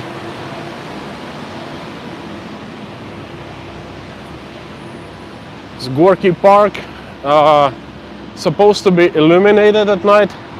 The last time I went here, I was looking for trouble. Back in November, I was filming a video that is called "Can I Get in Trouble in Rostov's Most Dangerous Places" or something like that. Because I remember this place 40 years ago. Oh my God, it was dangerous here. My God, I would not even dare to walk along the park where I'm walking right now. The best thing that could happen to me, I'd be mugged. Okay, so this was like no-go territory. Back in November, I went inside. I went to the darkest corners. I had the water cache on me, and nothing happened. Place is safe. Now let's check it out in the summertime, when more people out, when things are, you know, happening. Like these two boys are walking towards me, but they're totally. I don't get the sense of danger from them. You know what I mean?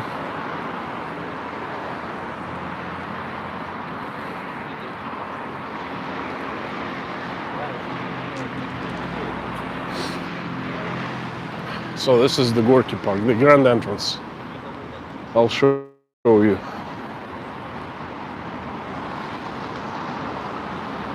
This is the Grand Cathedral to the left. Look. You can't see it because it's not illuminated, but it's right there.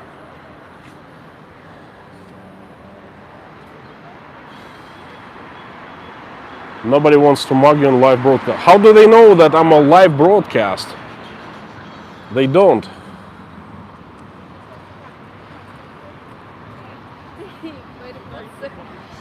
I have young kids here, teenagers.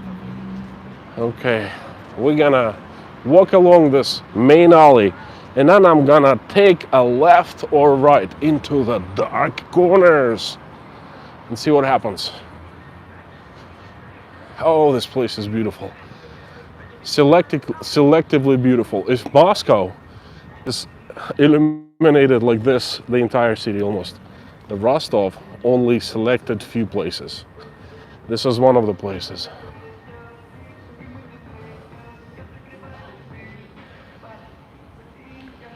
Hang out. All right. Beautiful alley. It's very lit up. There are kids. Two more girls walking again. Another two more girls, another couple. Заур!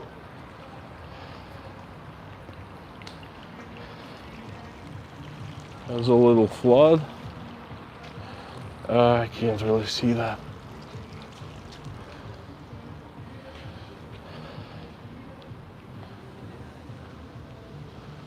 Teenagers, local boys, everyone. Здесь. Что? Снимите меня. Здравствуйте, дамы и господа. Сегодня приветствуется Мага Волку, Черная пантера, либо Черный дьявол ниндзя. Ростов-на-Дону. Нам очень красиво, нам все Сука, нравится. брателло, спасибо. Это вообще великолепно. А я в лайвстриме. Давай. Looks like I'm acquiring a new subscriber. Давайте я подпишусь. YouTube Letters to King. Письма Кингу. Letters to King. Вы точно будете выкладывать? Это стрим идет. Можешь посмотреть. Да я Letters, L-E-T-T. На английском, да? Да. L, ТТ. L-E-T-T-E-R-R, letter S, А, как Р, да? доллар. Или просто Р? R. Ну, вот такая вот, как я, только в другую сторону. Дружище, давай я наберу. Check it out. Вот, как-то так. Дамы и господа, на телеканале «Поле чудес» приветствуется Мага Волку, черная пантера, либо черный дьявол ниндзя. Очень приятно. Отлично. Они пишут? Вы будете просто выкладывать, да, там Да. видео? Да, видео. Все, я буду. На ютубе вот это, набери там, подпишись тогда. Все. Подпишись, я буду там. Да, лайв, можешь даже сейчас смотреть. Все, до свидания. Обнял вас. Взаимно. That was cool. An encounter like that would cost me dearly when I was growing up. And I'm not joking. I mean, guys, I would not dare to come to this place like after dark. Another couple. You know. What's wrong with this place? Hey.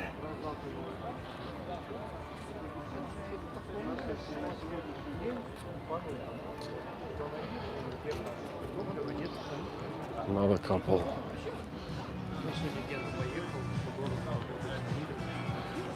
Maybe the whole concept of dating or like, you know, going outside has changed because maybe I'm missing something. I mean, what the heck is going on?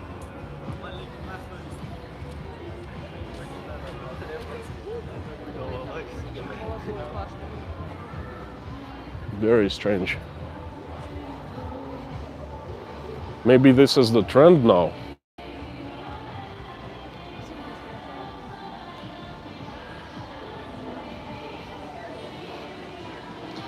All right, guys, I'm almost at the end of this this long alley. I can't really see, but this entire area is another alley. It's lit up. That side is dark. Well, theoretically it's dangerous, but it's not. I mean, there's no vibe of being dangerous. Let's go to the other side. There's some kind of discotheque or something like that, and it's all lit up. Is it like dancing? Oh, I'll go check it out.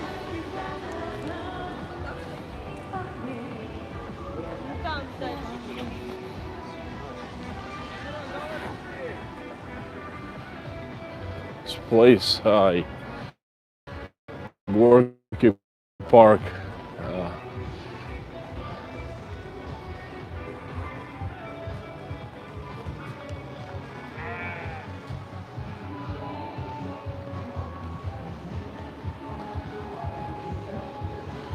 All right, fewer people and darker corners. I like that.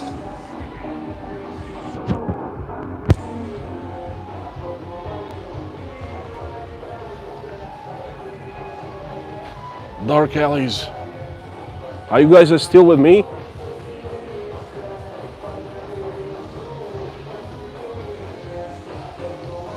Oh, I see. Yeah, sure, I know what to show you. Look, there. This is the arc, right? There's a little tunnel. It reminds me of a tunnel at Central Park. Kind of same thing. Thank you. We will protect you. Thank you so much.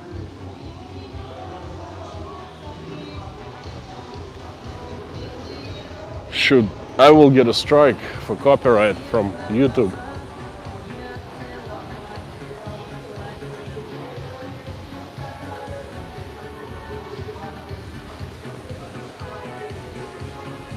Three girls by themselves.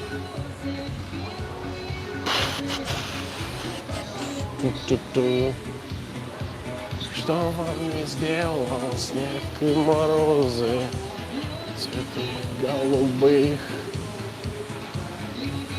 No kidding. This is like a restaurant with an open veranda with dancing.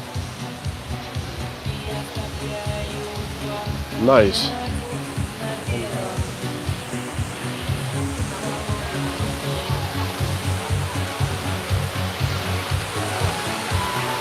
Let me tell you guys, there's some serious dancing going on right there.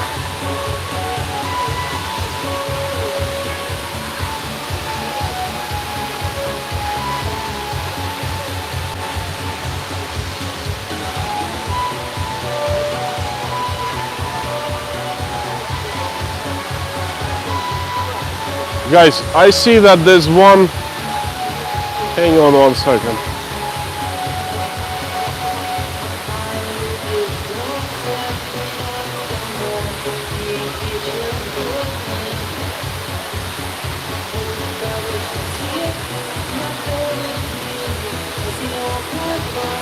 I don't really see. I see that there's another super chat. Thank you so much. I have 1.4 thousand rubles already. I don't know who it was, the last one, but thank you, friend. Look how beautiful this fountain is.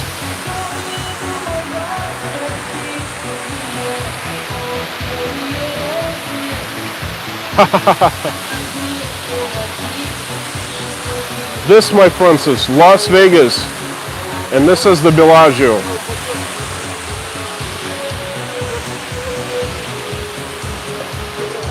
Very romantic place. Look, it's like you're sitting indoors, but you're outdoors, really. It's like an open veranda.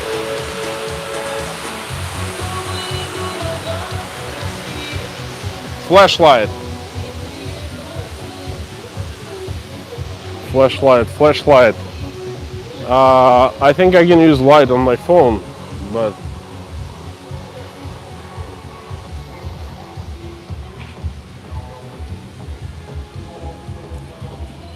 розы, белые розы, защитные цветы.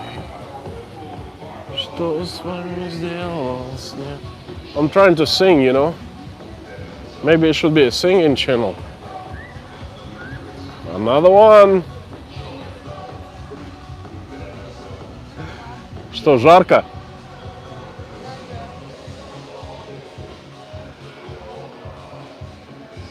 Oh my gosh.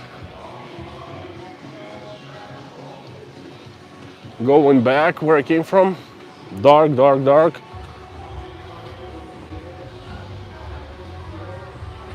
Dark, but not scary.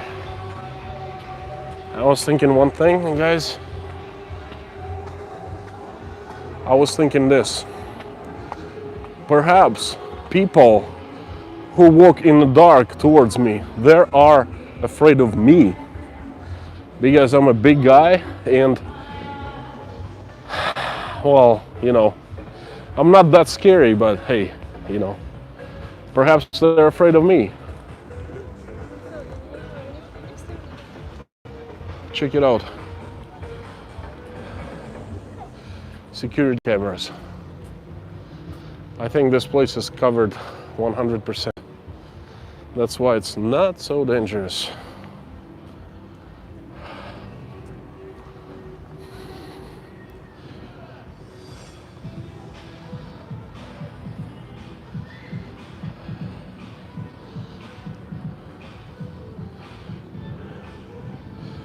I like this place. If I was younger, if I was in my 20s, I would certainly hang out here. I went here on quite a few dates here before I went to the USA. You know, brings back good memories.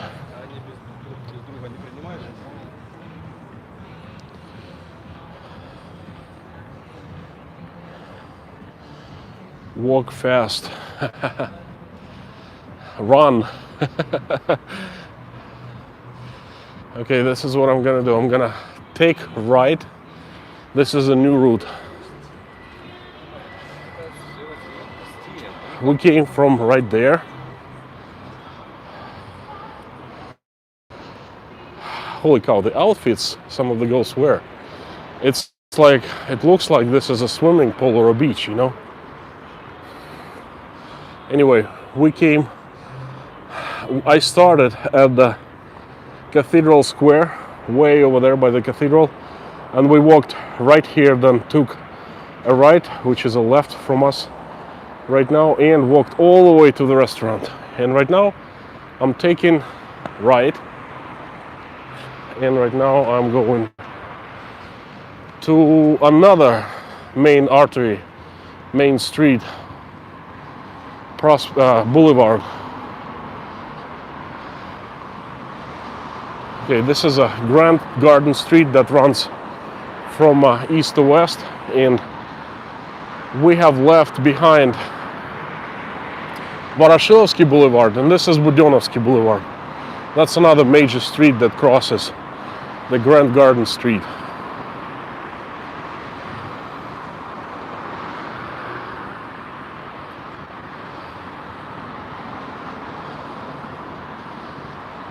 Just had a PlayStation 5 commercial.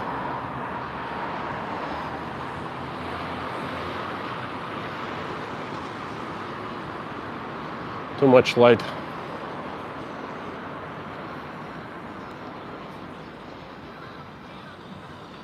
Coffees. Coffee to go 24/7. 90 cents per cup.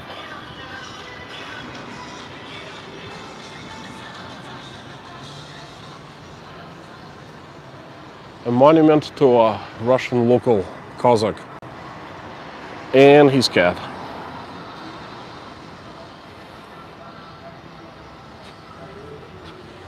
It says, trade honestly, you'll have profit.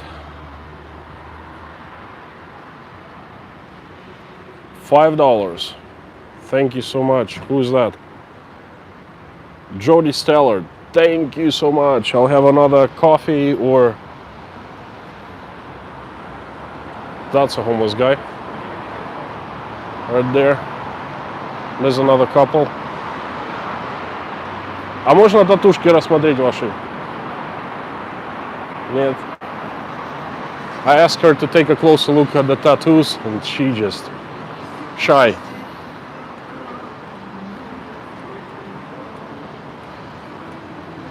Okay, places are closed.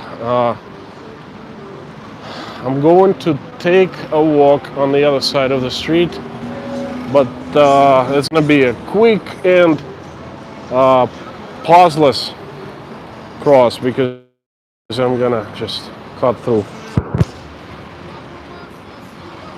Let's check out if this tunnel or underground walkway dangerous at night. It says attention, security cameras everywhere 24/7. So far so good.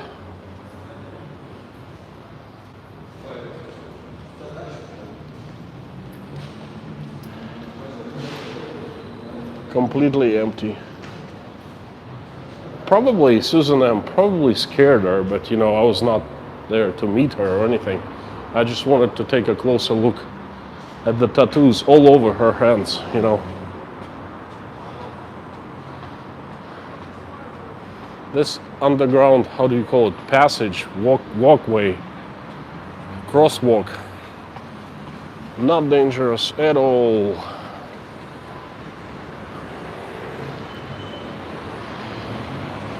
Oh, look how beautiful this. This is one of the iconic buildings of Rostov. Hang on. This is Central Department Store. Also a very old building, over 100 years old.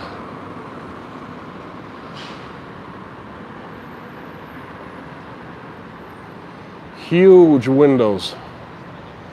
Very beautiful.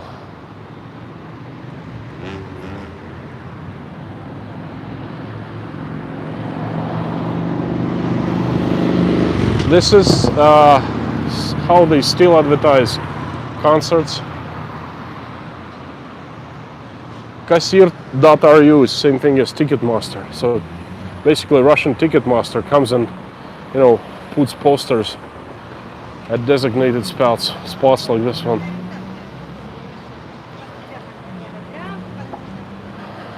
McDonald's. Have you noticed how popular McDonald's are in Russia? And this one is still open. Holy cow. Still open, still open, still open, still open.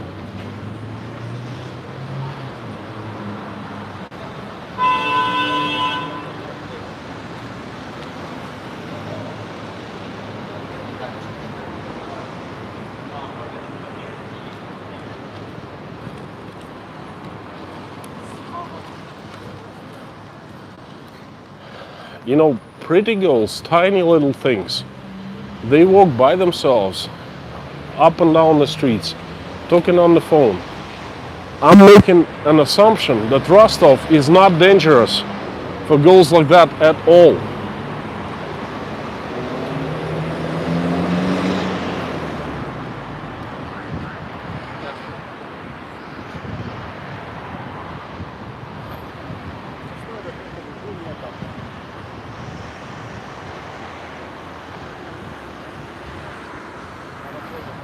Let me tell you guys, I grew up in this city, okay? 11 years of school, university. I know this city, but I know it differently. I know it full of dangers. I know I had like a scanner in my head. I was scanning for dangers all over again, you know? And this is just unbelievable how the city has changed. It's calm, it's relaxed, it's full of police, it's, you know, no street crimes.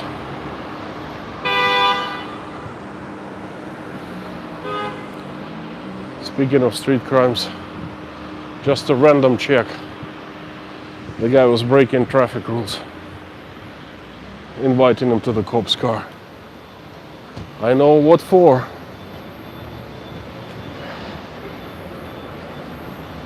He's gonna part with some money and keep on going his way. Russian burrito.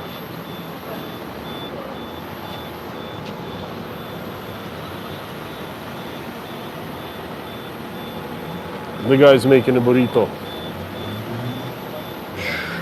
Check this out.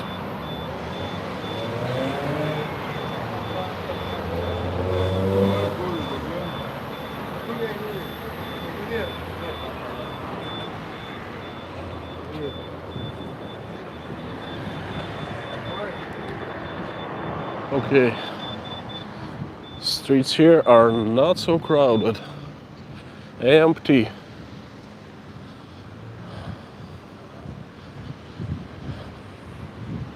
Looks like I am all by myself. Still not scary, still no danger around, you know. Getting close to where I parked to my car. Couple more minutes and I think I'm gonna finish today's longest stream I've ever had so far.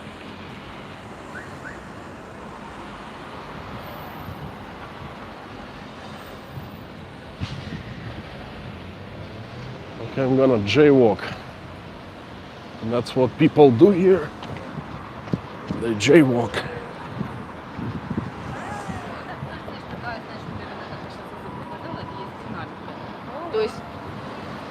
Even older women walk in Russia, in Rostov, holding their hands. Pretty insane. Why? Place looks deserted. There is great trade going on here during daytime and mornings, but not right now. Oi, some holes in the ground.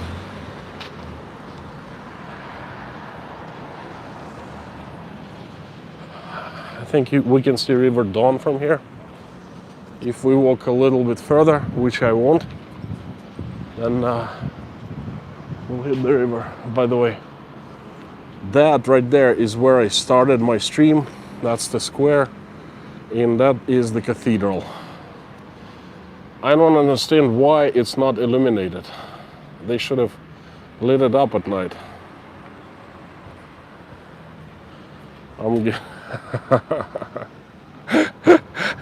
Golden Griffin, your feet probably hurting even more now.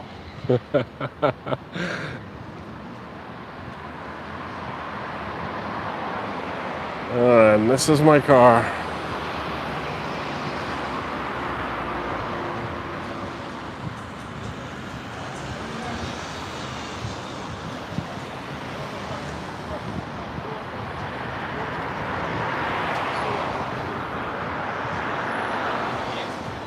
Oi. Love the color, love the character.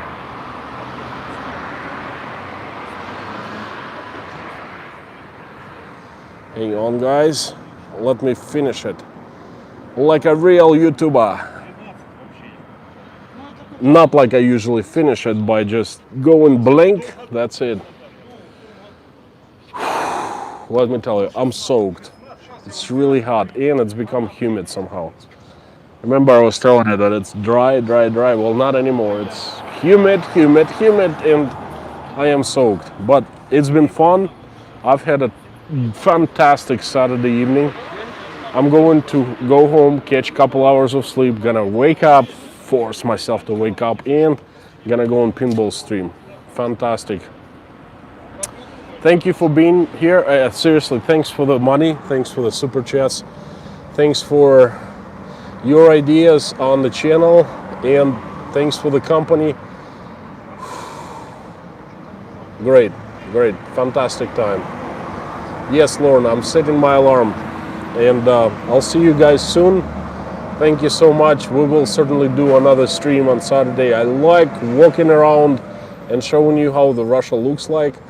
It's better than sitting at my desk, at the cabinet at home, and at the office at home. And anyway, thank you so much, guys. Thank you. I'll see you soon.